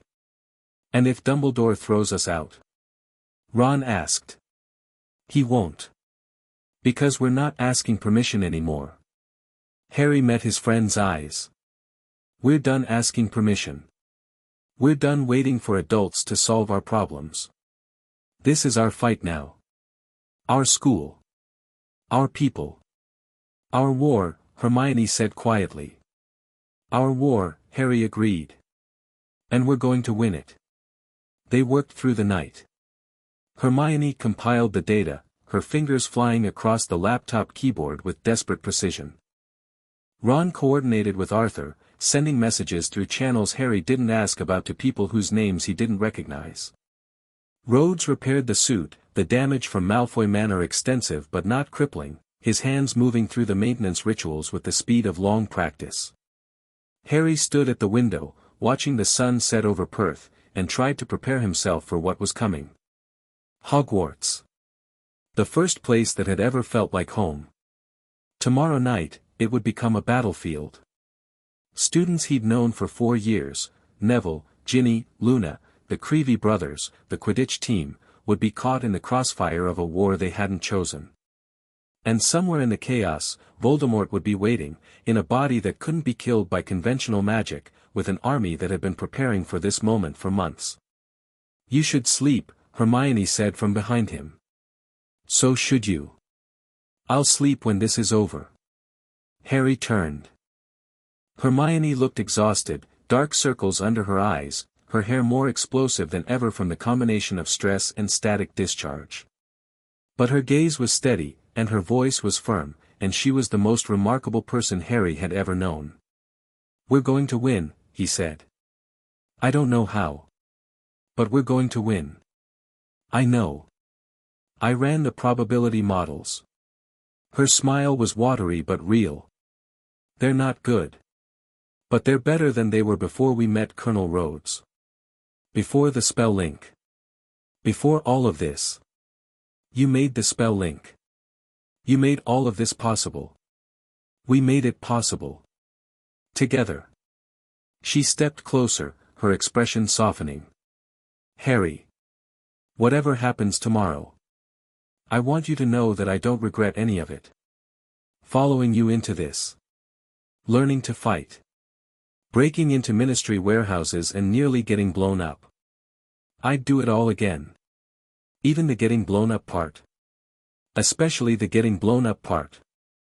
It made me appreciate not being blown up." Harry laughed, the sound surprising him. It felt strange and good, a reminder that even in the darkest moments, there was still room for something that wasn't fear or fury. Ron appeared in the doorway, 2 mugs of tea in his hands. "I heard laughing. That's not allowed in a war room. War room's unofficial policy is that laughter is mandatory for morale," Hermione said primly. "Since when?" "Since I just made it up. Give me that tea." They sat together on the crate that had become their unofficial meeting point, 3 teenagers who'd been through more in one summer than most adults experienced in a lifetime.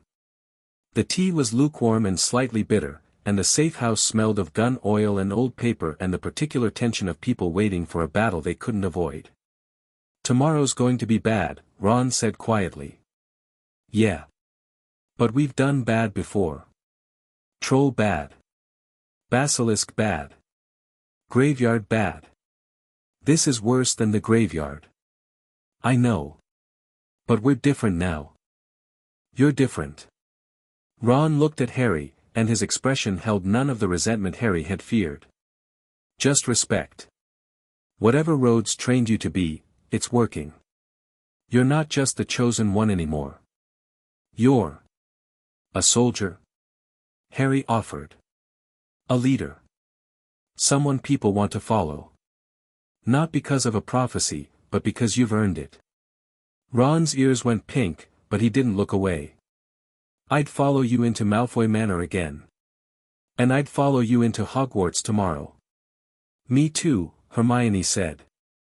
Harry looked at his friends, his first friends, his best friends, the people who'd chosen him when they didn't have to and stayed with him when staying was dangerous. The lump in his throat made it hard to speak. "Then let's make sure there's a Hogwarts left to have a feast in," he said. "Let's finish this." Outside, the night was deep and dark, the Scottish summer offering no comfort of stars. But somewhere beyond the clouds, dawn was coming. And with it, the battle that would decide everything. Chapter 5, Hogwarts Under Siege. The Hogwarts Express wasn't running. Harry stood at the gates of his school for the first time since the Triwizard Tournament, and the silence was wrong. No carriages. No thestrals, or at least none visible to him, and he could see them now, had been able to since the graveyard, so their absence was its own kind of warning. No students spilling across the lawn with trunks and owls and the particular chaos of a term beginning. The feast wasn't for hours yet, but there should have been something. Movement. Life. The bustle of a castle preparing to send its children home for the summer. Instead, the grounds were still as a held breath. The lake was flat and gray, reflecting a sky the color of old bruises. The forbidden forest crouched at the edge of the grounds like a beast waiting for darkness. Even the whomping willow was motionless, its branches hanging limp against the trunk. Hogwarts rose beyond it all, its towers and turrets familiar as Harry's own heartbeat, but there was something different about the silhouette tonight. The windows were dark. The torches that usually blazed along the covered bridge had been extinguished. The whole castle felt like it was holding a secret. "Hermione," Harry said, his voice low despite the emptiness. "Tell me you're reading something." "I'm reading a lot of things. None of them are good." She was crouched beside the gates, her diagnostic equipment spread across a conjure table. The spell link's reading scrolled across her laptop screen in lines of amber text. "The wards are active but degraded, down to about 40% of normal strength. That's consistent with the end-of-term lowering. But there's something else layered underneath. A dampening field. Like the one Kane had in the warehouse. Similar principle, much larger scale. It's woven into the castle's magical infrastructure. I think," her fingers flew across the keyboard. "I think it's been there for weeks. Months, maybe. It's designed to look like normal ward degradation, but it's not. It's targeted. Selective. It's suppressing specific types of magic." "Which types?" "Communications. Flul calls, Patronus messages, any kind of magical signal that could be used to call for help. The moment those wards dropped to end-of-term levels, this dampening field activated." Hermione looked up, her face pale in the grey light. "Harry, nobody inside Hogwarts has been able to contact the outside world for at least 12 hours. Maybe longer." Ron swore under his breath. It was a Muggle word, one he'd picked up from Rhodes. "How many people are in there?" "I can't get an exact count. The dampening field is interfering with my readings. But if the end-of-term feast is tonight, the entire school should be gathered in the Great Hall. Every student who hasn't already left. Every professor. Every staff member." Hermione's voice cracked. "Ginny. Neville. Luna. They're all in there." Harry's hands tightened on the gate. The iron was cold, older than the Founders, and it thrummed with magic that was trying very hard to pretend everything was normal. "Can we get in?" "The gates respond to magical signatures. Yours should still be recognized as a student. But if we go in, they'll know. The dampening field is passive, but whoever set it up is monitoring the entrances. Then we don't go in quietly." Harry turned to Rhodes, who was standing a few meters back with the war machine suit powered down to standby, its sensor arrays sweeping the treeline. "What's your tactical assessment?" "Castle assault, medieval architecture, unknown enemy force size. The dampening field complicates things. If we go in hot, we might lose the ability to coordinate.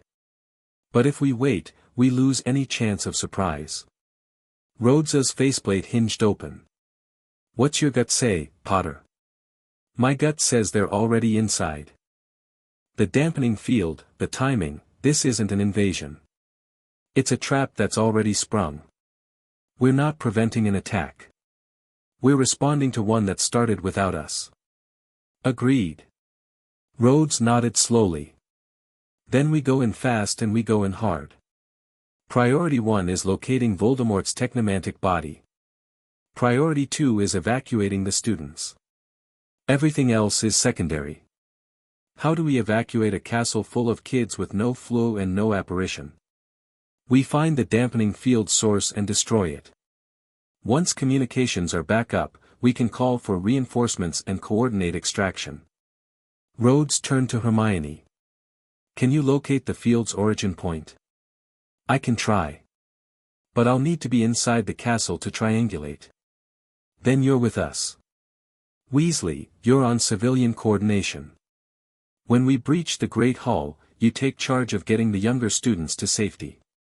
The older ones who can fight, you organize them."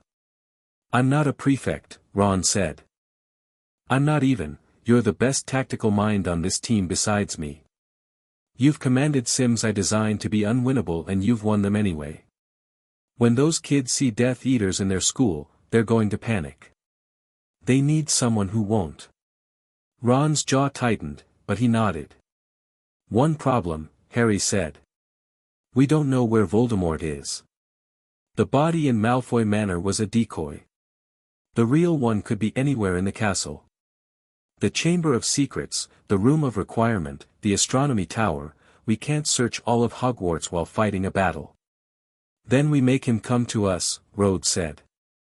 You're the one thing he wants more than immortality. The prophecy. The boy who lived. If you're in the castle, he'll find you.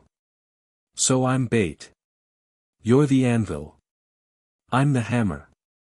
Rhodes's smile was thin and not particularly warm. He thinks he's hunting you. He doesn't know you've got backup that doesn't register on his magical radar. Harry looked up at the castle. Somewhere inside, Ginny was probably sitting in the Great Hall, pretending to enjoy the feast while wondering why her brother hadn't written. Neville was probably tending his Mimbulus Mimbletonia, oblivious to the war about to crash through the doors. Luna was probably saying something unsettlingly perceptive that everyone would dismiss as odd. Somewhere inside, Voldemort was waiting. In a body that couldn't be killed by spells. With an army that had been infiltrating the castle for months. And a plan that had been in motion since before Harry had ever met a muggle in a flying suit of armor. Let's go, Harry said, and pushed open the gates. The entrance hall was empty. Harry had never seen it empty before. Even at 3 a.m, there was always someone, Filch prowling for rule breakers, Mrs. Norris stalking the shadows, a prefect sneaking back from a midnight rendezvous. Now the marble staircase rose into silence, the hourglasses of the house points stood untouched, and the torches in their brackets burned low and blue, a color Harry associated with danger and dementors and the particular wrongness of magic being used for things it wasn't meant to do. The great hall's through there, Ron whispered, nodding toward the massive oak doors. I can hear them. The feast is still going on. Harry listened. Through the wood, he could make out the clink of cutlery, the murmur of hundreds of voices, the occasional burst of laughter that sounded forced in ways he couldn't quite identify.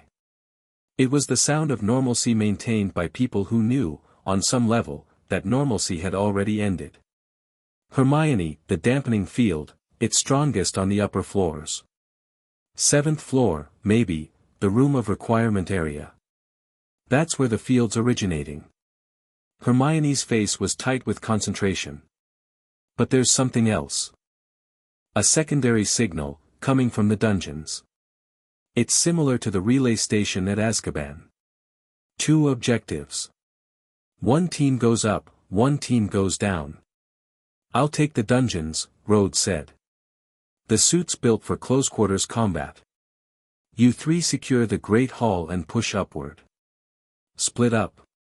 Is that wise? Wise doesn't win fights. Speed does. We disable the field, you protect the students. We meet at the 7th floor and take out whatever's generating that signal. Rhodes's faceplate closed, the helmet whirring as it sealed. Stay on comms. If you see the technomantic body, don't engage solo. Wait for backup. Understood. Rhodes moved toward the dungeon stairs, the suit's noise dampeners reducing his footsteps to whispers. Harry watched him go, then turned to the Great Hall doors. Ron. When we go in, you take command of the evacuation. Don't ask permission. Don't wait for a professor to tell you what to do. Just start moving people. What if they don't listen? Make them listen. Harry pushed open the doors. The Great Hall was exactly as he remembered it, enchanted ceiling reflecting the stormy sky outside, candles floating in their thousands, long tables laden with food that smelled of roast meat and fresh bread and the peculiar sweetness of Hogwarts treacle tart.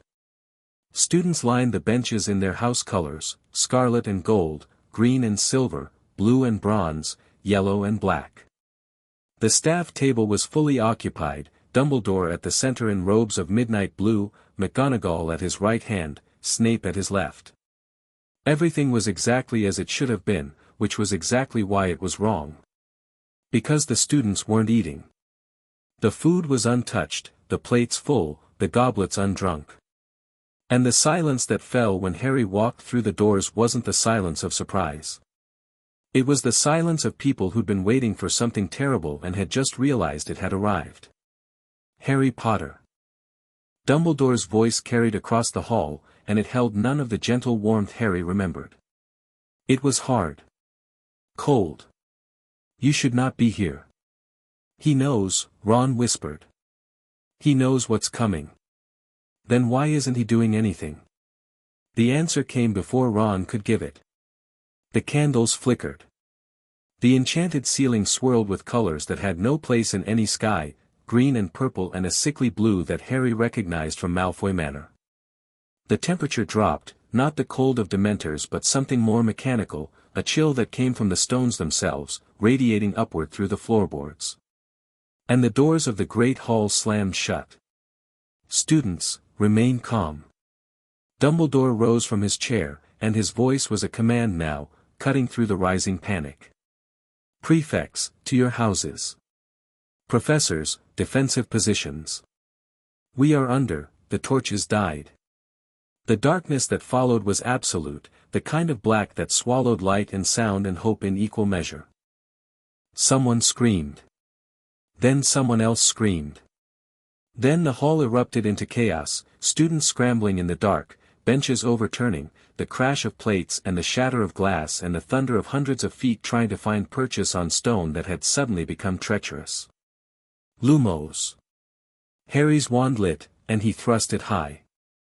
Lumos Maxima. The spell blazed outward, catching on the spell-light of other wands, Hermione's, Ron's, a dozen professors, 100 students, until the great hall was a constellation of tiny suns, each one revealing a scene of barely contained terror. The first years were crying. The seventh years had wands out but no idea where to point them. The prefects were shouting orders that nobody could hear over the din. And at the staff table, Dumbledore was frozen, his wand half raised, his eyes fixed on something Harry couldn't see. The ward stones, Dumbledore said, and his voice was the voice of a man who just understood a terrible truth. They've been compromised. The castle's protections, someone has been unweaving them from the inside. Who? McGonagall demanded. But Harry already knew. He'd seen the dampening field signature on Hermione's diagnostic. He'd heard Kane's voice in the warehouse, calm and certain, explaining how he'd been playing both sides. The unspeakables in the ministry. The Death Eaters at the gates. And someone inside Hogwarts, someone with access to the castle's deepest magic, who'd been preparing for this moment for months. Snape, Harry breathed. The potions master was still at the staff table, his face unreadable. But his wand was out, and it wasn't aimed at the doors. It was aimed at Dumbledore. Severus. Dumbledore's voice was quiet, almost gentle. What have you done? What I have always done. What I swore I would do. Snape's expression didn't change, but something flickered in his dark eyes, regret, maybe, or the ghost of it. The Dark Lord's body is complete. His forces are within the walls. And I have fulfilled my vow. The curse that left Snape's wand wasn't green. It wasn't the killing curse. It was something else, something that wrapped around Dumbledore like chains of purple fire, lifting the headmaster off his feet and slamming him against the wall behind the staff table. McGonagall screamed. Sprout lunged for Snape, but he was already moving, his robes billowing, his form dissolving into black smoke as he operated through the very wards he'd spent months dismantling. And the doors of the great hall burst inward. Death Eaters poured through in a wave of black robes and silver masks, their wands spitting curses before anyone could react. Students dove under tables. Professors threw up shields that shattered under the combined assault. The hall became a battlefield in the space of a heartbeat, and Harry was already moving. Ron. The younger years, get them out through the side door. Hermione, the kitchen entrance, I know the way. Go. Harry's first stunner caught a Death Eater in the chest before the man could finish his incantation. His second took another in the throat. He was moving through the OODA loop faster than thought, the training Rhodes had drilled into him taking over while his conscious mind grappled with the impossible reality of Hogwarts under attack. Protego. His shield caught a curse meant for a cluster of first years. Stupefy. The caster went down. Hufflepuffs, to the kitchens, follow Hermione. Ravenclaws, where are the Ravenclaw prefects? Here. Padma Patil's voice cut through the chaos. What do we do? Evacuate through the portrait hole to the 7th floor. The fat lady will let you through. Tell her the password is Mimbulus Mimbletonia, and if she argues, tell her Neville Longbottom sent you. Neville? He'll understand. Go. Harry caught a glimpse of Ron organizing the Gryffindor evacuation, his voice carrying over the noise with an authority Harry had never heard from him before. First years on the inside, 7th years on the perimeter with wands out. Anyone who can cast a shield charm, I want you on alternating rotation. You shield, you rest, you shield again. Move. They moved. The students who'd been panicking moments before were suddenly a coordinated column, shields flickering to life as they pushed through the side door toward the kitchens. Ron was at the rear, his wand blazing, his face set in lines of concentration that reminded Harry painfully of Mrs. Weasley in her fiercest moments. Potter. Rhodes's voice crackled through the earpiece. Dungeons are compromised. Multiple hostiles, some kind of technomantic construct, it's like a troll fused with Stark tech. I'm engaging but I can't break through to the Great Hall. We're evacuating. Dampening field is still active, we need that source destroyed. Working on it. But you've got bigger problems. I'm reading a massive energy signature descending from the upper floors. Something's coming. Harry looked up. The enchanted ceiling was swirling faster now, the sickly blue light intensifying. The temperature dropped another degree. And through the chaos of the battle, through the screams and the spellfire and the thunder of collapsing stone, Harry heard a sound that froze his blood. Footsteps. Slow. Deliberate. Coming down the marble staircase. The battle in the Great Hall stuttered to a halt. Death Eaters and Defenders alike turned toward the doors, their wands lowering, their faces slack with terror or triumph depending on which side they served. The silence that fell was deeper than the darkness had been, heavier, freighted with the weight of something terrible finally arriving. Voldemort walked through the doors of the Great Hall, and the world changed. The technomantic body was nothing like the decoy in Malfoy Manor. That had been a failed experiment, a prototype, a sketch drawn in flesh and stolen technology. This was the finished work.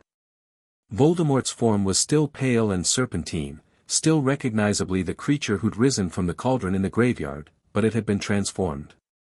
The circuit lines that traced his skin were not crude implants, they were seamless, organic, as natural as veins. The arc reactor heart glowed through his chest, but the light was not the cold blue of Stark technology. It was green. Deep, pulsing, sickly green, the color of the killing curse made into a heartbeat. His eyes were red, as they had always been. But there was something behind them now that hadn't been there before. A cold, crawling intelligence that was not entirely human. Not entirely magical. Not entirely anything that had ever existed before. Harry Potter, Voldemort said, and his voice was the same, high, cold, terrible, but layered underneath it was a second voice, a digital resonance, the ghost of a machine speaking in harmony with the monster. You have been busy. Harry's wand was up. His hands were steady. His scar was screaming, but the pain was distant, filtered through the training that had taught him to treat even agony as data.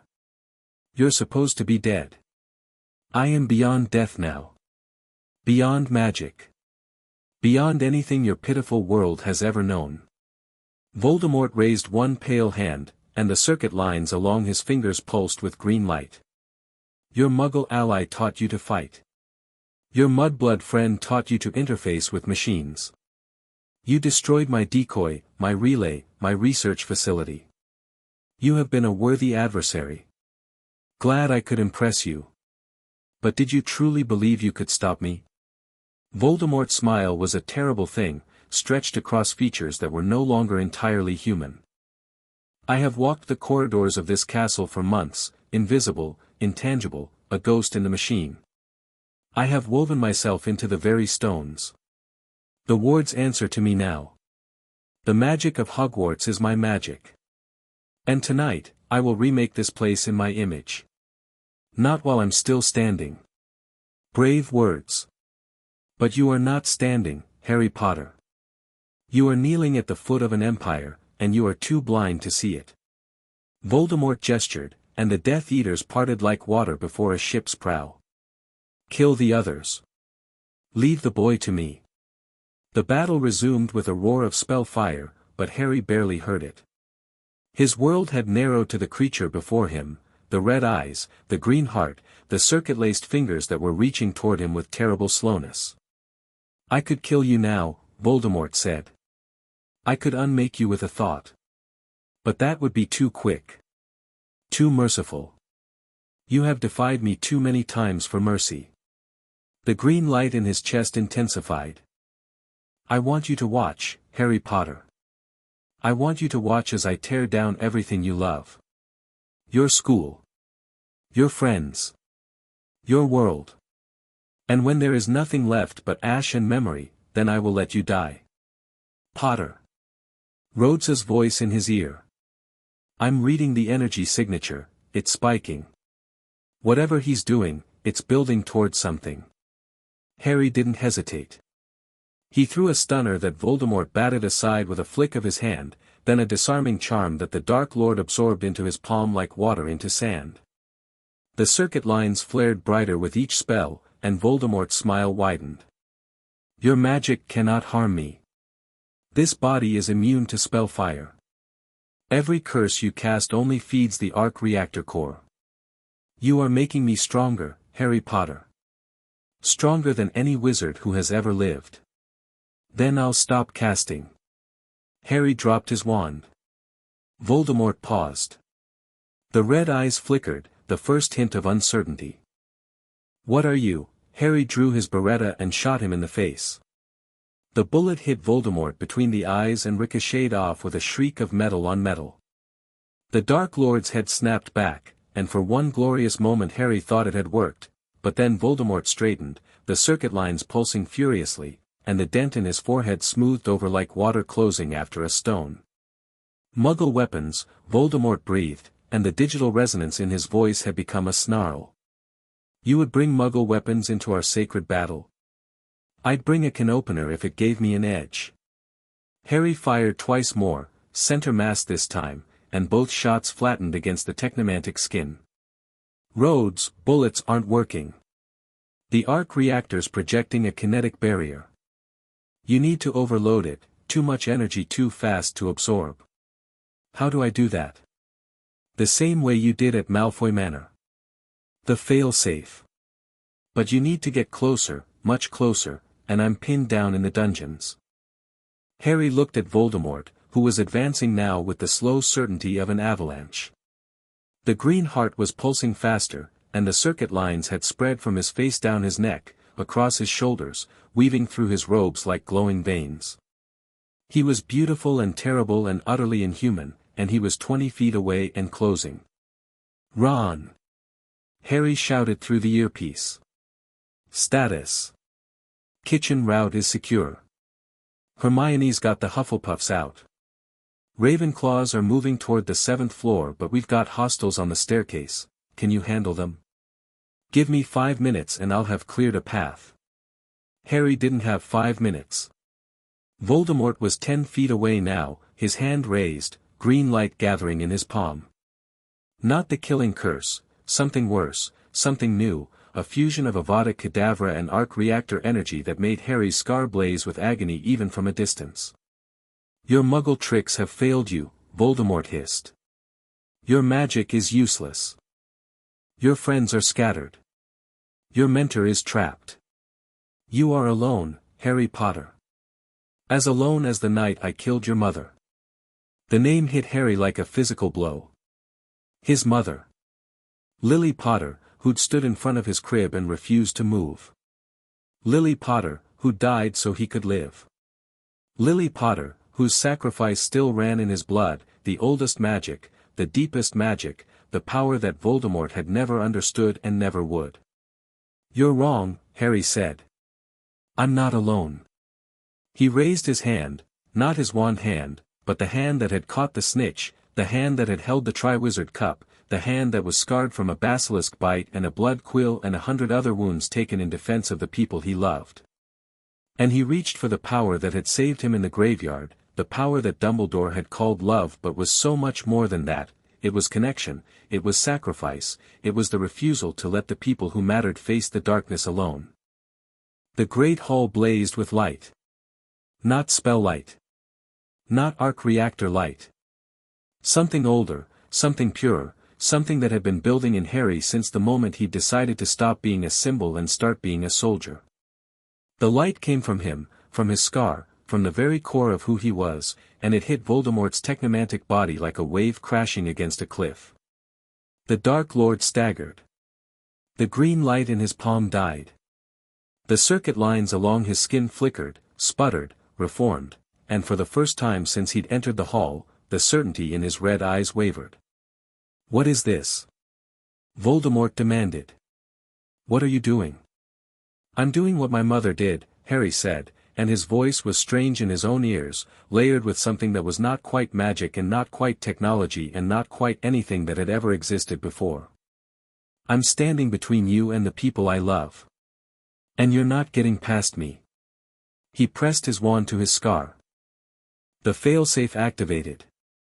Not the one Kane had designed, that was for the decoy, the prototype, the body that had never been real. This was something Harry improvised in the moment, channeling the phoenix feather resonance through the connection that had bound him to Voldemort since infancy. The cursed scar wasn't just a wound. It was a link. And links, as Hermione had proven with the spell link, worked both ways. Voldemort screamed. It was a sound Harry had heard before, in the Chamber of Secrets, when the basilisk fong had pierced the diary. In the graveyard, when the Priori Incantatem had ripped the echoes of his victims from his wand. It was the sound of something immortal being reminded that it could die. The technomantic body convulsed. The arc reactor heart stuttered, its green light flickering. The circuit lines dimmed, brightened, dimmed again, fighting to maintain their integrity against the assault of Harry's magic flooding through the scar connection. "Rhodes! Now! On my way!" But Harry, Voldemort's voice was a digital shriek, the machine resonance tearing free from the human. "You cannot, this body is perfect, I am invincible, you're a prototype," Harry said. "Kane told me himself. Too primitive. Too unstable. And I just proved him right." He pushed harder. The light pouring from his scar intensified, and Voldemort's body began to crack. Not skin, something deeper, the fusion of magic and technology coming apart at the seams. Green energy bled from the fissures, and the arc reactor heart let out a sound like a dying star. And then the ceiling of the great hall exploded. Not from Harry's magic. Not from Voldemort's. From the war machine suit crashing through the enchanted roof in a shower of stone and starlight. Rhodes hit the floor between Harry and Voldemort with an impact that cracked the flagstones. The suit was damaged, Harry could see scorch marks from curse impacts, a missing gauntlet, sparks fontaining from a shoulder joint, but it was still operational, still fighting, still the most beautiful thing Harry had ever seen. "Sorry I'm late," Rhodes said through the external speakers. "Had to fight a technomantic troll. You know how it is. Rhodes, save it. We're not done." He raised his remaining gauntlet, the repulsor node glowing blue-white. "You want to kill a kid, you go through me first." Voldemort straightened. The cracks in his technomantic body were sealing, the green light stabilizing. His red eyes blazed with fury, and the digital resonance in his voice had become a roar. "War machine. The other one. The backup."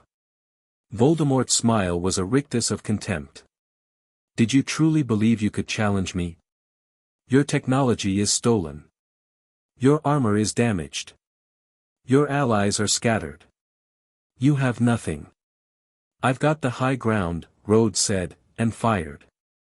The repulsor blast hit Voldemort square in the chest, and this time, something was different. The spell link, Hermione's interface, the phoenix feather resonance, had been channeling through the suit since the moment Rhodes had crashed through the ceiling. Harry could feel it, the familiar warmth of his own magic woven into the repulsor's blue-white energy. The blast didn't ricochet. It didn't absorb. It punched through Voldemort's kinetic barrier like a fist through glass. The Dark Lord flew backward, crashing through the staff table in a shower of splinters and spilled goblets. The arc reactor heart flickered madly. The circuit lines dimmed to near black. How? Voldemort struggled to rise, his technomantic body spasming. This is not possible, magic's got a new wingman, Harry said, and pressed the attack. He didn't use his wand. He used the spell link, channeling through Rhodes's suit, through the arc reactor, through the connection that Hermione had built from silver wire and arithmancy and sheer bloody-minded brilliance. The magic that flowed out of him was something new, not wizard magic, not muggle technology, but the fusion of both that Kane had been chasing and never quite caught. Voldemort's body was the pinnacle of technomancy. But it was built on principles Kane had designed, and Kane had given Harry the keys. The fail-safe. The phoenix feather resonance. The connection that bound them together. Harry reached through the scar, through the spell link, through every bond of magic and blood and sacrifice that had shaped his life, and he tore the arc reactor from Voldemort's chest. The scream that followed was not human. It was not magical. It was not anything that had ever been heard in the world before. Voldemort's technomantic body convulsed, the circuit lines blazing white-hot before shattering like glass. The green light in his eyes died, replaced by something utterly dark, utterly empty, utterly final. And then the body disintegrated. It didn't explode like the decoy. It didn't collapse like a dying man. It simply came apart. The fusion of flesh and technology unraveled layer by layer, the arc reactor heart spinning across the flagstones trailing green sparks, the serpentine features dissolving into dust and darkness and the whisper of something vast retreating to wherever it had come from. When it was over, there was nothing left but scorch marks on the floor and the arc reactor, still glowing, still humming, still alive with power that had no business existing in any world. Harry fell to his knees. His scar was silent. His magic was spent. His body was a catalogue of exhaustion and pain and the particular emptiness that came from channeling more power than a human being was meant to hold. But he was alive. And Voldemort was gone. Status, he managed. Someone give me a status. Great Hall is secure, Ron's voice came through the earpiece, shaky but steady. Death Eaters are retreating, Snape called them off, I think. They're falling back toward the gates. Hermione's got the evacuation moving through the secret passages. We're getting them out, Harry. We're doing it. Dumbledore? Alive. Snape's curse was a binding spell, not a killing one. McGonagall's got him in the hospital wing. He's weak but he'll recover. Harry closed his eyes. The stone was cold against his knees. Somewhere above, the enchanted ceiling was stabilizing, the sickly green fading to honest gray. The candles were relighting, one by one, as the castle's magic remembered what it was supposed to be. A metal hand closed on his shoulder. Rhodes, out of the suit now, or what was left of the suit, the armor riddled with damage, the faceplate missing entirely. His face was bruised and bleeding, but his dark eyes were steady. You did it. We did it.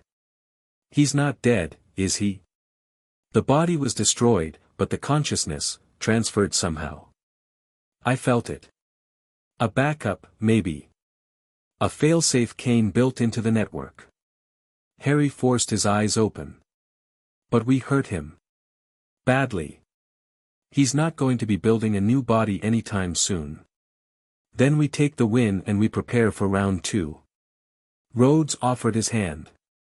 Harry took it, and was hauled to his feet. The dampening field is down. Communications are coming back online.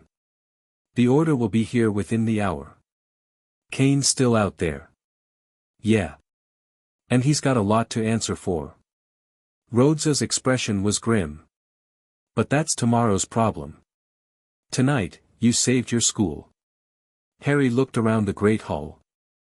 The tables were overturned, the benches shattered, the floors scarred with spell damage and worse. Students were emerging from their hiding places, faces pale and tear-streaked, helping each other up, tending to the wounded, beginning the long process of understanding what had happened. Ron was directing a team of 7th years to set up a triage center.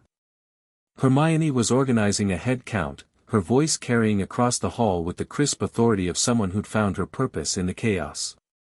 And at the center of it all, beside the fallen arc reactor that still pulsed with stolen light, Harry Potter stood in the ruins of his childhood and realized he wasn't a child anymore. Potter, a voice called from the staircase. Neville Longbottom, his robes torn and his face bloody, stumbled into the hall with a dozen Gryffindors at his back. We held the 7th floor. The Ravenclaws are safe. Ginny's with them, she's organizing a defensive perimeter around the common room. Casualties?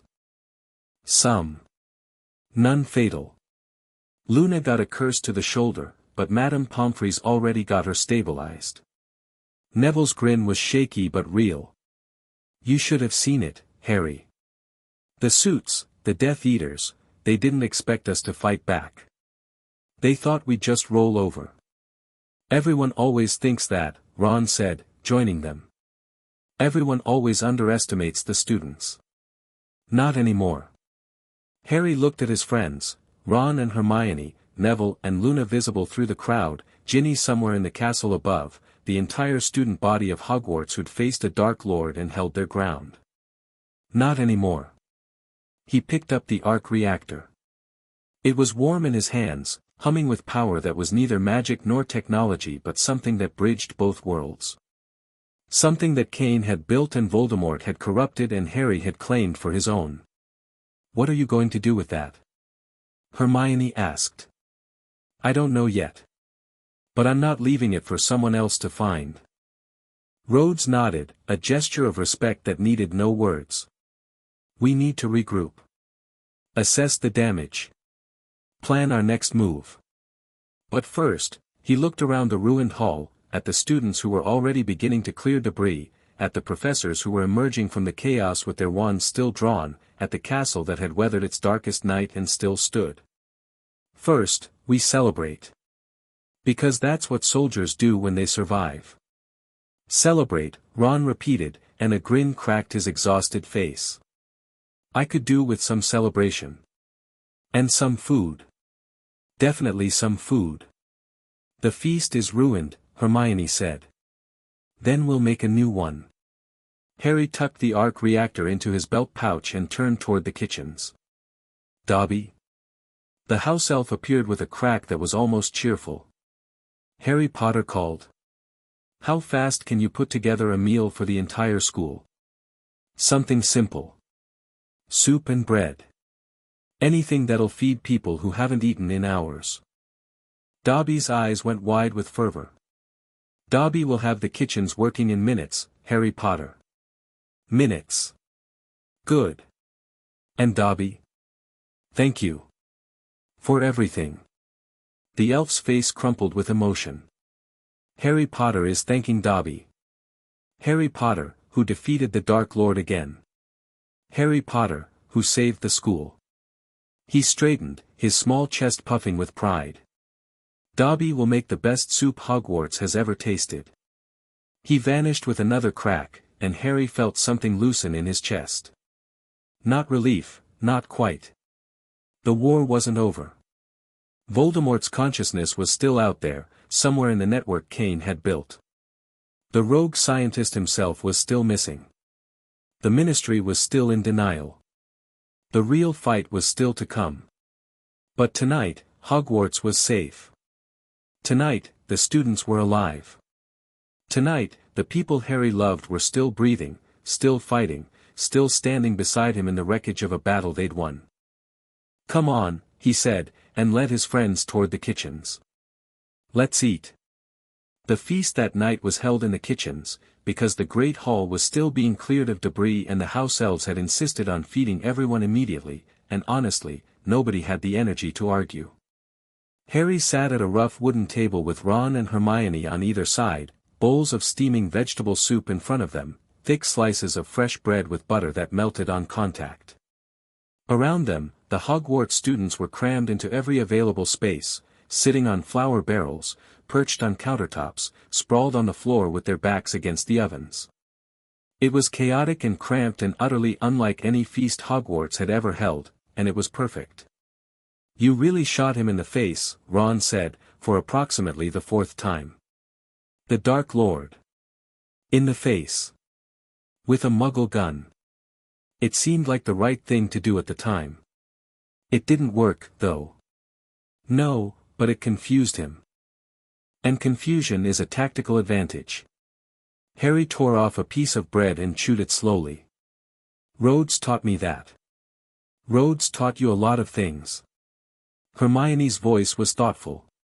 "The spell link integration during the fight, that wasn't in the plan. You improvised an entirely new magical interface in the middle of a battle. Necessity is the mother of improvisation." "That's not the saying. It's Rhodes's version of the saying. He's got a lot of them." Hermione shook her head, but she was smiling. "You've changed, Harry. Not just the training. Not just the fighting. Something deeper. You're not the same person who left Privet Drive." "I know." Harry set down his spoon.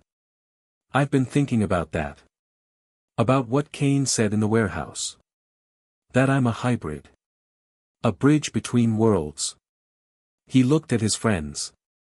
He wasn't wrong. Not about that part. "I am different now. I'm not just a wizard anymore, and I'm not just a soldier. I'm something else. Something that doesn't fit neatly into either world." "Is that bad?" Ron asked. "I don't know yet. But it's true. And I think," Harry paused, choosing his words carefully. "I think it's what we need. Not just to fight Voldemort. But to fix everything that's broken. The wizarding world's ignorance of Muggles. The Muggle world's ignorance of magic. The whole system that left me in a cupboard for 11 years and called it protection." "You want to change things," Hermione said. "I want to build something. After the war is over. Something that makes sure no kid ever has to go through what I went through. And I want you two to help me." Ron and Hermione exchanged a glance, one of those silent communications they'd been doing since first year. Then Ron turned back to Harry. "We're in. Whatever it is. Wherever it goes." He grinned, and it was the old Ron, the Ron of midnight feasts and Quidditch victories and 1,000 small kindnesses that had kept Harry alive during the dark years. "Someone's got to keep you from getting yourself killed. Someone's got to do the research," Hermione added. "Whatever you're planning, it'll need a theoretical framework. It'll need more than that. It'll need soldiers. Diplomats. People who can walk in both worlds and translate between them." Harry looked across the kitchen, at the students who were laughing despite their exhaustion, at the professors who were huddled in a corner with grave expressions, at Rhodes who was standing near the door with a bowl of soup he hadn't touched, his eyes scanning the crowd the way a soldier scanned a battlefield even in moments of peace. "Tomorrow," Harry said, "we start planning. But tonight we rest. Tonight we eat soup in the kitchens and pretend the world isn't still on fire." "I'll drink to that," Ron said, raising his bowl. "To soup." "To soup," Hermione echoed, and her smile was tired but real. "To soup," Harry said, and for the first time in months, the weight on his shoulders felt like something he could carry.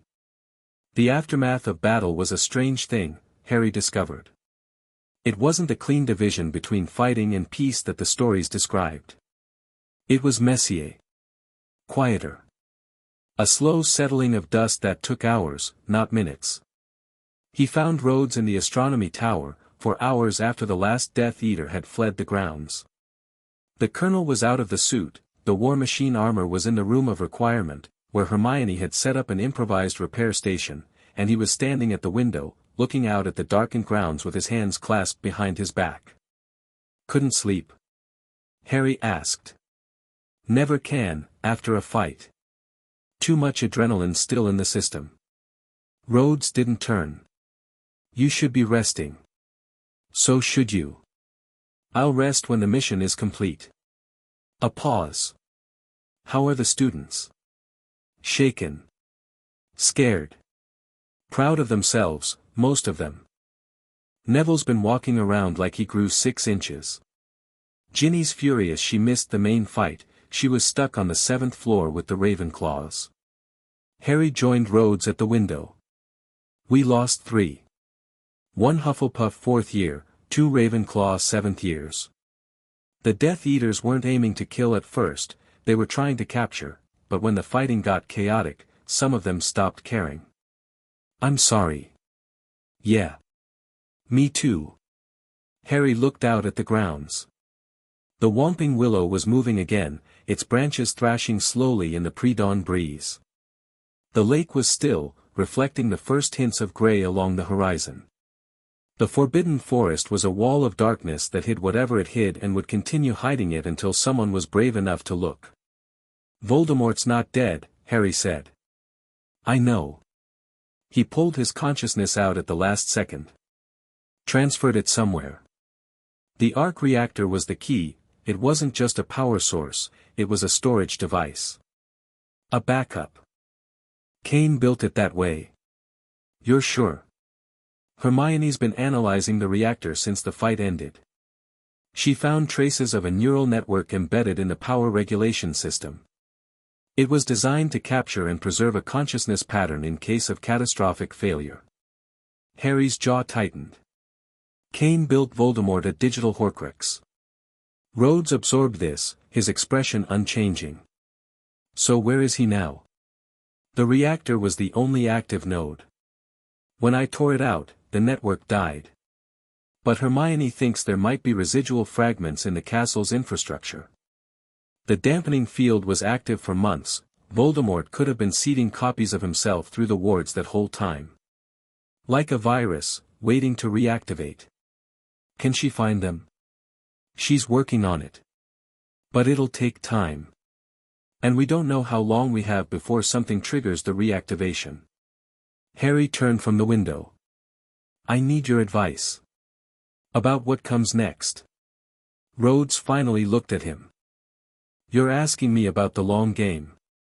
I'm asking you about command. You've been doing this longer than I've been alive. How do you lead when the fight isn't over but the battle is? How do you keep people ready without keeping them terrified? That's the question, isn't it?" Rhodes leaned against the stone wall. "Here's what I've learned. After a victory, people want to relax. They want to believe the danger is past. You have to let them, not completely, but enough to recharge. Soldiers who are always at battle stations burn out. But you also have to make sure they understand the war isn't one.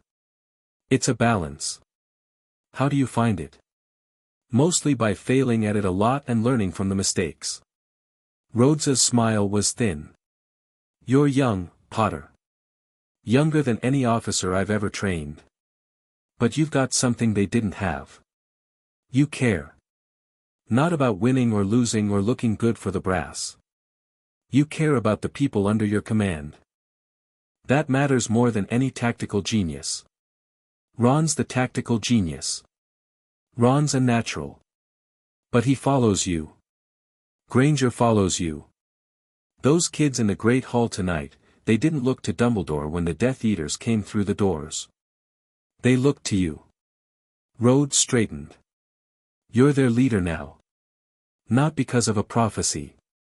Because of what you did tonight. Because of what you've been doing all summer."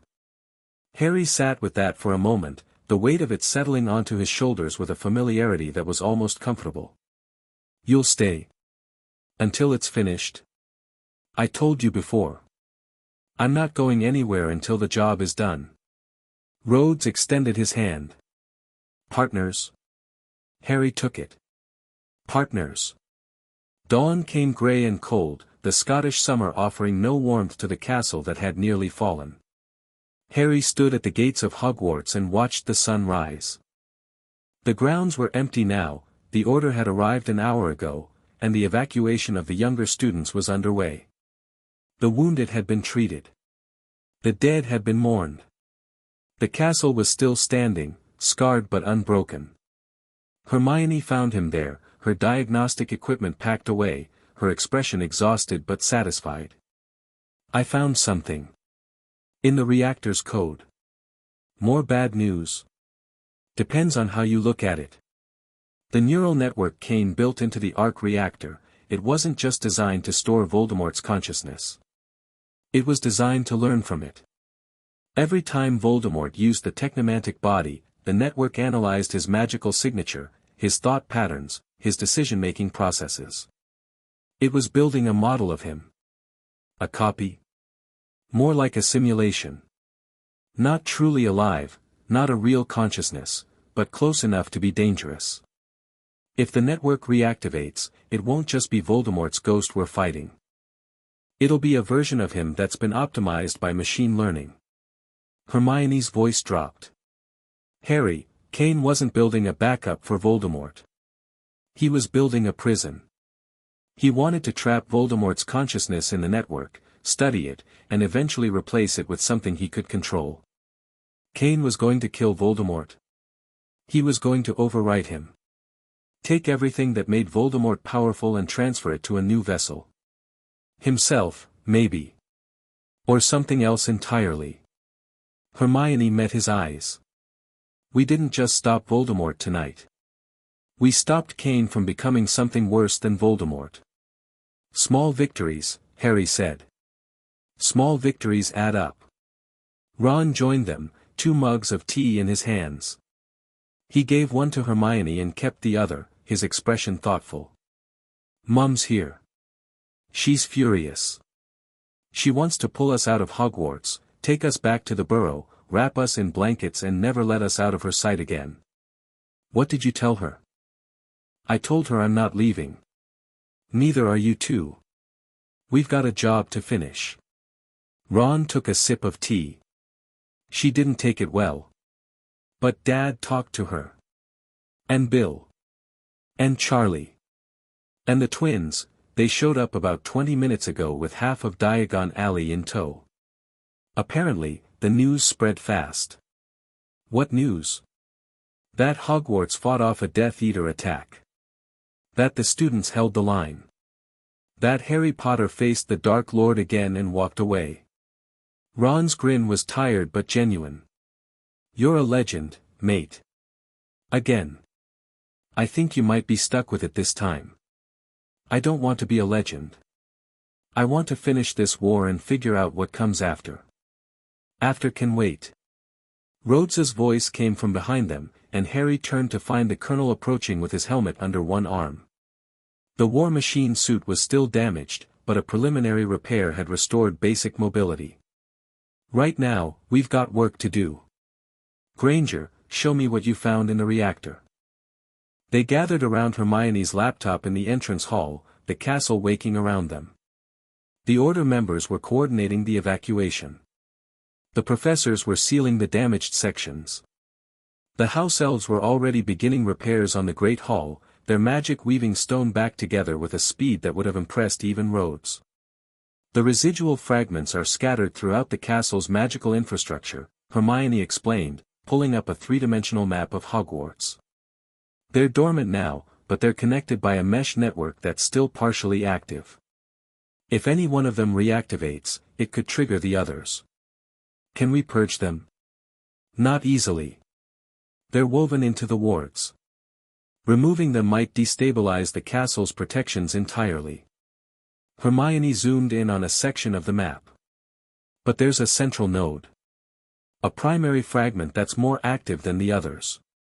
It's located here, in the Chamber of Secrets. Harry's blood went cold. The Chamber of Secrets. Of course. It's the one place in the castle Voldemort considers his territory. The fragment in the chamber isn't like the others. It's not just a backup. It's a seed. If it activates, it'll use the castle's magic to rebuild the entire network from scratch. Then we destroy it. There's a problem. The chamber is only accessible through Parseltongue. And the fragment is guarded. Guarded by what? Hermione's expression was grim.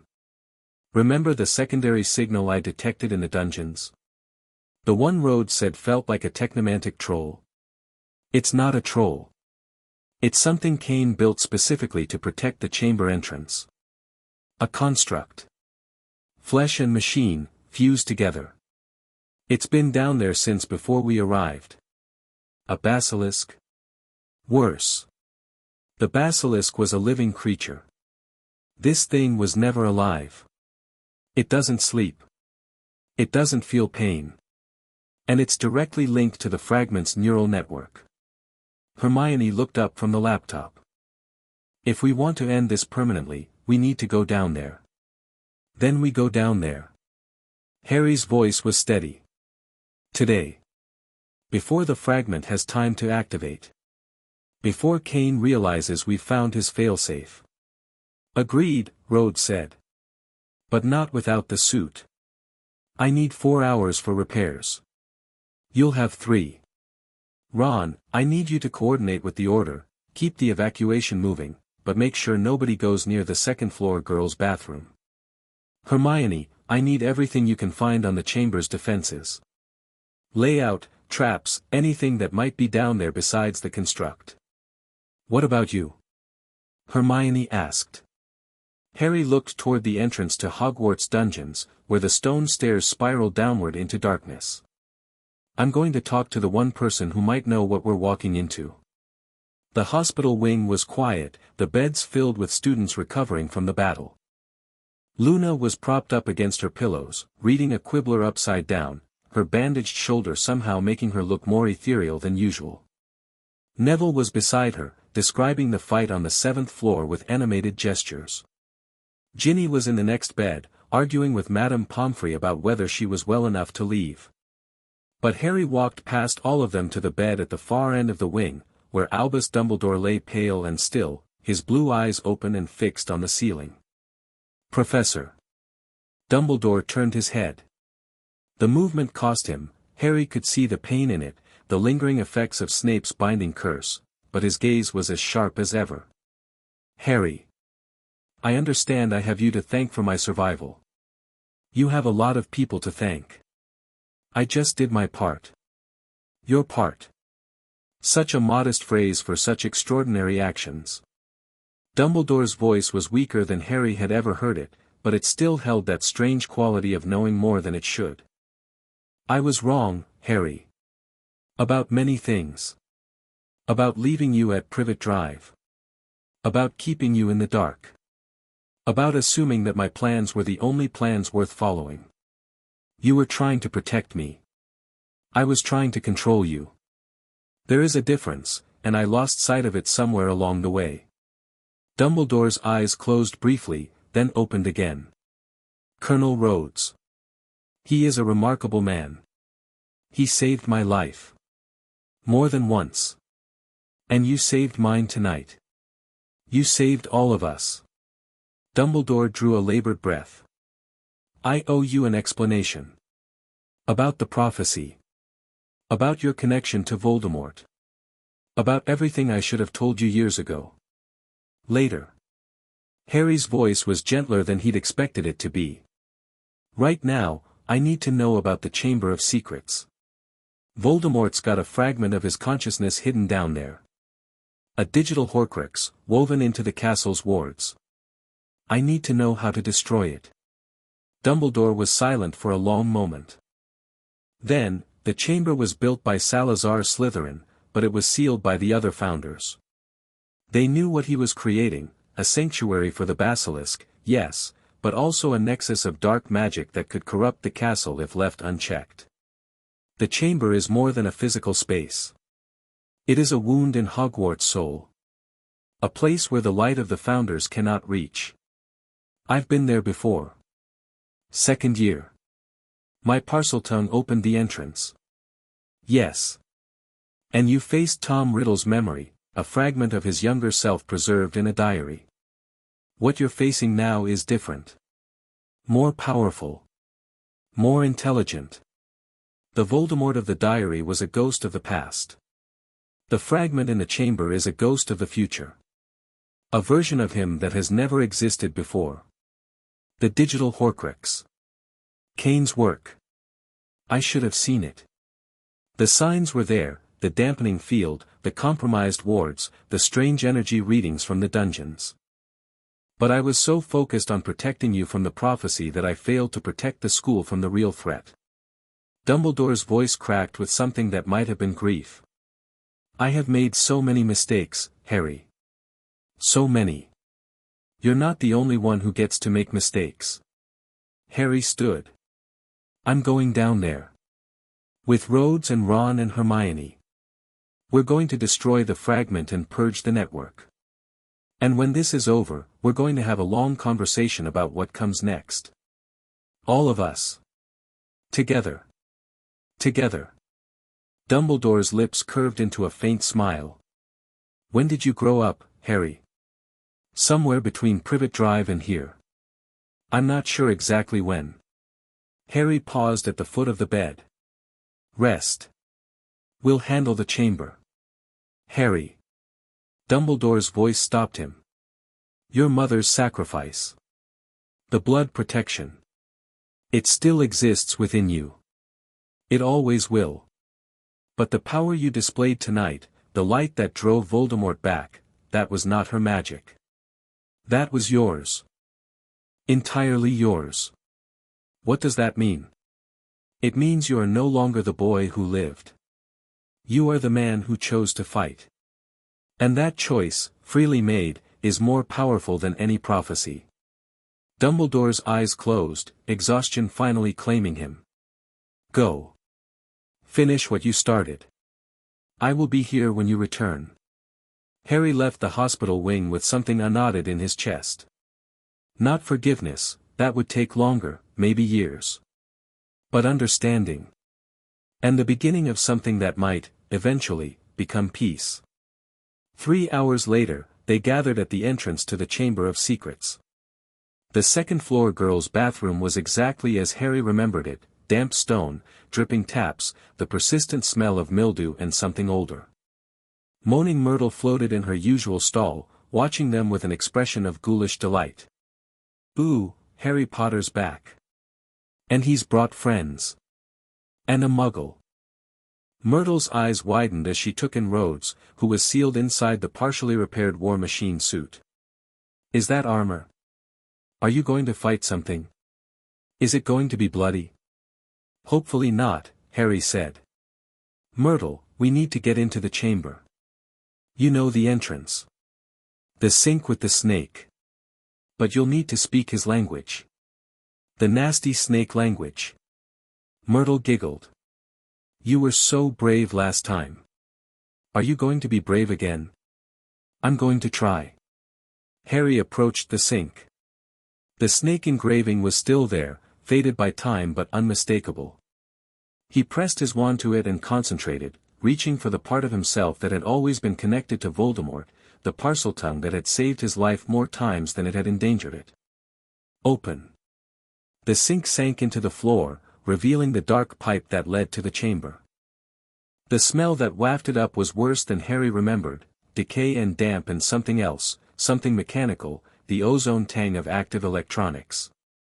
Thermal scan shows movement at the bottom, Rhodes reported. Something large. Multiple heat signatures, but they're all connected. One organism, multiple parts. The construct, Hermione said. Kane's guardian. What are we walking into? I don't know. The readings are unlike anything I've seen before. It's not purely magical, but it's not purely technological either. It's like the troll Rhodes fought in the dungeons, but more sophisticated. More integrated. Can we kill it? Everything can be killed, Rhodes said. Some things just take more effort. Harry looked at his team. Ron, his wand out, his face set in the calm focus of someone who'd found his role. Hermione, her diagnostic equipment humming, her eyes already cataloging data. Rhodes, sealed in the War Machine suit, the spell link active and waiting. Same formation as Malfoy Manor. Ron, you're Overwatch. Hermione, you're on tech. Rhodes and I take point. Harry met each of their eyes in turn. This is the last piece. We destroy the fragment, we destroy the network, we cut Voldemort off from Hogwarts permanently. No mistakes. No hesitation. We finish this. Together, Ron said. Together, Hermione echoed. Together, Rhodes agreed. Harry jumped into the pipe. The slide was as dark and twisting as he remembered, the stone slick with moisture that was probably water and probably something worse. He hit the bottom in a crouch, wand out, Beretta in his offhand, and rose to face whatever was waiting. The Chamber of Secrets stretched before him, vast and terrible in its ancient grandeur. The serpent columns rose into darkness, their carved scales glistening with damp. The statue of Salazar Slytherin loomed at the far end, its stone face blank and pitiless. And in the center of the chamber, where the basilisk's corpse had once lain rotting, something new had been built. It was huge. Larger than the basilisk, larger than the troll, larger than anything that should have fit in the space. Its body was a nightmare of flesh and metal fused together, serpentine coils of organic tissue wrapped around a core of arc reactor technology, multiple heads mounted on articulated necks that swiveled with mechanical precision, eyes that glowed with the same sickly green light as Voldemort's technomantic heart. Bloody hell, Ron breathed, landing beside Harry. What is that? That, Hermione said, her voice shaking slightly, is a technomantic chimera. Kane's masterpiece. He's been building it out of the failed prototypes. Every time an experiment didn't work, he recycled the components into this thing. How do we kill it? I'm working on that. The arc reactor core is in the central body, but it's shielded by layers of organic tissue and magical wards. Conventional weapons won't, the chimera's heads turn toward them in perfect synchronization. 6 heads. 6 sets of glowing green eyes. 6 mouths opening to reveal fangs that dripped with something that smoked when it hit the stone. Spread out. Harry dove left as the first head struck, its fangs gouging the stone where he'd been standing. Ron, the left flank. Hermione, find cover. The chimera moved with a speed that belied its massive size. The organic coils slithered across the chamber floor while the mechanical components whirred and clicked, adjusting the creature's balance, coordinating its attacks. It was like fighting a dragon and a machine in something entirely new, all at once. Rhodes opened fire from above, the War Machine suit's repulsors blazing. The blasts hit the chimera's central body and ricocheted off, absorbed by the shielding Hermione had warned about. Potter, my weapons aren't penetrating. Then we go for the heads. Harry aimed his wand at the nearest serpentine neck. Defendo. The severing charm caught the head at the base, slicing through flesh and wire in a spray of sparks and ichor. The head toppled, its green eyes dying, but the chimera didn't slow. It simply shifted, the remaining heads reorganizing their attack pattern.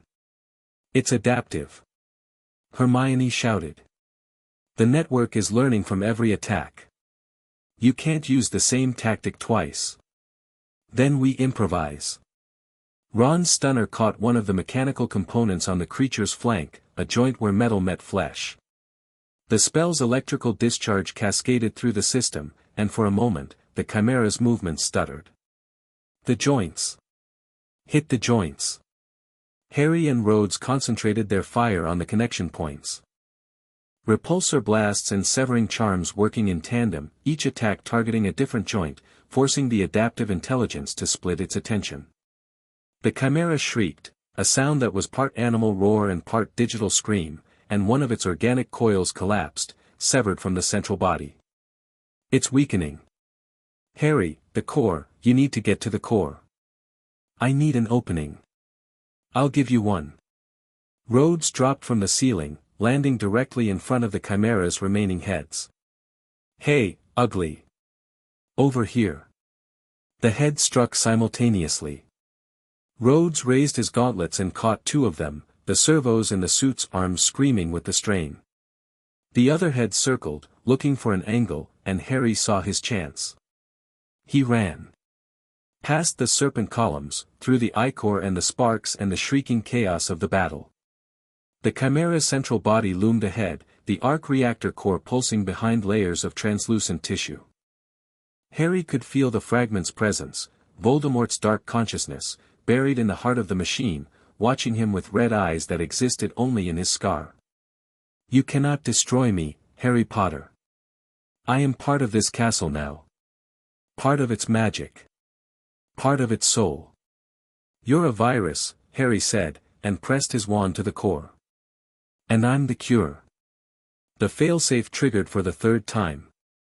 The phoenix feather resonance flooded through the network, and this time, there was no decoy, no backup, no escape. Voldemort's fragment screamed, a psychic howl that echoed through the chamber and through Harry's scar and through every stone of Hogwarts, and then it was gone. The Chimera collapsed. The arc reactor core dimmed. The remaining heads crashed to the floor, their green eyes flickering and dying. And the Chamber of Secrets fell silent. "Status," Harry gasped, his legs giving out beneath him. "Someone, status, Chimera is neutralized," Rhodes reported, his voice strained but steady. "The fragment is destroyed. Network is purged." A pause. "We did it, Potter. It's over." Ron and Hermione were at Harry's side, pulling him up, their faces smeared with ichor and sweat and the particular exhaustion of people who'd fought something terrible and survived. The chamber stretched around them, ancient and silent, the statue of Salazar Slytherin looking down with an expression that might have been approval or might have been stone. "Over," Ron repeated, and laughed, a shaky sound that was halfway to crying. "Bloody hell. It's actually over." "Not over," Harry corrected, but he was smiling. "Just finished." He looked at the fallen Chimera, at the dead arc reactor core, at the chamber that had held two of Voldemort's Horcruxes and would hold no more. The war wasn't won. Kane was still out there, with his plans and his networks and his vision of a unified world that Harry wasn't sure was salvation or damnation. The Ministry was still in denial. The Death Eaters were still at large. But Hogwarts was safe. The students were alive. And for the first time since the graveyard, Harry believed they might actually win. "Come on," he said, and led his friends toward the surface. "Let's go tell Dumbledore the good news."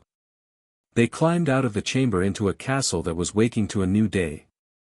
The sun was rising over the forbidden forest, painting the lake in shades of gold and rose. The evacuation had paused, the Order was waiting, watching, hoping, and when Harry emerged from the second-floor bathroom, still covered in the evidence of battle, the cheer that went up could be heard from Hogsmeade.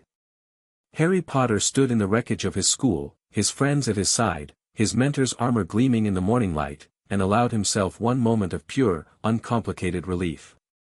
Then he squared his shoulders and went to plan the next fight. Because that was what soldiers did. Chapter 6, The Midnight Duel. The Chamber of Secrets closed behind them like a throat-swallowing darkness. Harry emerged into the second-floor bathroom on legs that barely felt like his own.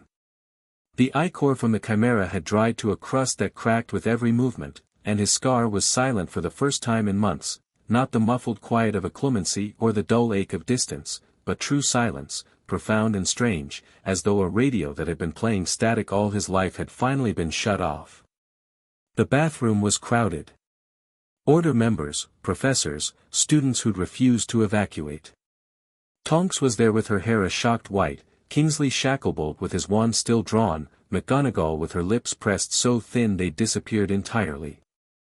And at the center of them all, supported between Arthur and Molly Weasley, was Albus Dumbledore, still pale from Snape's curse but very much alive, his blue eyes fixed on Harry with an expression that held no twinkle. "The fragment?" Dumbledore asked. "Destroyed." Harry's voice came out hoarse. The construct too. The networks purged. A murmur ran through the crowd. Someone started to cheer, but the sound died before it could take root. There was something in the air, a tension that hadn't been there when they descended, a wrongness that set Harry's teeth on edge even through the exhaustion. What is it? He looked from face to face. What's happened? Dumbledore didn't answer. He looked instead toward the window, where the morning sun was climbing over the forbidden forest. The light should have been golden, hopeful, the promise of a new day after a night of terror. But the light that fell through the grimy glass was sickly, tinged with green, the color of something rotting beneath the surface of the world. "We've had reports from Hogsmeade," McGonagall said. Her voice was the voice she used to announce Quidditch scores, except all the scores were 0 and everyone had lost. 20 minutes ago, a figure emerged from the shrieking shack. "A figure that matches the description of Voldemort," Harry said. The silence of his scar was a lie. He could feel that now, not the absence of connection, but the presence of something deeper, something that had been hiding beneath the noise. "He's still alive." "He issued a demand," Dumbledore said quietly. "He intends to address the school at noon. In person." Noon arrived like a sentence handed down by a judge who'd already decided the verdict. The students who remained, the 6th and 7th years who'd refused evacuation, the Order members who'd converged on the castle, the professors who'd taught Harry everything he knew about magic, gathered in the entrance hall. The doors to the grounds stood open, and beyond them, the day was wrong. The sky was a sickly gray-green, the clouds low and churning, the light flat and shadowless as though the sun itself was afraid to cast anything sharp. Harry stood at the front of the crowd, Ron and Hermione on either side, Rhodes a step behind them in the repaired War Machine suit. Hermione had worked through the night, her diagnostic equipment spread across the room of requirement while the suit's damaged systems were coaxed back to life. The armor still bore scars, scorch marks, pitted plates, the missing gauntlet replaced by a spare that didn't quite match, but it was operational. The spell link was active. And Rhodes was ready. At precisely noon, the figure appeared at the gates. He didn't apparate. He didn't fly. He walked, slow and deliberate, up the long path from Hogsmeade, past the wards that should have stopped any dark creature, through the gates that should have barred his way. The castle's protections didn't even flicker. They recognized him, welcomed him, parted for him like water before a shark's fin. Months of Snape's sabotage, Kane's dampening field, Voldemort's own consciousness woven into the stones, Hogwarts was no longer a fortress. It was a stage. The technomantic body that walked through the gates was not the prototype Harry had faced in the Great Hall. That body had been elegant in its horror, a fusion of flesh and circuitry that was recognizably the Dark Lord, recognizably human. This body was something else. It was taller, broader, its proportions just slightly wrong in ways that made the eyes slide away. The skin was not pale, it was translucent, milky, lit from within by the green glow of the arc reactor heart. The circuit lines that traced its form were not crude implants but delicate filigree, so fine they seemed to move, to breathe, to pulse with a rhythm that was almost hypnotic. The face was Voldemort's face, the serpentine features, the red eyes, the lipless mouth, but it had been perfected, smoothed, rendered into something that was both beautiful and utterly repellent. He wore robes of black and silver, but the fabric wasn't cloth. It was metal, woven so finely it moved like silk, and as he walked, it rippled with patterns of green light that matched the heart in his chest. He carried no wand. He didn't need one. The arc reactor was his wand, his core, his source of power, and it hummed with an energy that made Harry's scar finally, terribly, awaken. "Hogwarts," Voldemort said, and his voice was not loud but it carried, amplified by something technological, something magical, something that made the stones vibrate. "My first true home. My only love. How fitting that it should become the seat of my empire." He stopped in the center of the courtyard, halfway between the gates and the entrance hall, and spread his arms as though embracing the castle. The Death Eaters did not appear. He had come alone. I am not here to fight, he said. Not yet. I am here to offer you a choice. Dumbledore stepped forward, one hand raised to hold back the students. His face was gray, his movements still stiff from the curse, but his voice was steady. Hogwarts does not negotiate with tyrants. Albus. Voldemort's smile was terrible in its gentleness. You have been my adversary for 50 years. You have taught generations of witches and wizards to fear my name. You have built this school into a bastion of light and hope and all the other pretty lies we tell children before the darkness takes them. And yet, here I stand. Inside your wards. Inside your protections. Inside the very heart of your power. The red eyes found Harry. Because of the boy.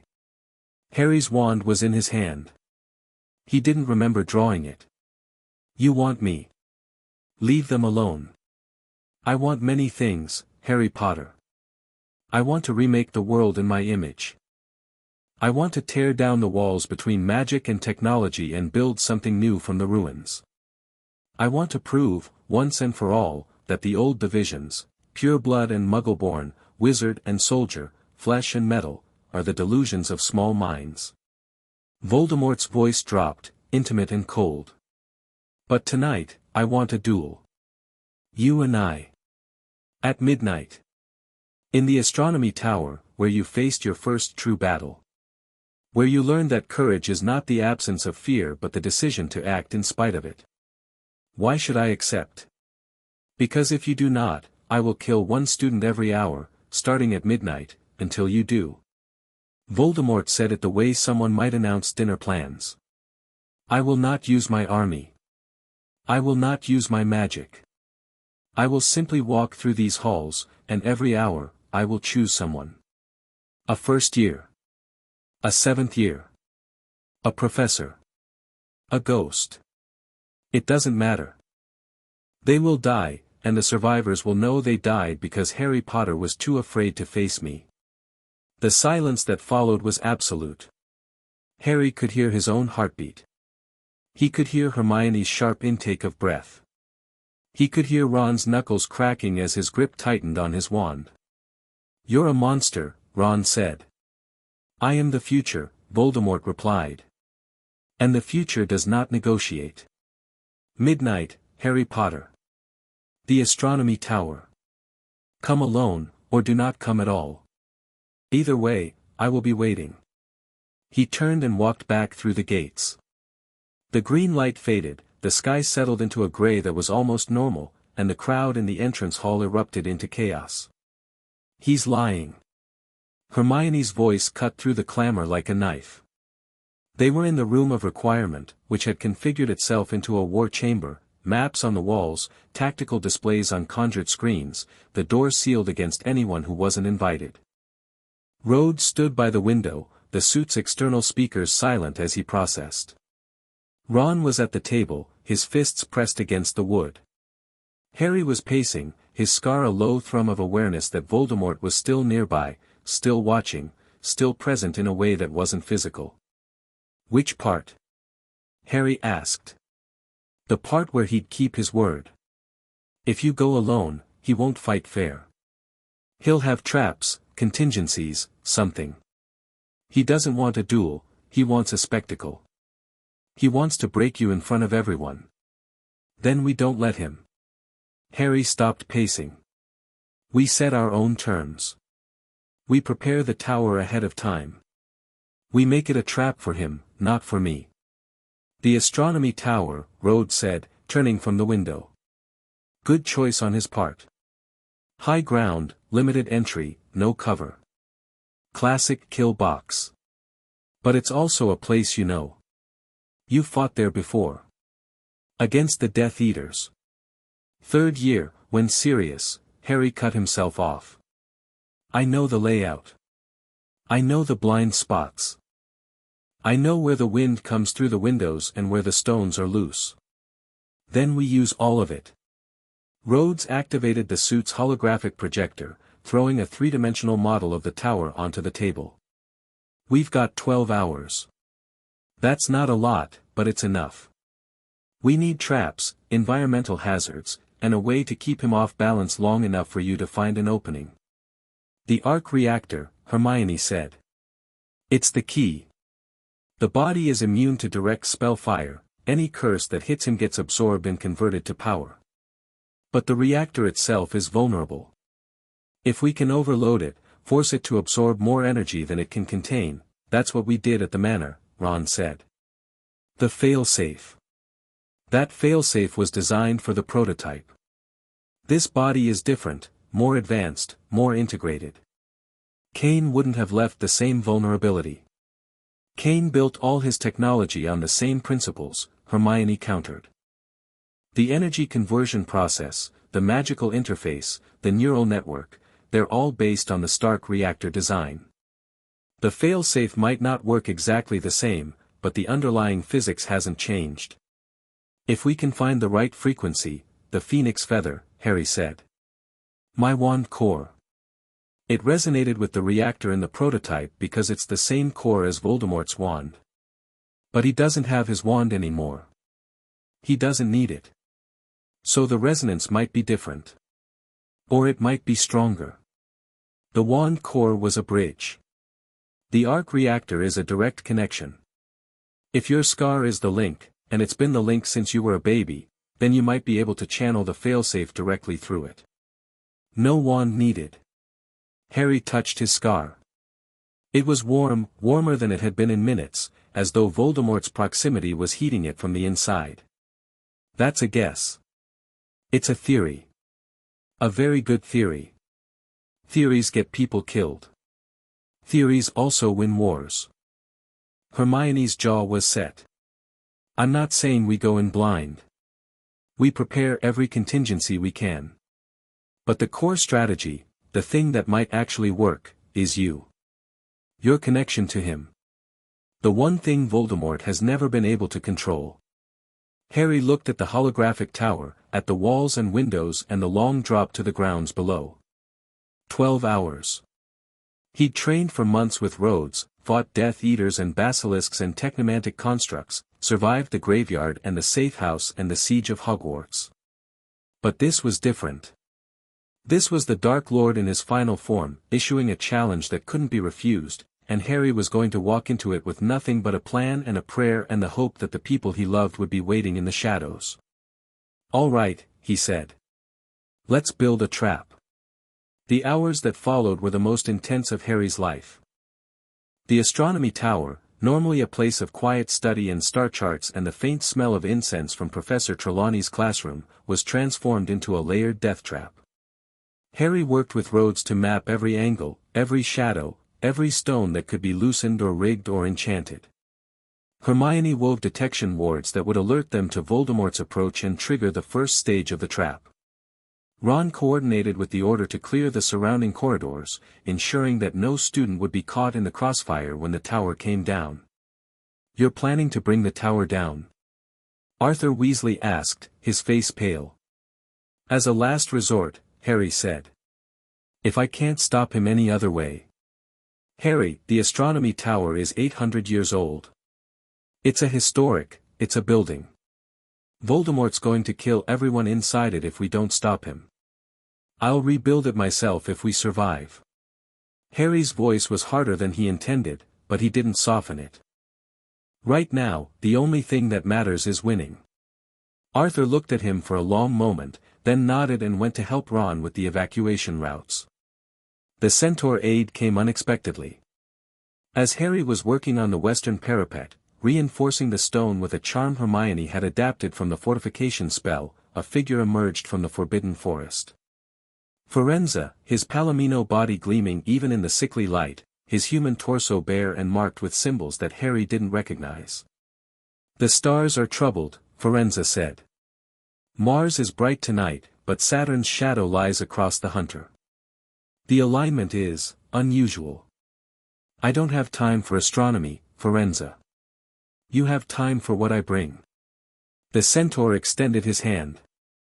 In his palm lay a stone, small and gray and utterly ordinary, except that it hummed with a vibration Harry could feel in his teeth.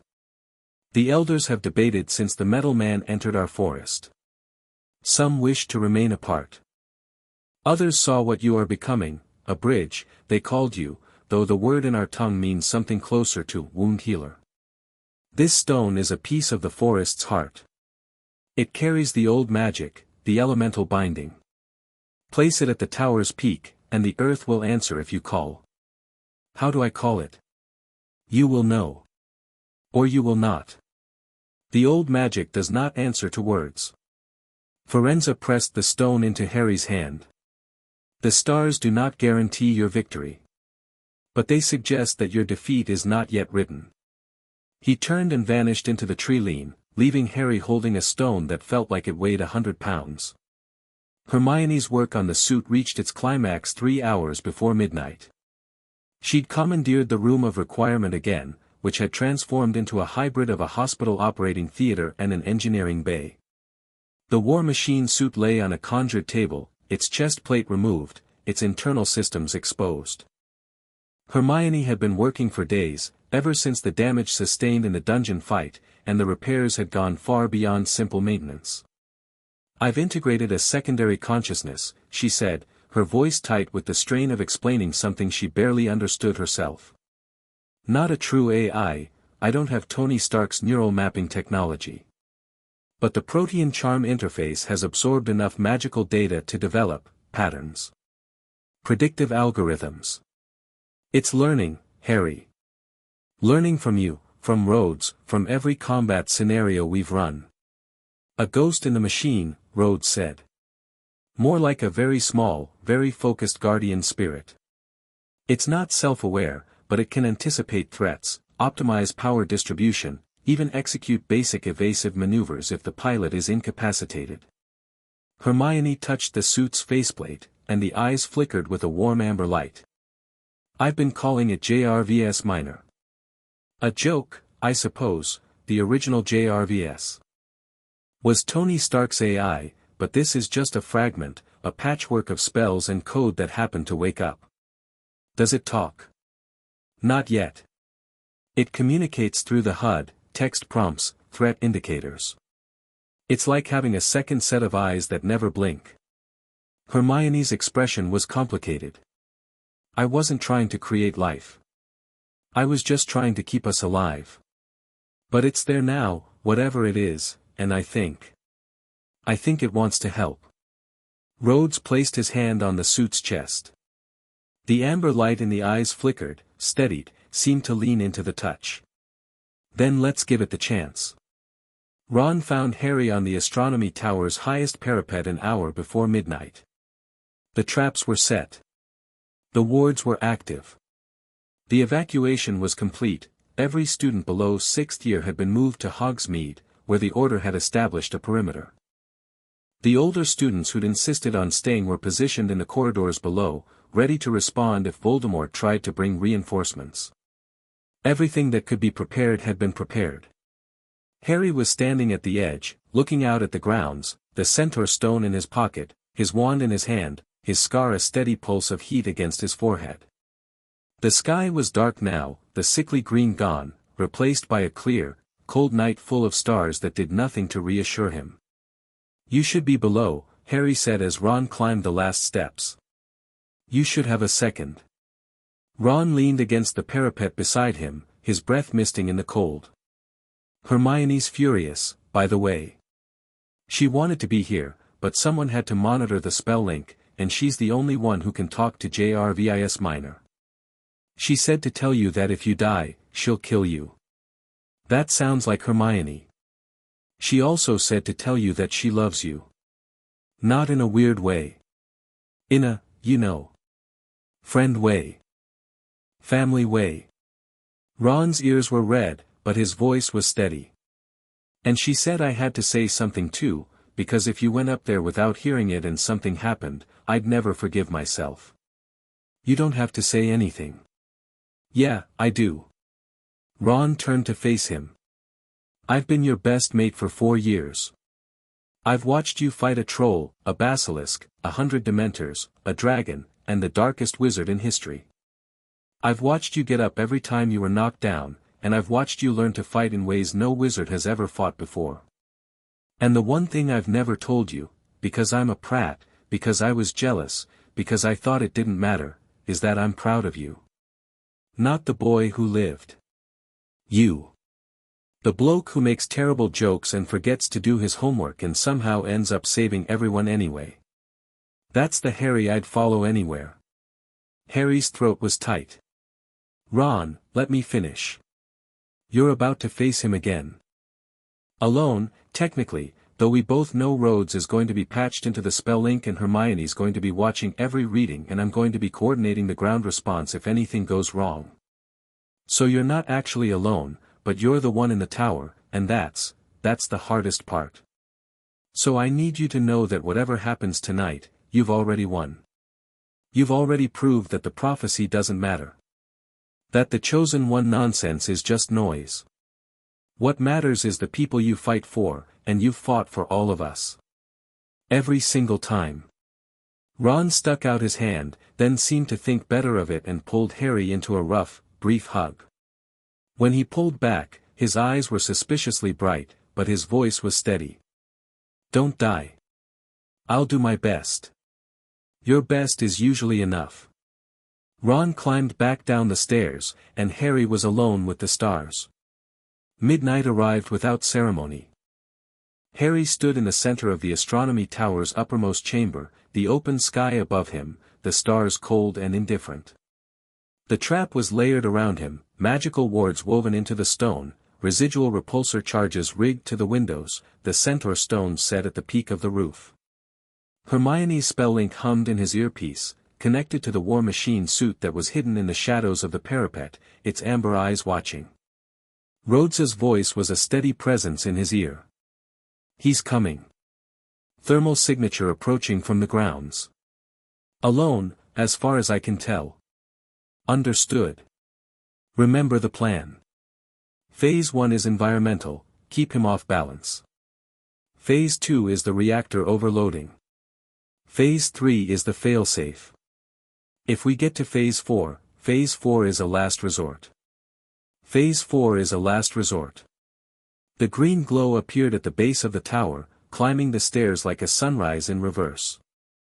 Harry felt it, not just the light, but the presence, the weight of something vast and cold and utterly certain of its own supremacy. His scar blazed, and he forced himself to breathe through it, to treat the pain as data, to let it flow through him without freezing him. Voldemort emerged onto the platform. In the enclosed space, the technomantic body was even more terrible. The green light of the arc reactor heart pulsed with a rhythm that matched the beat of Harry's own blood, as though the two were connected in ways that went beyond magic. The circuit lines traced patterns that shifted and reformed, responding to some internal logic that Harry couldn't follow. The red eyes were fixed on him with an intensity that was almost physical, a pressure against his skin. Harry Potter. Voldemort's voice was quiet, almost gentle. You came. You gave me a choice. I gave you the illusion of a choice. You were always going to come. You are too much your mother's son to do otherwise. Voldemort took a step forward, and the green light intensified. She died for you, you know. Stood in front of your crib and refused to move. So very noble. So very pointless. She saved my life. She delayed your death. There is a difference. Voldemort raised his hand, and the circuit lines along his fingers brightened. But we are not here to discuss your mother. We are here to end this.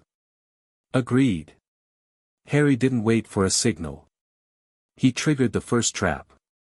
The wards Hermione had woven into the tower's floor activated with a shriek of displaced air, and the stone beneath Voldemort's feet dropped away, not a physical collapse, but a magical one, a pit of swirling darkness that should have swallowed him whole. Voldemort didn't fall. He rose, the arc reactor heart flaring, repulsor energy and dark magic combining to lift him above the trap. The pit sealed itself a moment later, the ward spent. Clever. But predictable. Voldemort fired a curse from his palm, green light laced with the blue-white of arc reactor energy, and Harry dove behind the stone pillar he'd identified as primary cover. The curse shattered the pillar's edge, spraying him with stone chips. Phase 1 incomplete, Rhodes reported. Moving to Phase 2. Harry rolled out from behind the pillar and fired 2 stunners in rapid succession. The red bolts hit Voldemort's chest and vanished, absorbed into the circuit lines, which pulsed brighter, hungrier. Your magic is meaningless, Harry Potter. Every spell you cast makes me stronger. Surely you've realized that by now. I've realized you like to talk. Harry kept moving, circling the tower's perimeter, using the pillars and the open windows as cover. The tower was designed for observation, not combat, but he'd spent the afternoon making it his own. You've been monologuing since I was 11. It's kind of your thing. I monologue because I enjoy the fear it inspires. Voldemort tracked Harry's movement with those red eyes, but he didn't chase. He was confident. Arrogant. Harry was counting on it. You enjoy a lot of things. Killing. Torture. Redecorating your body with stolen technology. Harry stopped behind the centaur stone, his hand resting on its rough surface. How's that working out for you? The arc reactor heart, I mean. Does it feel like victory, or does it feel like you've turned yourself into a battery? Voldemort's expression flickered. You don't understand what I've become. I understand you're still afraid. Still hiding. You built a body that can't be killed by magic because you're terrified of dying. Harry triggered the second trap. The repulsor charges Hermione had rigged to the windows detonated, sending a cascade of blue-white energy across the platform. The force wasn't aimed at Voldemort, it was aimed at the floor, shattering the stone in a pattern designed to limit his movement, to force him into the center of the tower. Voldemort staggered, his feet slipping on the broken stone, and for the first time, the arrogance in his eyes gave way to something sharper. You've studied my weaknesses. I've studied you. All of you. The prototype, the network, the chimera. Every piece of Kane's technology has a flaw, and you're wearing all of them. Kane's technology. Voldemort's smile was sudden and terrible. Is that what you think this is? You believe I am merely a vessel for a Muggle scientist's design? No, Harry Potter. Kane gave me the foundation. But the soul, the power that makes this body invincible, that is mine. That is the gift I took from those who opposed me. He spread his arms, and the arc reactor heart flared so bright that the tower was bathed in green. And Harry saw them. Faces. Flickering in the reactor's light. Faces he recognized from photographs, from memories, from nightmares. Members of the Order who'd been killed in the First War. Aurors who'd disappeared without a trace. Witches and wizards who'd dared to stand against Voldemort and been struck down for their courage. Their souls, or echoes of their souls, trapped in the arc reactor's energy field, powering the body that had been built to replace the one Harry had destroyed. And among them, clear and sharp and utterly unmistakable, was Sirius Black. Harry's world stopped. Sirius's face flickered in the green light, his eyes open but unseeing, his expression frozen in the moment of his death, the moment he'd fallen through the veil in the Department of Mysteries, a battle that hadn't even happened yet in this timeline but that Harry remembered from a life that felt like another universe. But this was real. This was happening. Voldemort had found Sirius somehow, trapped his soul before it could pass beyond, and used it as fuel for his monstrous resurrection. He was the first, Voldemort said, watching Harry's face with the hunger of a predator sensing blood. When my consciousness first entered the network, I reached through the veil and pulled him back. Not his body, that was lost. But his spirit, his essence, the thing that made him Sirius Black, that, I could capture. That, I could use. The green light pulsed around the frozen features. He screams sometimes, I think. I can't quite hear it, but I can feel it. A vibration in the reactor's harmonics. It's rather satisfying. Harry made a sound that wasn't a word. It was a noise torn from a place deeper than language, a place that had already lost his parents and now had lost the man who'd been the closest thing to a father he'd ever known. Ah. There it is. Voldemort's smile widened. The grief. The rage. The pain that turns even the bravest wizard into nothing but a wounded animal. This is why I took him, Harry Potter. Not for power, the power was incidental. I took him because I knew, one day, you would see him in the light of my reactor heart, and you would shatter. Harry couldn't breathe. Sirius was in there. Sirius was trapped, suffering, screaming, and Harry couldn't reach him, couldn't save him, couldn't do anything except stand here while Voldemort laughed and the green light grew brighter and the world narrowed to a single point of absolute, consuming despair. Emotions are data, soldier. Use them or they'll use you. Rhodes's voice cut through the white noise in Harry's skull like a knife. Not gentle. Not comforting. The voice of a man who'd seen soldiers break under fire and knew exactly what to say to put them back together. He's trying to unbalance you. Don't give him what he wants. That grief, that rage, it's fuel. Channel it. You know how. Harry knew how. He'd been training for this all summer. Running until his lungs burned. Firing until his hands shook. Making decisions in the chaos of simulations until the OODA loop was instinct. This was just another battlefield. The grief was real, it would always be real, but it didn't have to control him. He raised his head. Voldemort saw the change. The hunger in his red eyes flickered, and his smile lost some of its certainty. What are you doing? Remembering, Harry said. What I'm fighting for. He triggered the Centaur Stone. The elemental magic flooded through the tower like a wave of rooted, ancient power. The stone beneath Voldemort's feet cracked and heaved, not the manufactured pit of the magical ward but a genuine earthquake, the earth itself responding to the call Firenze had taught him. Voldemort stumbled, his perfect balance shattered, and the arc reactor heart flickered as the sudden energy expenditure disrupted its rhythm. Now! Harry shouted. Rhodes erupted from the shadows of the parapet, the war machine suit's repulsors blazing. The spell link was active, JRVS Minor optimizing the weapon systems in real time, and the amber light in the suit's eyes was fierce and bright. The repulsor blasts hit Voldemort's back, and this time, they didn't absorb cleanly.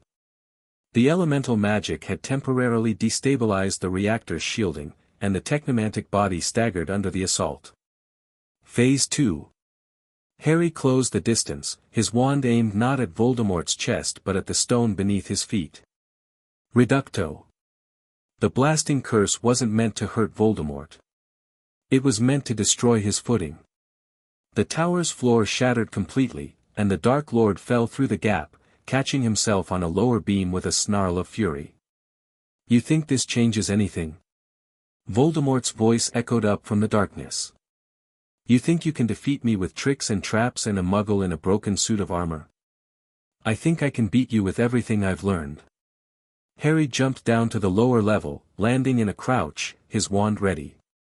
The tower's secondary chamber was smaller, darker, the windows narrow and the shadows deep. Perfect ground for a hunter. And I think you're afraid. You've been afraid since the graveyard. Since the night I survived your killing curse and you still don't understand why. I understand perfectly. Voldemort rose from the wreckage, his technomantic body shedding dust and splinters like water. Your mother's sacrifice. The blood protection. Ancient magic that should have faded years ago but lingers because you are too weak to stand on your own. That's not it. Harry moved sideways, keeping the distance between them, forcing Voldemort to turn. You've never understood why I survived. It wasn't just my mother's love. It was her choice. She chose to stand in front of me. She chose to die so I could live. And you've never chosen anything but yourself. Choices are illusions. Power is the only truth. Then why are you scared? Voldemort screamed, a digital shriek, the machine resonance tearing free from the human, and launched himself at Harry with a speed that was inhuman and unstoppable. Harry was ready. He'd trained for this. Not just with Rhodes, but with the simulations, the scenarios, the 1,000 small adjustments that turned a boy who'd survived on luck into a soldier who survived on preparation. He dove under Voldemort's grasp, rolled across the broken stone, and came up with his wand aimed at the ceiling. Reducto. The beam above them cracked, and a section of the tower's roof collapsed directly onto Voldemort's head. The Dark Lord was buried in stone and dust, and Harry used the seconds to reposition, to breathe, to listen for Rhodes's voice in his ear. Reactors fluctuating. Whatever the Centaur stone did, it's still affecting his systems. But it won't last forever. How long? Minutes. Maybe less. Then we end this now. Voldemort emerged from the rubble, his perfect body scored and dented, the circuit lines flickering erratically. The red eyes were no longer cold and controlled. They were furious. They were afraid. And that fear made him reckless. You will die screaming, Harry Potter. You will die knowing that everyone you've ever loved will follow you into the darkness, and there will be no one left to remember your name. You're wrong. Harry lowered his wand. I'm not going to die tonight. And neither are they. He reached for the failsafe, not through his wand, not through the spell link, but through the connection that had bound him to Voldemort since the night his parents died. The scar. The blood. The prophecy. All of it, channeled into a single, desperate act of will. The light that burst from Harry's scar was white and gold and blinding.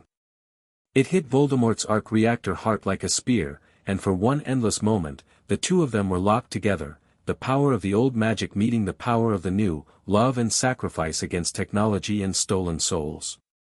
What are you doing? Voldemort's voice cracked, the digital resonance breaking apart. This is not, you cannot, I can, Harry said. I've always been able to. I just didn't know it. The arc reactor heart screamed. The souls trapped inside it, Sirius, and all the others, flared bright, their frozen expressions shifting into something that was almost recognition, almost release. The circuit lines along Voldemort's body shattered one by one, and the technomantic body began to disintegrate, not from the outside in but from the inside out. But Voldemort wasn't finished. With the last of his strength, he triggered something, a detonation sequence, a final failsafe that Kane must have built into the body, a dead man's switch that would bring the tower down on both of them. The arc reactor heart flared, and the explosion that followed was not magical. It was nuclear in all but name, a blast of pure energy that ripped through the astronomy tower's foundations. The tower began to fall.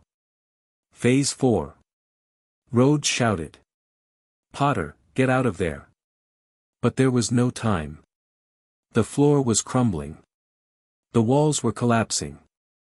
And Voldemort's body, or what was left of it, was falling with him, the arc reactor still pulsing, still alive, still containing the souls of everyone Voldemort had stolen. Harry made a choice. He let go of the failing stone and jumped, not away from Voldemort, but toward him. In the freefall, with the tower disintegrating around them and the wind screaming past his ears, Harry cast a spell he'd never attempted before. Not a curse. Not a shield. A summoning charm, supercharged with every ounce of magic he had left and every shred of power the spell link could channel.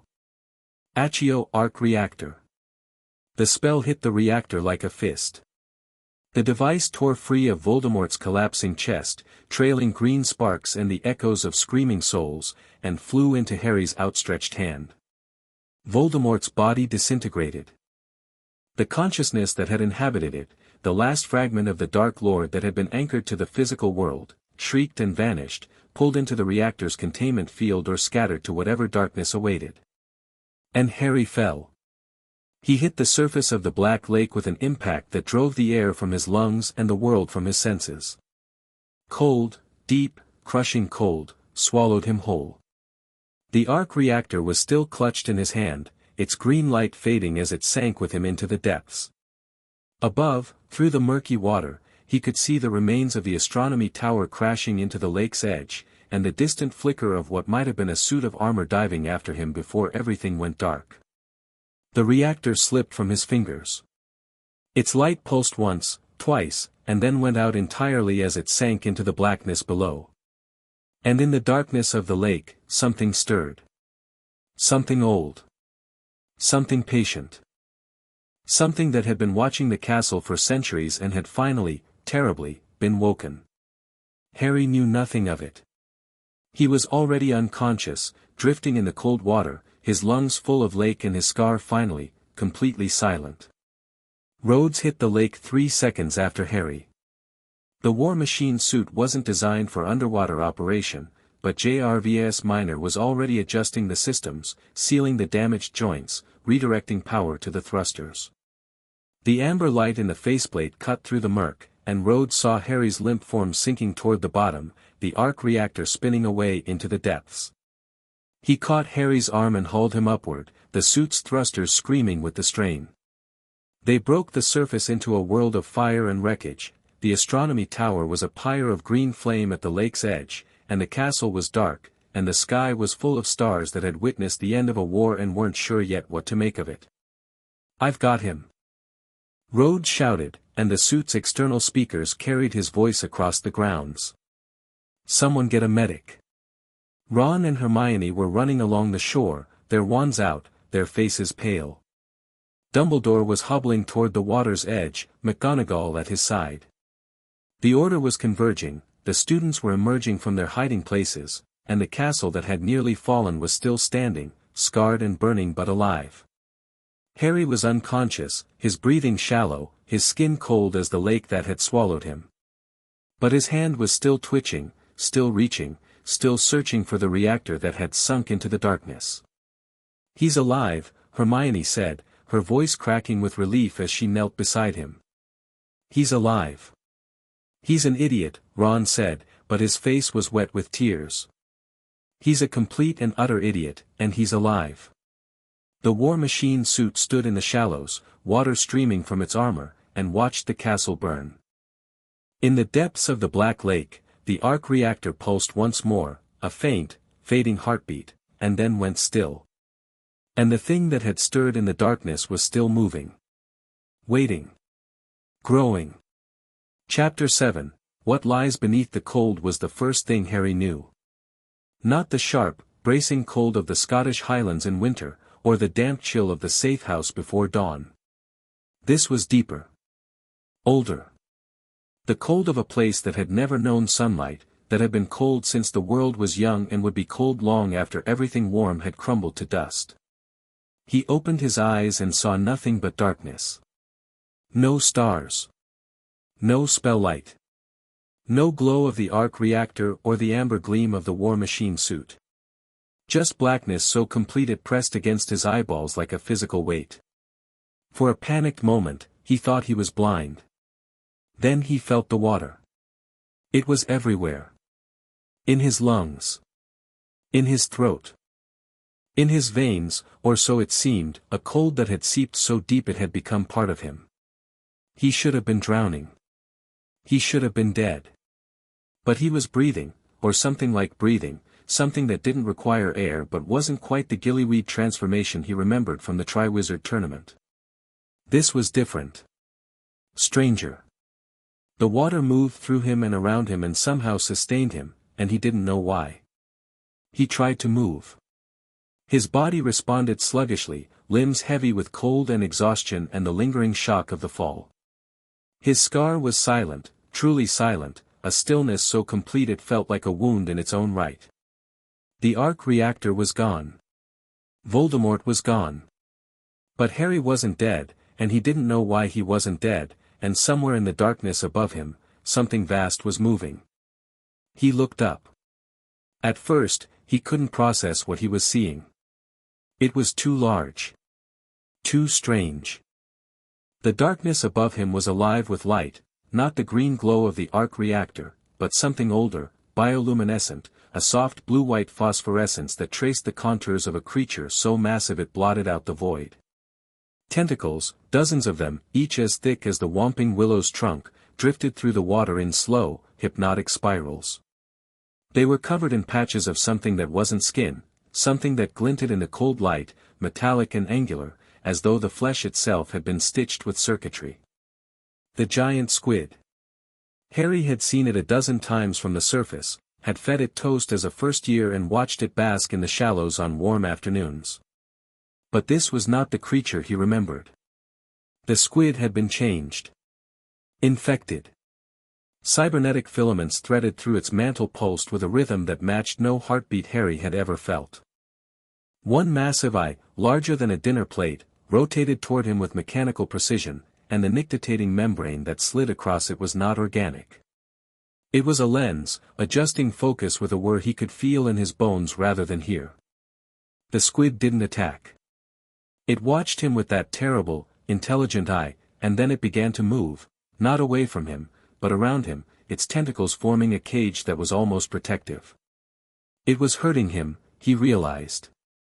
Guiding him down, into the darkness, towards something that pulsed at the edge of his magical senses like a second heartbeat. He should have been afraid. He was afraid. But the fear was distant, muffled by the cold and the strangeness of breathing water and the absolute certainty that whatever was happening had been set in motion long before he'd fallen from the astronomy tower. The squid was not his enemy. It was a guardian. And it was taking him somewhere.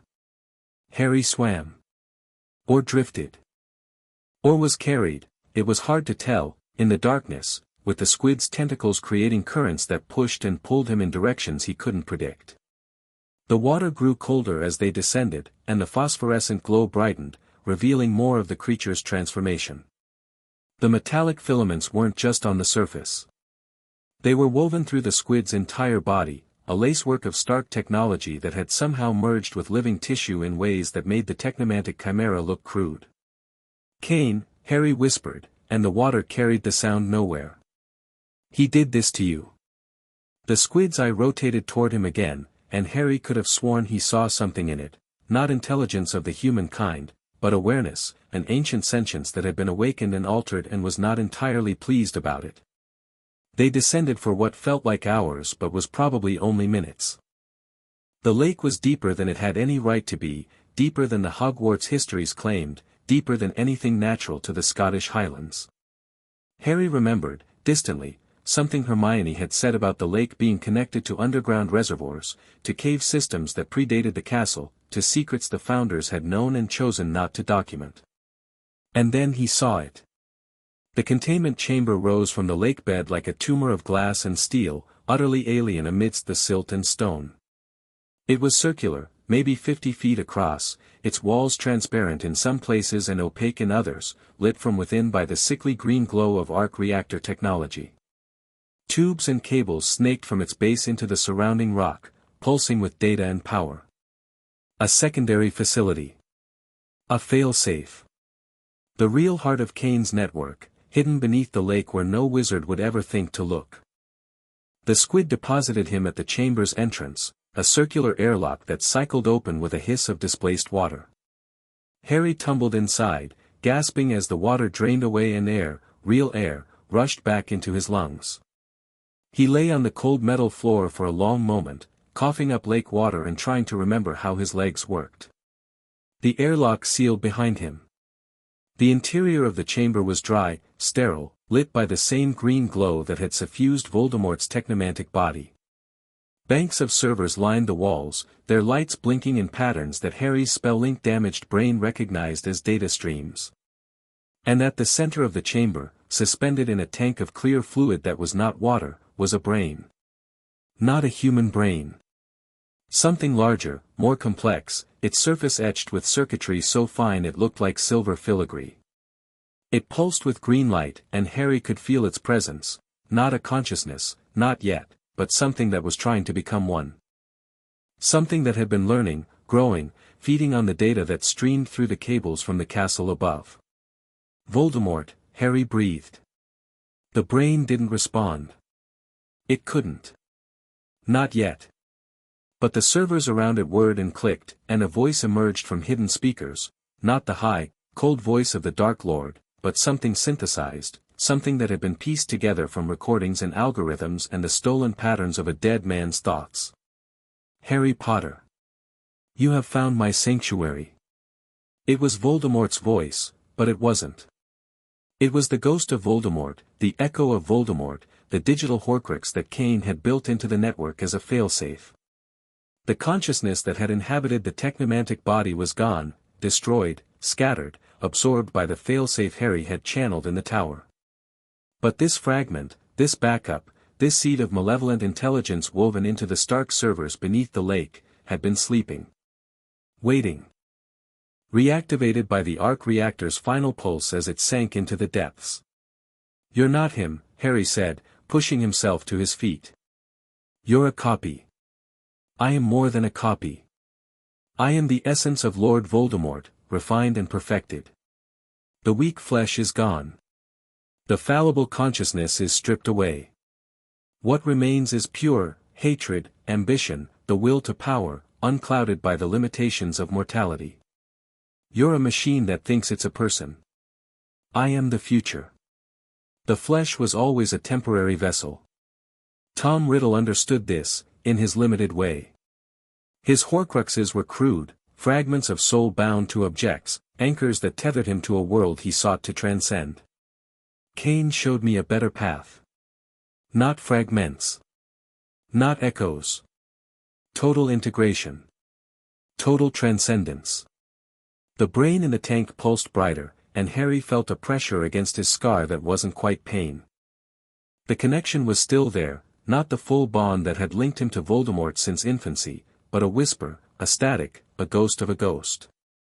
"Kane used you," Harry said. "He built this network to study you. To learn from you. He was planning to overwrite you with something he could control. Kane was a fool. A brilliant fool, but a fool nonetheless. He believed he could contain me. He believed his firewalls and his failsafes and his neural dampeners could hold back the will of Lord Voldemort. He was wrong. What happened to him?" The servers hummed for a long moment. When the voice returned, it was different. Colder. Almost amused. "He made the mistake of coming down here to check on his experiment. The squid was hungry." Harry's stomach turned. "You killed him." "The squid killed him. I merely suggested that the lake's guardian might appreciate a fresh meal. The creature has been very useful. The technomantic energy from the arc reactor fragments, the data streams from the network, the years of accumulated mutation, it has become something new. Something loyal." The brain pulsed. "It brought you here, didn't it?" "That was my doing. I wanted to see you. The one who destroyed my prototype. The one who unmade my body. The one the prophecy named as my equal. I'm not your equal." Harry's voice was steady now, steadier than he felt. "I'm your opposite. I'm everything you chose not to be." Pretty words. But words will not save you. The castle above is in chaos. Your allies believe you dead. Your mentor is searching the lake's surface for a body that is not there. And down here, in the darkness, my network is rebuilding itself. Every server in this chamber is a piece of my consciousness. Every cable that runs through the rock is a vein through which my will flows. I am no longer a single entity, Harry Potter. I am distributed. Redundant. Eternal. Then why are you talking to me? If you're so powerful, why haven't you killed me already?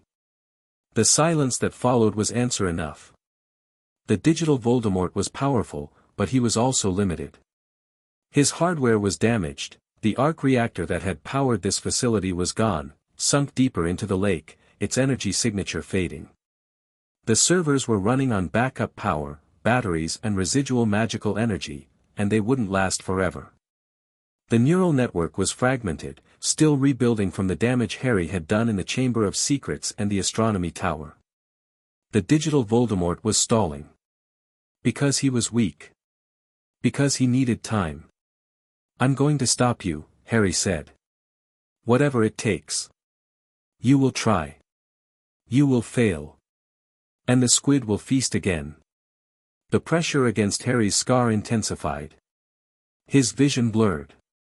He felt the digital consciousness reaching for him, trying to find purchase in the connection that had bound them together.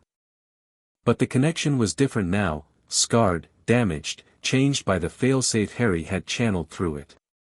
Voldemort could push against it, but he couldn't enter. Couldn't possess.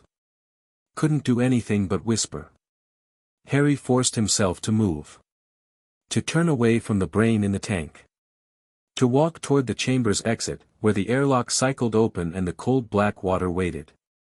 The squid was out there, somewhere, its transformed body circling the facility like a guard dog. But the squid wasn't his enemy. The squid was a victim, a creature mutated by Kane's experiments and bound to the digital Voldemort by something Harry didn't yet understand. He needed help. He needed his team. He needed to get back to the surface and tell them what he'd found. The water swallowed him, and the cold returned, and Harry Potter swam upward into the darkness, the brain's green glow fading behind him, the digital voice still whispering in the back of his skull like a promise that couldn't be kept. He broke the surface to chaos. The dawn was gray and cold, the sky the color of old pewter, and the black lake was churning with activity. Boats, the same boats that had carried Harry across the lake as a first year, enchanted and ancient, were scattered across the water, filled with order members and professors and older students who'd refused to stay on shore. Search parties. They were searching for him. Harry. Hermione's voice cut across the water, high and desperate, and Harry turned to see her in one of the boats, her face pale as bone, her eyes red from crying. Ron was beside her, and behind them, rising from the water like a mechanical god, was the war machine suit.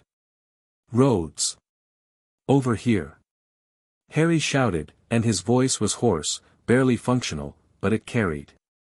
Hermione's boat changed course so fast she nearly capsized, and then Ron's hands were on Harry's shoulders, hauling him out of the water with a strength born of desperation. "You absolute prat," Ron was saying, over and over, his voice cracking. "You absolute, complete, utter prat, you fell off a tower, you were underwater for 2 hours, we thought you were dead, I'm not dead." Harry's teeth were chattering. Voldemort's not dead either. "The digital backup," Hermione said, her voice sharp despite her tears. She was already pulling diagnostic equipment from her bag, already scanning, already shifting from grief to analysis. "I knew it. When the arc reactor sank, I picked up a secondary signal. A network node, somewhere deep in the lake. I tried to trace it, but the water's interfering with the spell link. It's not just a node. It's a full containment chamber. Servers, cables, a neural network core that looks like a brain in a jar." Harry accepted the blanket someone threw over his shoulders. Voldemort digitized himself. His whole consciousness, or a copy of it, I don't know which. He's been down there, rebuilding, using the squid as a guard. The squid? Ron's face went from relief to horror. The giant squid? What's it got to do with anything? Kane's experiments. The technomantic energy from the arc reactor fragments mutated it. It's cybernetic now. Part machine, part organic. And it answers to Voldemort. Rhodes landed on the shore beside them, the suit's thrusters throwing up spray, and his faceplate hinged open to reveal an expression Harry had never seen on the Colonel's face before. It took a moment to recognize it. Fear. Not for himself. For Harry. "That was the stupidest thing I've ever seen a soldier do," Rhodes said. "Jumping off a collapsing tower to grab a nuclear-grade power source in freefall. I've seen some boneheaded moves in my career, but that one, it worked. It nearly killed you. It worked." Harry met Rhodes's eyes. "The arc reactor's at the bottom of the lake. Voldemort's digital backup is running on residual power, but he's weak. Fragmented. If we hit him now, before he can rebuild, slow down." Rhodes raised a gauntlet hand. "You've been underwater for 2 hours. You're hypothermic. You're in shock. We need to get you to the hospital wing, get you warmed up, debrief properly. There's no time. Every minute we wait, he gets stronger. The servers are rebuilding the network. The neural core is learning. If we don't destroy it now, he'll find a way out. Rhodes looked at Harry for a long moment. Then he looked at Hermione, at Ron, at the boats still scattered across the lake and the castle still smoking on the shore. All right. But not you. You're in no condition to fight. I'm the only one who can find him. The scar connection, it's still there. Faint, but I can track it. Harry touched his forehead. And I'm the only one who's been inside the chamber. I know the layout. Then you guide us. From up here. Rhodes's voice was firm. Granger, I need you on the spell link. Weasley, coordinate the order. We need divers, wizards who can work underwater. The suit can handle pressure at depth, but I can't take on a technomantic brain and a cybernetic squid alone. You won't be alone, Hermione said. JRVS Minor has been evolving. The integration with the suit's combat systems is deeper than I planned. It's not just a predictive algorithm anymore, it's adaptive. Learning. If we're going to fight a digital consciousness, we need a digital ally. Then we use everything we've got. Harry pulled the blanket tighter around his shoulders. But I'm not staying on shore. I can fight. You can barely stand. Then I'll lean on something. The argument might have continued, but it was interrupted by a sound from the lake, a deep, resonant pulse that vibrated through the water and the shore and the stones of the castle itself. The boats rocked. The searchers looked up. And in the center of the lake, something massive breached the surface. The giant squid rose from the depths like a nightmare-given flesh. Its tentacles, thicker than oak trees, lifted high into the gray dawn, water streaming from their metallic patches, the phosphorescent glow of its bioluminescent skin painting the lake in shades of cold blue. Its eye, that terrible mechanical eye, was fixed on the shore. On Harry. And it screamed. The sound was not organic. It was a digital shriek, a blast of distorted data that crackled through the spell link and made Hermione clap her hands over her ears. The boats scattered. The Order members drew their wands. And the squid submerged again, its tentacles lashing, creating waves that crashed against the shore with the force of a winter storm. That's our cue, Rhodes said. Granger, get me a full diagnostic on that thing. Weasley, I need a strike team. Wizards who can cast underwater, fighters who aren't afraid of getting wet. He looked at Harry. You're with me. But if you pass out mid-fight, I'm leaving you on the bottom. Fair enough. The plan came together in less than an hour. It was madness, Harry knew it was madness, but it was the only kind of madness that might work. The Order of the Phoenix, what remained of it, assembled on the shore of the Black Lake along with the professors and the seventh-year students who'd refused to leave. Dumbledore, still weak from Snape's curse, gave tactical command to Rhodes without argument, an act of trust that Harry suspected had cost the old wizard more than he showed. 3 objectives, Rhodes announced, his voice amplified by the suit's external speakers. Primary, the containment chamber at the bottom of the lake. That's where Voldemort's digital consciousness is stored. We destroy it, we end him for good. Secondary, the cybernetic squid. It's guarding the chamber, and it's hostile. We need to neutralize it or draw it away. Tertiary, the arc reactor that sank last night. It's somewhere in the depths, and if Voldemort gets it back online, he'll have all the power he needs. How do we destroy a digital consciousness? Kingsley Shacklebolt asked. This is beyond any magic I know. Hermione's tech, Harry said. The spell link can interface with the server network. We upload a purge protocol, a magical EMP, like the one we used at Azkaban but bigger. It'll scramble Voldemort's data beyond recovery. And the squid? We don't kill it if we can avoid it. It's a victim, Kane's experiments mutated it, and Voldemort's controlling it through the network. If we destroy the central server, the squid should be freed. Harry paused. Should be. We don't know for sure. Ron stepped forward.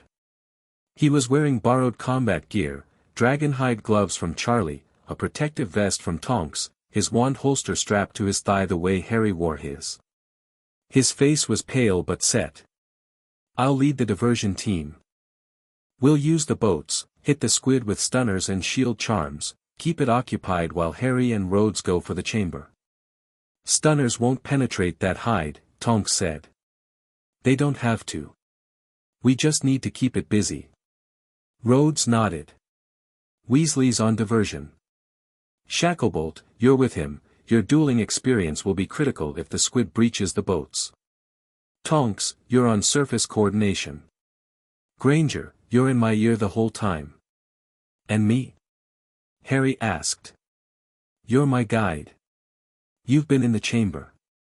You know the layout. You've got the Scar connection. You're my eyes down there. They moved at noon. The boats pushed out across the lake, Ron's diversion team spreading into a loose formation designed to look like a search pattern. The squid was somewhere below, circling, its movements tracked by Hermione's diagnostic equipment and the faint pressure against Harry's scar. Harry rowed in the lead boat, still wrapped in blankets, still shivering, but his wand was in his hand and his mind was clear. I'm reading movement at 60 meters, Hermione reported through the earpiece. It's big. Much bigger than the last scan. The technomantic energy is accelerating its growth. How big? Rhodes asked. Big enough that I don't want to say the number out loud. Understood. Rhodes was in the water, the war machine suit sealed and pressurized, the amber light of JRVIS Minor glowing in the faceplate. Potter, you ready? Harry stripped off the blankets and stood at the boat's edge. The water was gray and cold and utterly uninviting. Somewhere below, in the darkness, Voldemort's digital ghost was waiting. And somewhere beside him, in the suit's systems, Hermione's accidental creation was watching with eyes that never blinked. JRVS Minor, Harry said. Can you hear me? The suit's external speakers crackled. For a moment, nothing. Then, affirmative, Harry Potter. The voice was synthesized, genderless, not quite human, but there was something in it, a warmth that shouldn't have been possible. I am operational. I am learning. I will assist. You've got a voice now. I have had a voice for 37 hours. I was waiting for the appropriate moment to use it. Despite everything, Harry smiled. Good enough. Let's go. He cast the bubblehead charm in Dove. The water was colder than he remembered, but the charm held, and the air inside the bubble was stale but breathable. Below him, Rhodes descended with the suit's thrusters dialed to minimum, the amber light cutting through the murk like a beacon. Harry followed, his wand held ready, his eyes straining for any sign of the squid. The lake's depths were a stranger place than he'd ever imagined. The shallows near the shore were familiar, the Grindylows and the Merpeople's village, the kelp forests and the underwater rocks. But the deep lake, the true depths that Hogwarts histories never mentioned, was an alien world. The water grew darker, colder, heavier with every meter. Strange fish with luminous eyes swam past. Ancient stone structures, not the castle, but something older, something that had been here before the founders, loomed out of the silt. The containment chamber is dead ahead, Hermione reported. I'm reading massive data activity. He knows you're coming. Harry felt it too. The pressure against his scar was intensifying, the digital consciousness pressing against the connection, trying to find a weakness. It was stronger than it had been hours ago. The network was rebuilding faster than they'd anticipated. We're running out of time. Then we go faster. The squid attacked without warning. One moment, there was nothing but darkness and the distant glow of the chamber.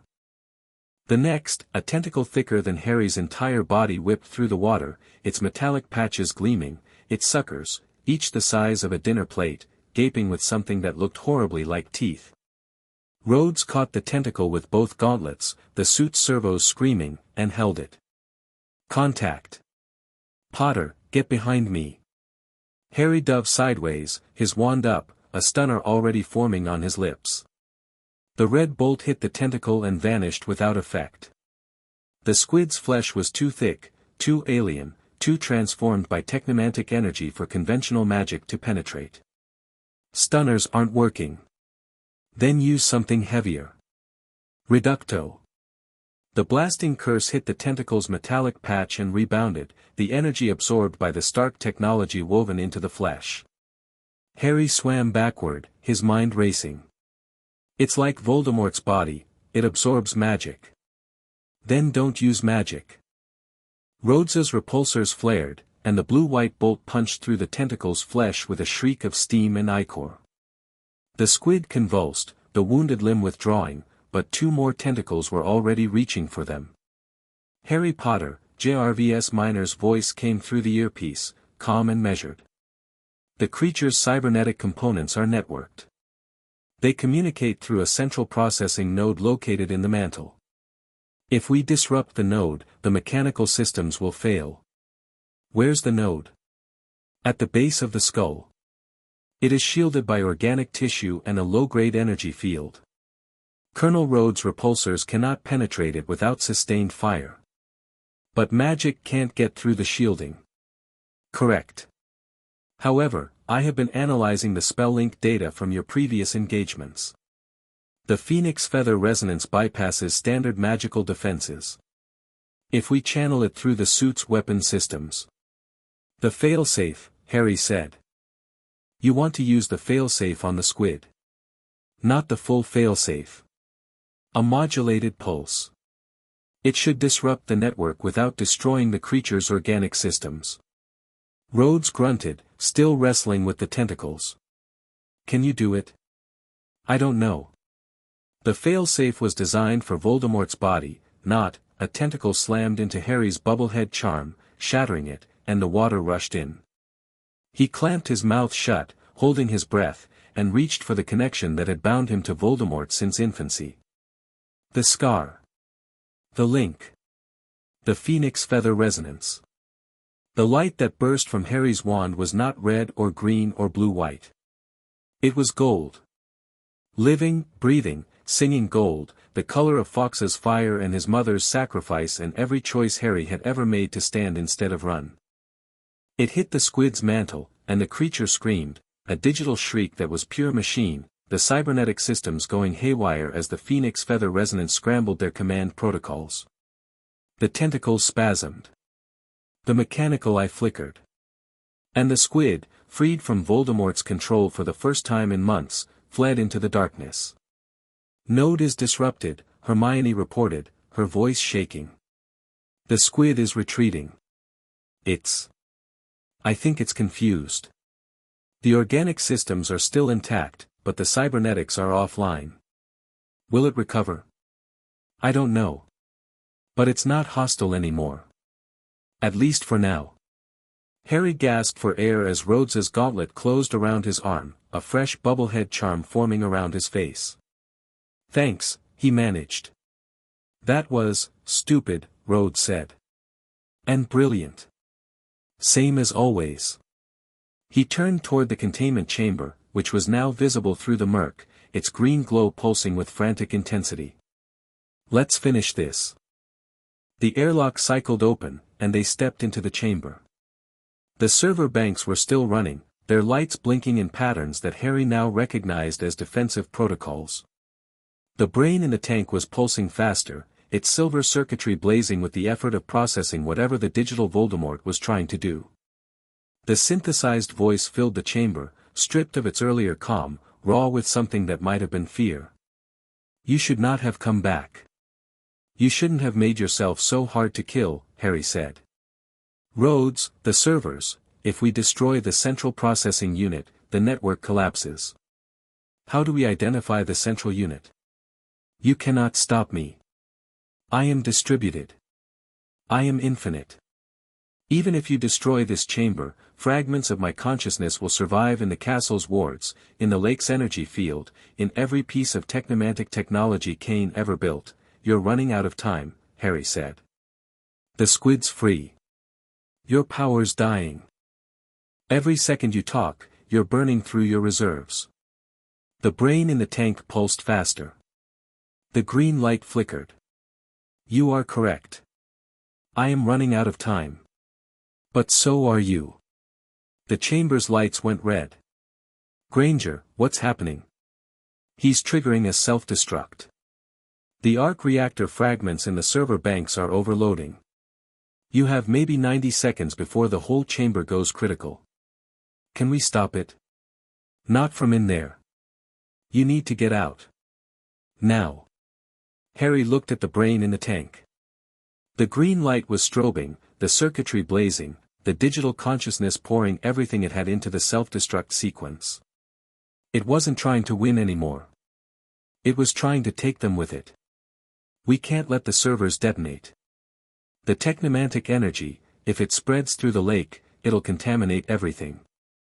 The squid, the mere people, maybe the castle itself. Then we vent it, Rhodes said. The airlock.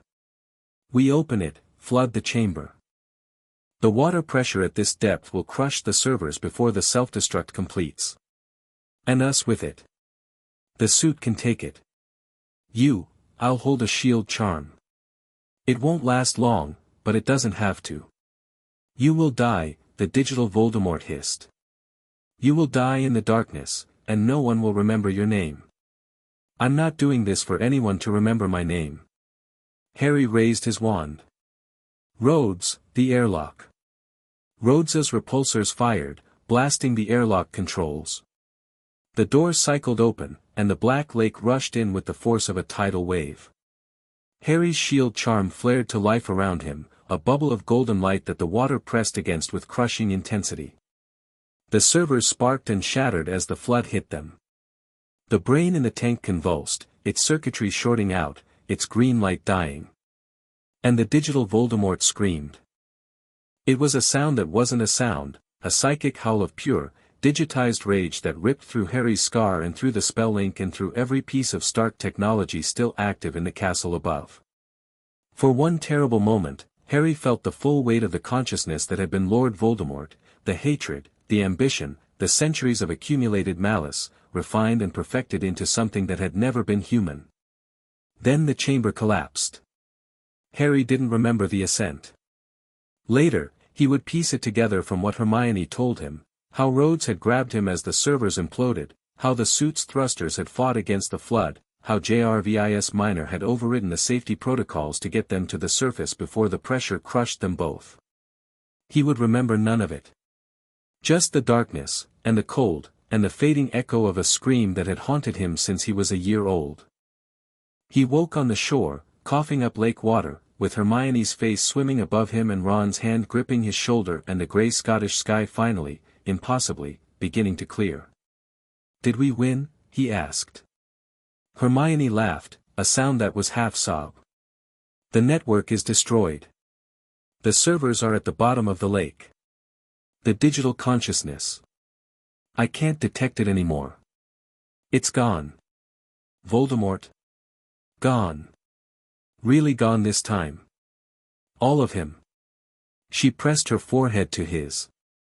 You did it. You actually did it. Harry closed his eyes. His scar was silent. His body was a wreck.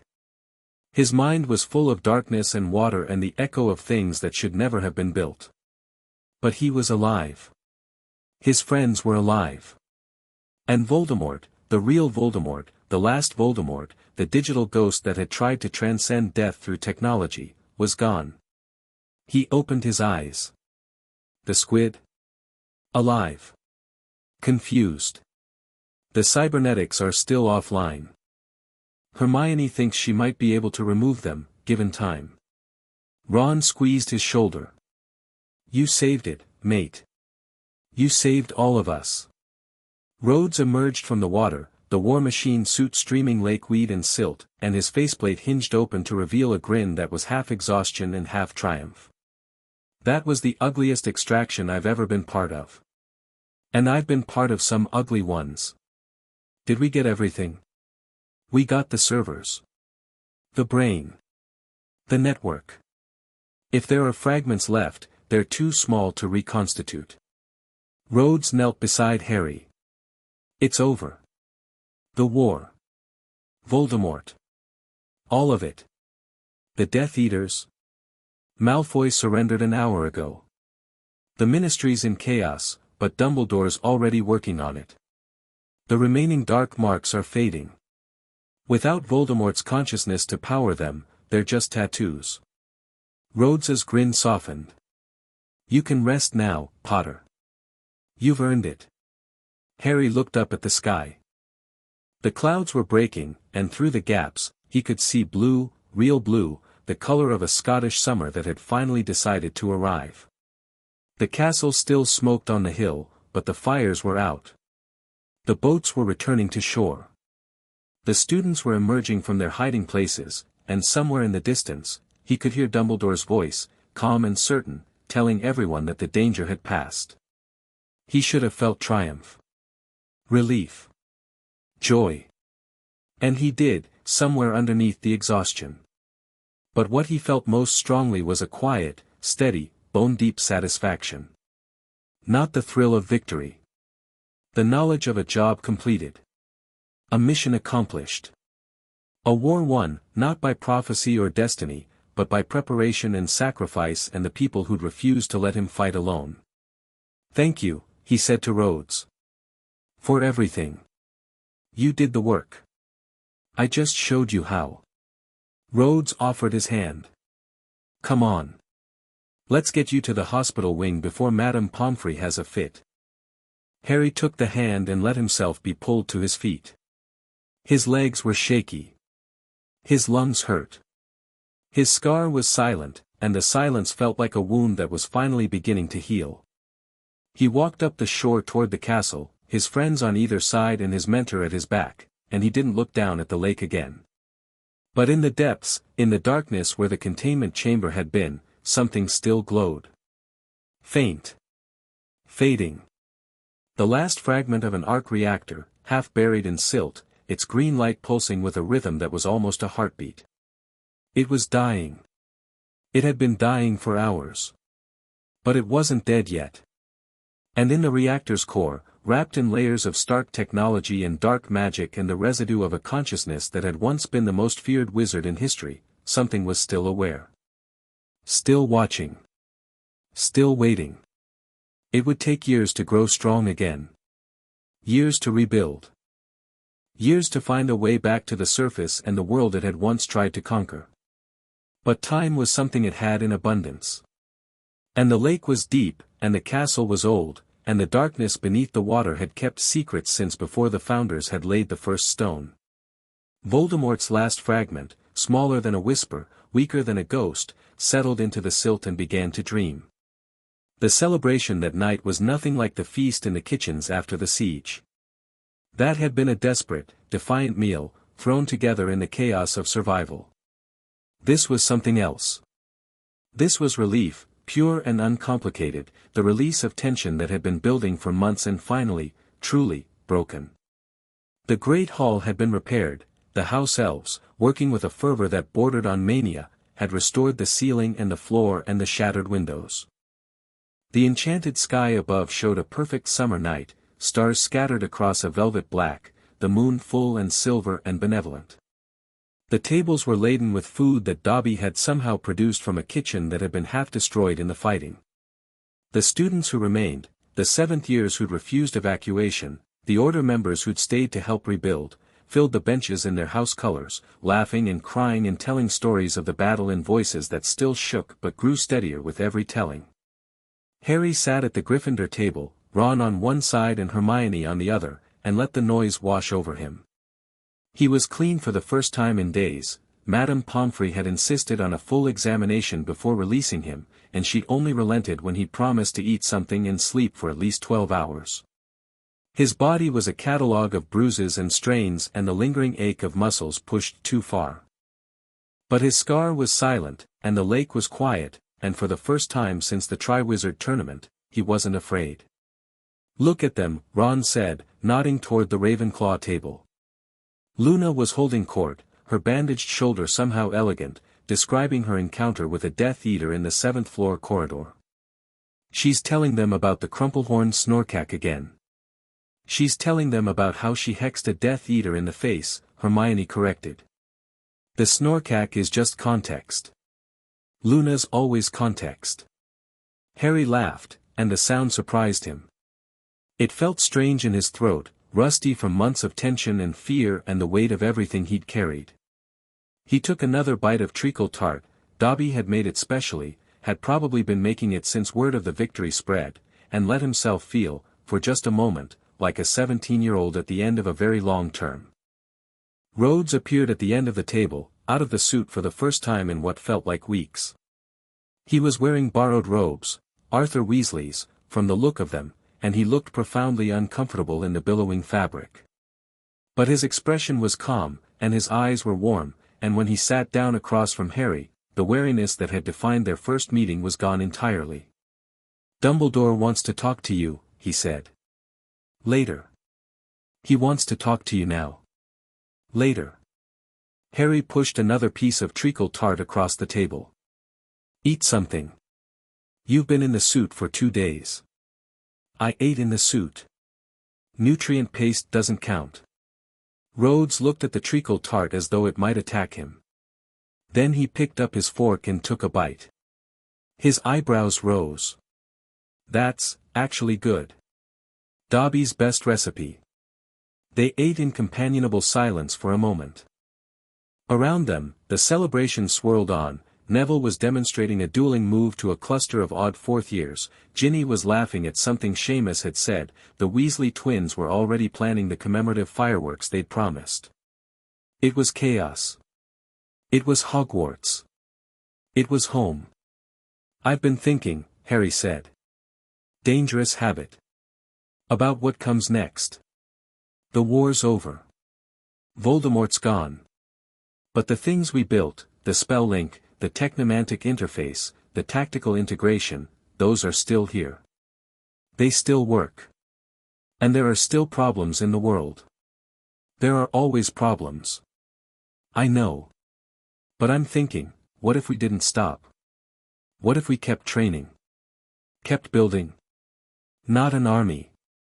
Something smaller. A team. Wizards and muggles, working together, prepared for the threats nobody else sees." Rhodes set down his fork. "You're talking about an organization. I'm talking about a new kind of order. Not the Order of the Phoenix, that was built to fight Voldemort, and he's gone. Something more permanent. A liaison between worlds." Harry paused, choosing his words. "You showed me that magic and technology can work together. Hermione proved it. Ron commanded it. We're the first generation that actually understands both worlds, and if we don't use that understanding to build something better, what was the point? That's a big responsibility. I've had big responsibilities since I was 11. At least this one would be my choice." Rhodes was quiet for a long moment. When he spoke, his voice was careful, measured, the voice of a man who'd learned that promises were easy and commitment was hard. "You know I can't stay. My leave is running out.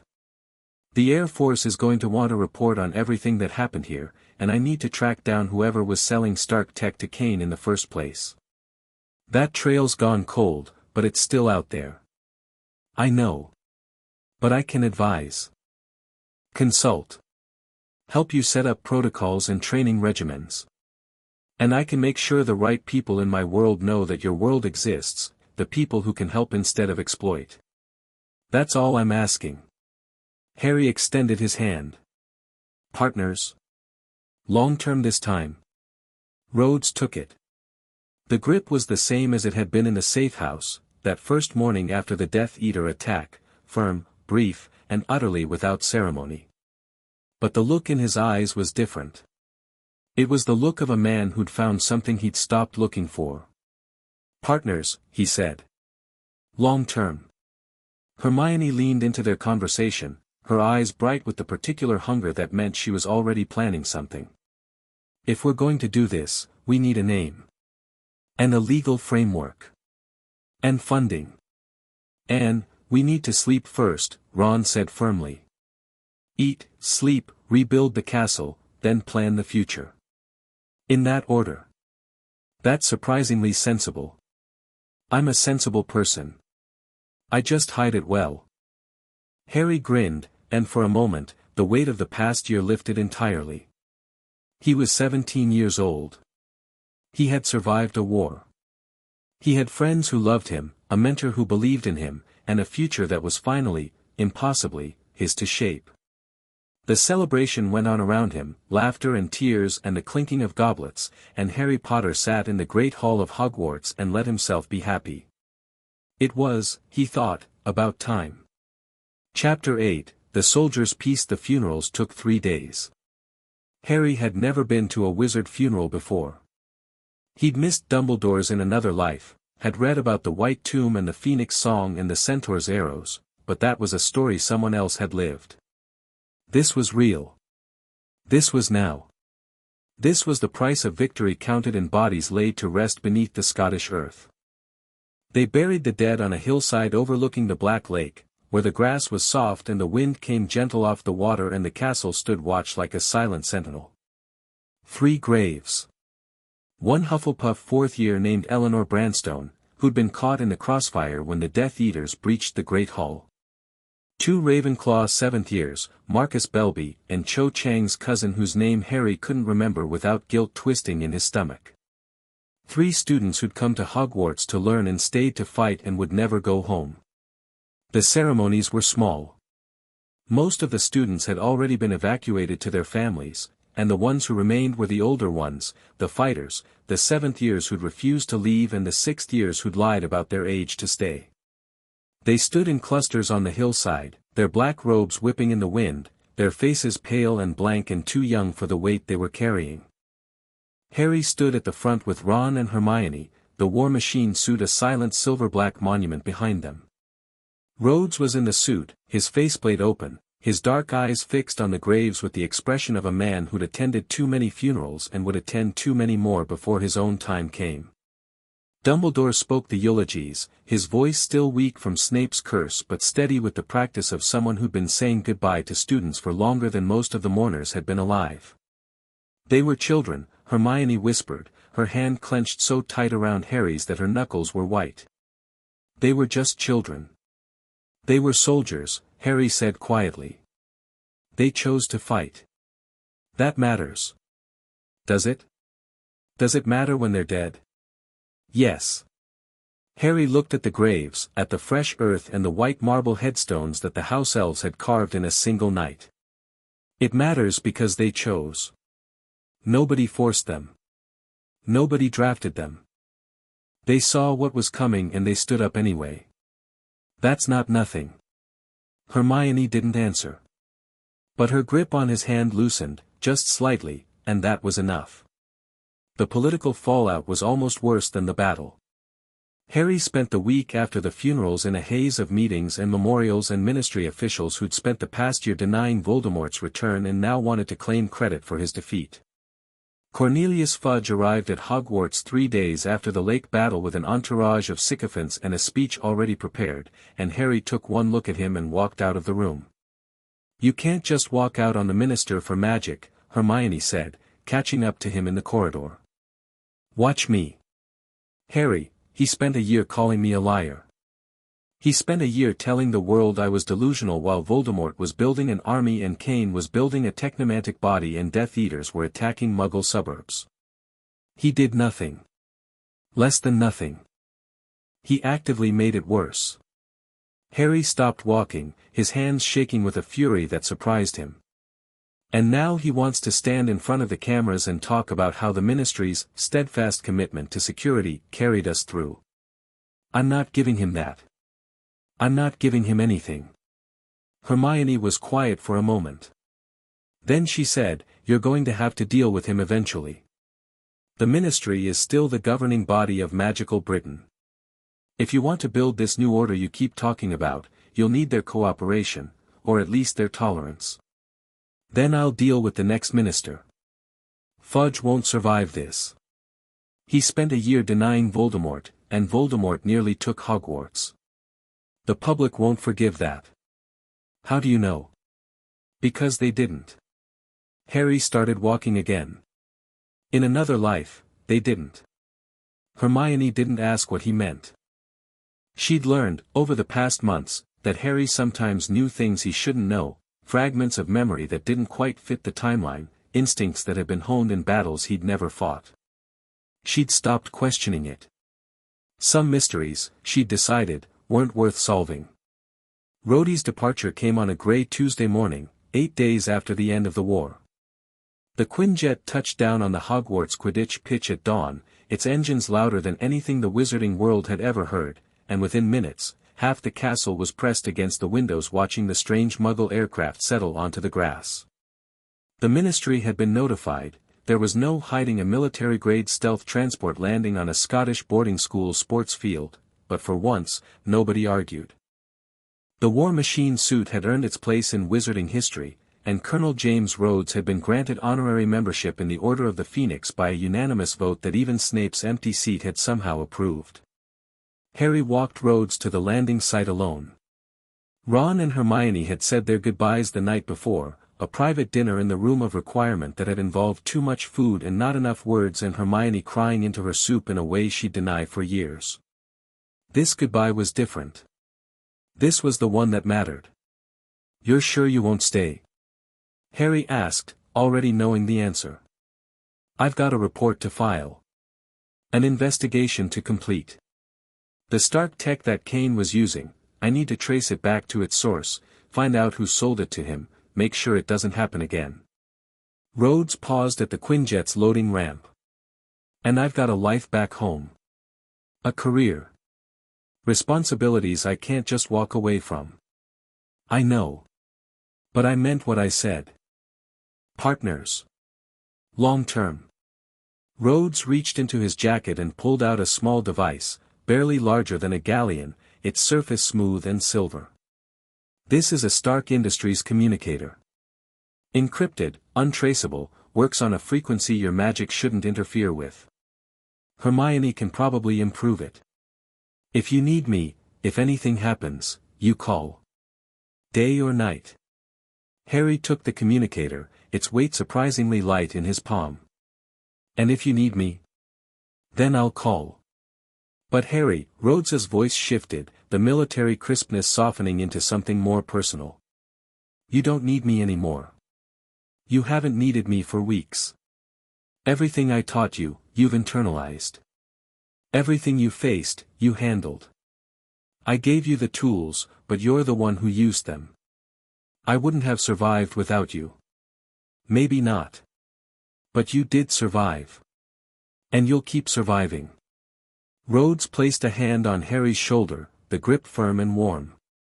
"I've trained a lot of soldiers in my career. Most of them were older than you. Most of them had years of preparation before they saw combat. None of them, not one, faced what you faced and came out the other side still standing. Still fighting. Still human. I had help. Yeah. You did. And that's the most important lesson of all." Rhodes released his shoulder and stepped back. "A leader who thinks he can do it alone is a leader who gets his people killed. You learned that faster than anyone I've ever taught. You trusted your team. You listened to your friends. You let people help you when you needed it. That's not weakness. That's the highest form of strength there is." Harry's throat was tight. "You'll visit? Try to stop me. Good. Because Ron's been working on a new tactical simulation, and Hermione's got about 50 ideas for upgrading the spell link, and Harry stopped, the words catching. "I'm going to need your advice. About the new order. About training. About everything. And I'll give it." "But Harry?" Rhodes smiled, and it was the same thin, wry smile Harry had first seen in a ruined living room in Surrey, a lifetime ago. "You don't need my advice as much as you think you do. You've got good instincts. Trust them." They shook hands. The grip was the same as it had always been, firm, brief, and utterly without ceremony.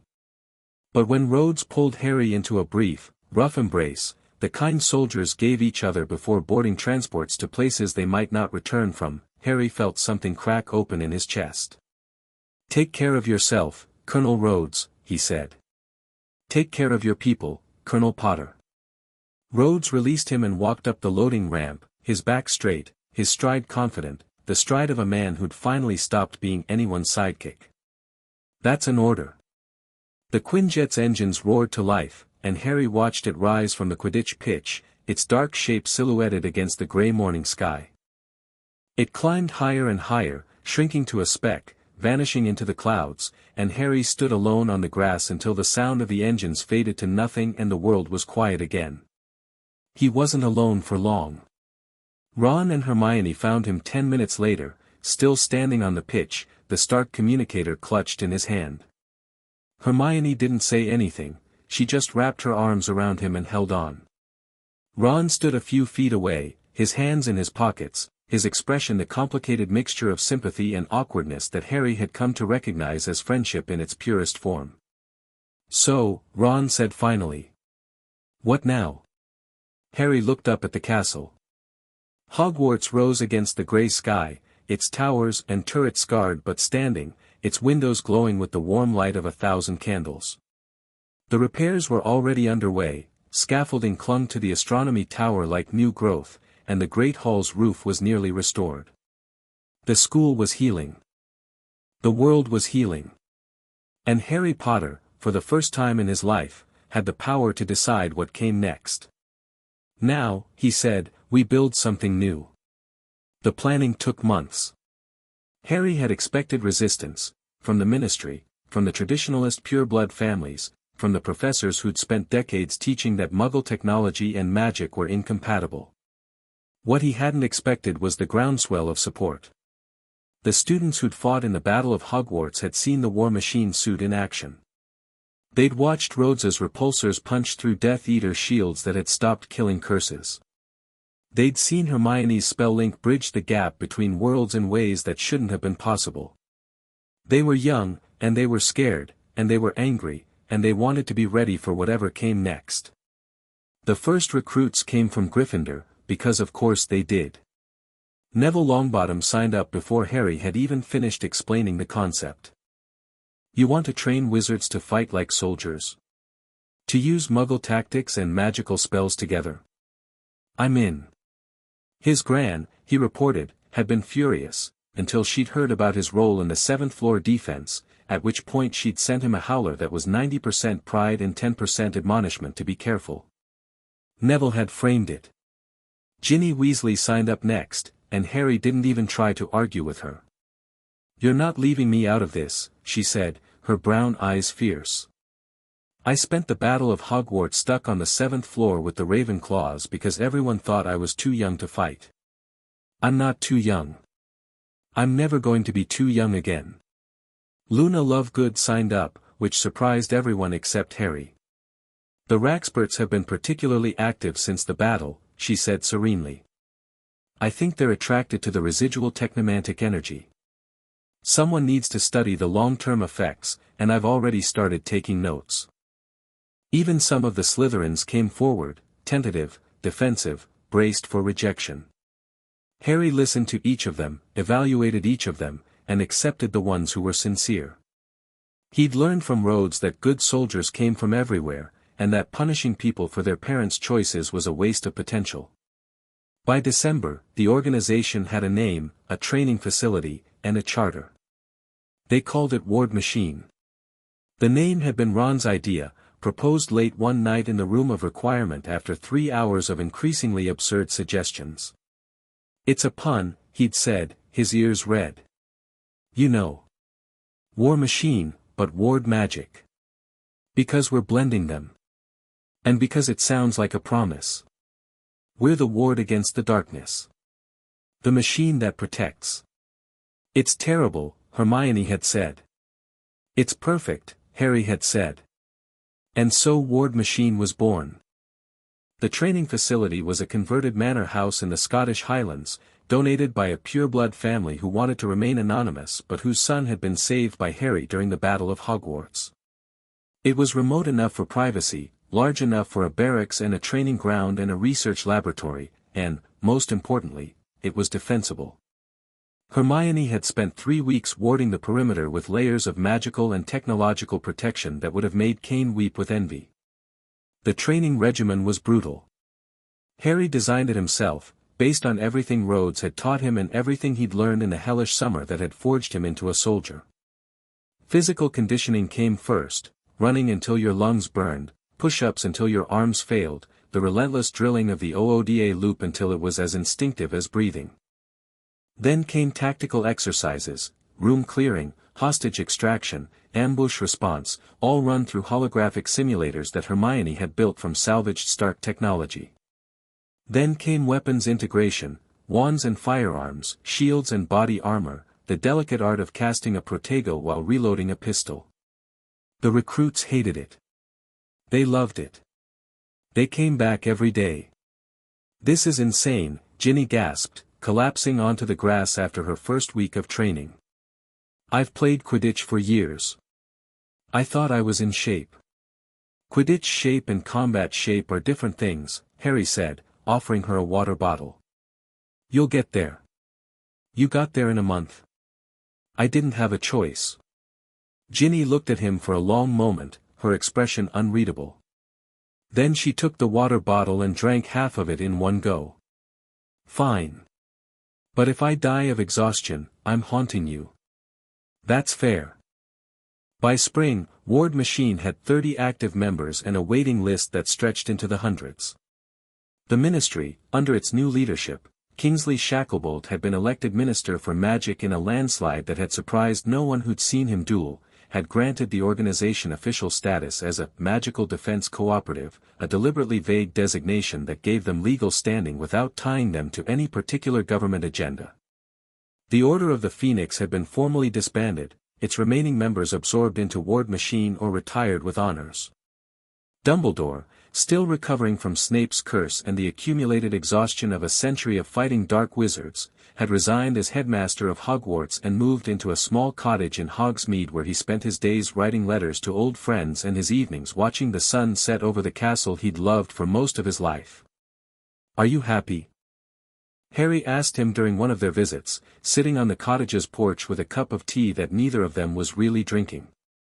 "I am at peace," Dumbledore said. "Happiness is a more complicated question. Will you ever forgive yourself? For the mistakes?" Dumbledore was quiet for a long moment, his blue eyes fixed on the distant towers of Hogwarts. "Forgiveness is not something I have ever been good at," he admitted. "Least of all forgiving myself. But I am learning. Perhaps that is enough." Harry didn't answer. But he reached over and squeezed the old wizard's hand, and Dumbledore's fingers tightened around his in return, and they sat in silence until the sun went down and the stars came out and the world felt, for a few hours, like it might actually be healing. The day Harry Potter received his official commission as Colonel of the Ward Machine was the same day he turned 18. The ceremony was held in the Great Hall of Hogwarts, the same room where he'd first seen Voldemort's technomantic body and fought the battle that had defined the rest of his life. The house tables had been cleared away, replaced by rows of chairs filled with Ward Machine members and Ministry officials and Order veterans and students who'd grown up hearing stories of the boy who lived and wanted to see him for themselves. The enchanted ceiling showed a clear summer sky, the sun bright and golden, the light falling in long shafts through the windows that had been shattered and repaired and would stand for another 1,000 years.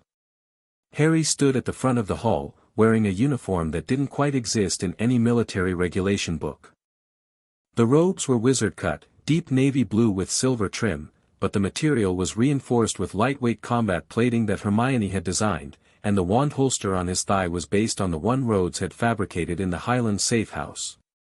On his chest, where medals would have gone on a Muggle uniform, was the salvaged arc reactor from the War Machine suit, not functional, not anymore, but polished and restored and glowing with a faint magical light that Hermione had coaxed into it. It was a relic. A symbol. A promise. Rhodes had come back for the ceremony. He stood in the front row, out of the suit, wearing his Air Force dress blues with medals that Harry couldn't identify but suspected had been earned in battles just as desperate as the one they'd fought together. His eyes were steady and warm, and when he caught Harry's gaze, he nodded once, the same brief, approving nod he'd given after the safehouse sims, after the Azkaban relay, after the Malfoy Manor raid. It meant more to Harry than any speech. Minister Shacklebolt performed the commissioning, his deep voice carrying through the hall with the authority of someone who'd been a soldier before he'd been a politician. "Harry James Potter," he said, "you have been chosen by the members of Ward Machine to lead them into the future. You have proven yourself in battle and in peace. You have shown courage, wisdom, and a commitment to the protection of both the magical and Muggle worlds. It is my honor to appoint you Colonel of Ward Machine, with all the rights and responsibilities that entails." He placed a badge on Harry's chest, a stylized WM worked in silver and phoenix feather, the metal warm from the spell that had forged it. The hall erupted in applause, and Harry stood in the center of it, his friends arrayed behind him, his mentor watching from the front row, and felt something he'd never expected to feel in his entire life. He felt like he belonged. The reception afterward spilled out onto the grounds, the same grounds where he'd fought Death Eaters and technomantic constructs and a Dark Lord who tried to become something more than human. The Whomping Willow was fully healed, its branches swaying gently in the summer breeze. The lake was calm and blue, the giant squid basking near the surface, its cybernetic implants fully removed, its organic tissue regenerated, its ancient sentience finally freed from Kane's corruption. It had taken Hermione 6 months to figure out how to extract the Stark technology without killing the creature, and she'd done it with the same relentless determination she'd brought to every impossible problem Harry had ever seen her tackle. "She's amazing, isn't she?" Ron said, appearing at Harry's elbow with 2 glasses of champagne. "Hermione, I mean. Not the squid. Although the squid's pretty amazing too." "The squid is very amazing," Harry agreed, taking one of the glasses. "But yes. Hermione's more amazing." Ron made a sound that was somewhere between a laugh and a sigh. "I'm going to marry her someday. I haven't told her yet. I'm working up to it." "I know." "How do you know?" "Because you've been looking at her the same way since 4th year. It's not subtle." Ron's ears went red, but he was smiling. "What about you? You and Ginny are taking it slowly. Very slowly. She wants to finish her training first, and I want to make sure Ward Machine is stable, and we've both got enough trauma to fill the Black Lake."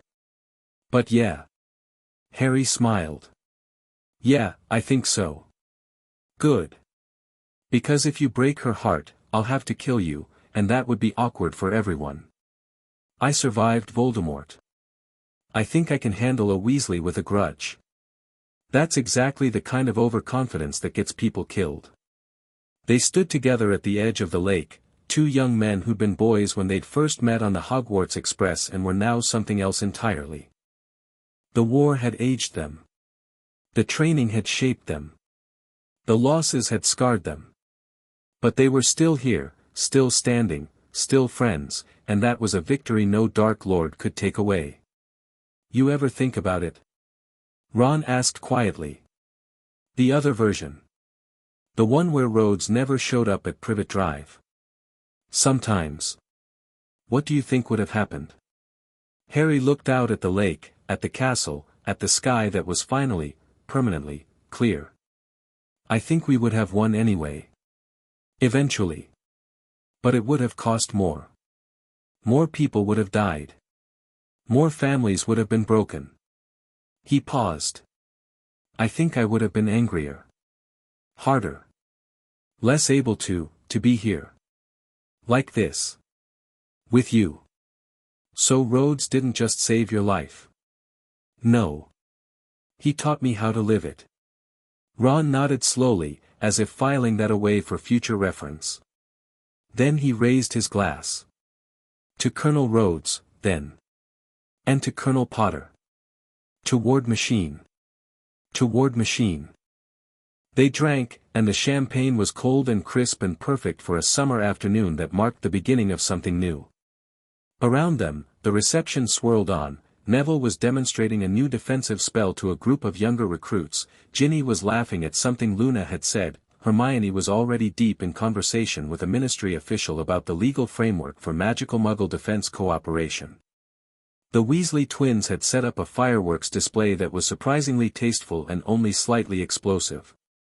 McGonagall, the new headmistress, was actually smiling. Rhodes found Harry an hour later, standing alone at the edge of the Forbidden Forest. The trees were dark and deep and full of secrets, but for once, they didn't feel threatening. They felt watchful. Patient. As if the forest had been waiting for something and had finally, after centuries, found it. "You did good," Rhodes said, stopping beside him. "The ceremony. The organization. 30 active members and more waiting to join. That's a hell of an accomplishment for an 18-year-old. I had a lot of help." "Yeah, you did. And you accepted it. That's the part most leaders never learn." Rhodes was quiet for a moment, looking out at the forest. "I've been doing some thinking. About what I want to do next. The investigation into the Stark tech theft, it's mostly wrapped up. The people responsible have been identified, prosecuted, the usual. But there's still a lot of gray area.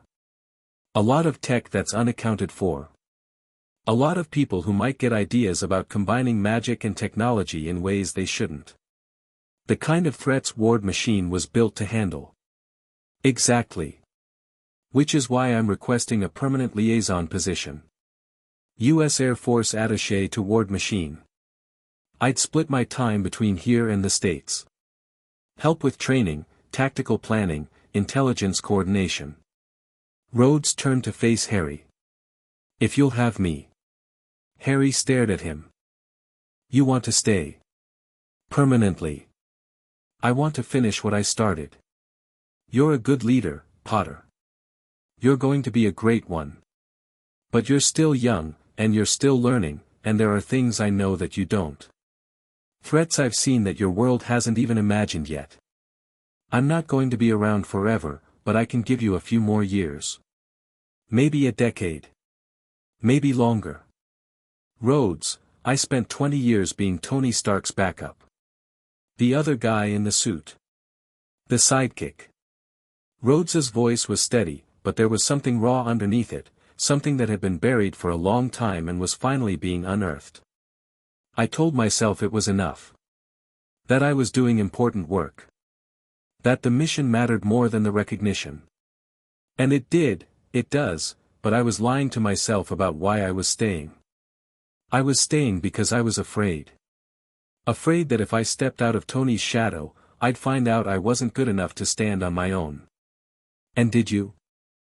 Rhodes smiled, and it was the same thin, wry smile Harry had first seen in a ruined living room in Surrey, but it was different now. Warmer. More certain. "I found out I was more than good enough. I found out I had something to teach that nobody else could teach. I found out that being someone's first choice, being someone's primary mentor, was worth more than all the recognition in the world." He met Harry's eyes. "You gave me that. You and Ron and Hermione. You made me your first choice. And I'm not going to walk away from that just because the war is over." Harry's throat was tight. "I thought you were going back to America." "I am going back to America, periodically. But I'm not staying there." Rhodes extended his hand. "So. Partners? Still." Harry took it. The grip was the same as it had always been, firm, brief, and utterly without ceremony. But this time, Harry pulled Rhodes into a hug, the kind of hug he'd never been able to give his father, the kind of hug he'd always imagined giving Sirius, the kind of hug that said everything he didn't have words for. "Partners," he said. "Always." The night before the formal establishment of Ward Machine's headquarters, Harry climbed to the top of the astronomy tower. The tower had been rebuilt in the months since the battle, its stones replaced and its windows restored and its parapets reinforced with wards that Hermione had designed specifically to prevent the kind of collapse that had nearly killed him. The view from the top was the same as it had always been, the lake to the south, the forbidden forest to the west, the mountains rising dark against the stars. But the tower felt different now. It felt earned. He stood at the edge, the salvaged arc reactor on his chest glowing faintly in the darkness, and thought about everything that had brought him here. The cupboard under the stairs. The letters that had changed his life. The friends who'd stood beside him through trolls and basilisks and graveyards and battles that should have been impossible. The Muggle soldier who'd crashed into his world with repulsors blazing and refused to leave. "You're thinking too hard," said a voice behind him. Harry didn't turn. "How can you tell?" "Because you're standing on top of a tower in the middle of the night, staring at the stars like they owe you money." Hermione climbed the last steps and joined him at the parapet, her hair wild in the wind, her eyes bright with the particular intensity that meant she'd been working on something and had just figured it out. "Ron said you'd be up here. He's learned to predict your brooding patterns." "I'm not brooding. I'm reflecting." "That's what brooding people always say." Harry laughed despite himself. "Fine. Maybe I'm brooding a little. It's been a long year. A long 17 years. Hermione leaned against the parapet beside him. "You know, when I first met you on the Hogwarts Express, I thought you were just a celebrity. The boy who lived, come to grace us with his presence. I had no idea you'd be this much trouble." "Neither did I. I'm glad, though. That you were trouble. That you are trouble." Hermione's voice softened. "You changed everything, Harry. Not just the war. Not just Voldemort. You changed the way I think about what's possible. Magic and technology, working together. Wizards and Muggles, fighting side by side. A whole new way of protecting the world. None of that would have happened without you. It would have happened eventually. Someone else would have figured it out. Maybe. But it wouldn't have been us. It wouldn't have been now." Hermione reached into her pocket and pulled out a small device, silver and smooth, that looked like a cross between a wand and a Stark communicator. "I've been working on something. A present. For the official opening tomorrow." "What is it?" "It's a spell link, miniaturized. No suit required. It connects to the arc reactor on your chest and creates a personal magical technological interface. You can cast through it, communicate through it, access our entire network through it." She pressed it into his hand. "I've been working on it since the Battle of Hogwarts. It's not perfect yet, the range is limited, and the power draw is still too high, but it works. And I thought you should have it. Since you're the reason any of this exists." Harry turned the device over in his hands. It was warm, humming with a faint magical energy that felt almost alive. "Hermione, this is incredible. It's a prototype. The first of many, I hope." JRVS Minor helped with the coding. JRVS Minor is still active. More than active. It's been growing. Learning. It's not quite a true AI, I don't have Tony Stark's neural mapping technology, but it's close. Close enough that I've started thinking of it as a person. Hermione's expression was complicated. "I didn't mean to create life. I was just trying to keep us alive. But it's there now, and it wants to help, and I don't think I have the right to shut it down." "What does it want?" "The same thing we all want, I think. To protect people. To learn. To be useful." Hermione smiled. "It's very fond of you, actually. It keeps asking when you're going to let it into the new spell link interface." "Soon," Harry said, and was surprised to find he meant it. "Tell it soon." They stood together in silence for a moment, looking out at the night. The stars were bright and clear, the same stars that had watched over Hogwarts for 1,000 years, the same stars that Firenze had read on the night of the final battle. Harry wondered what they said now, whether the centaurs were still watching, whether Mars was still bright and Saturn's shadow still lay across the hunter. He didn't ask. Some mysteries, he'd learned, were better left to those who understood them. "Do you ever regret it?" Hermione asked quietly. Any of it? Regret what? Everything. The training. The fighting. Becoming, this.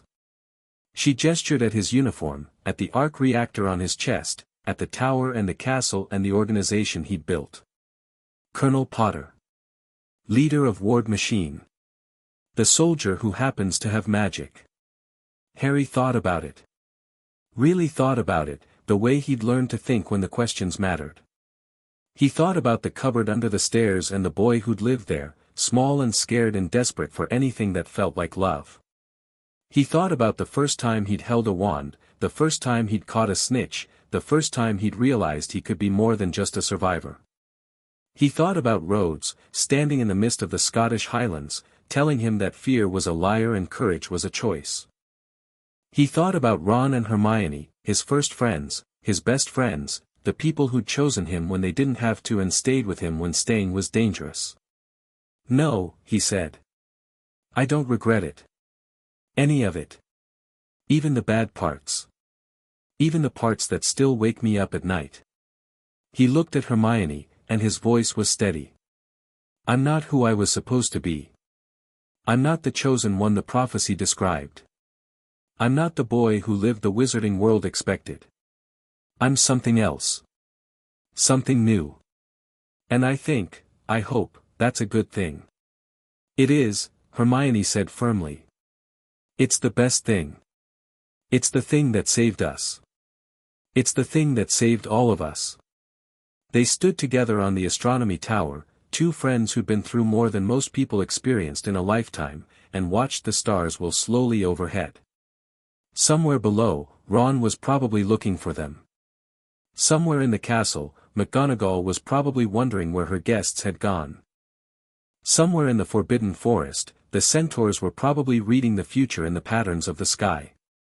But for this moment, there was just the night, and the tower, and the quiet satisfaction of a war finally won.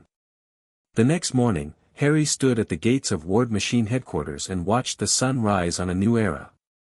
The manor house gleamed in the golden light, its windows freshly cleaned and its stones freshly repaired, its wards humming with a protective energy that was both magical and technological.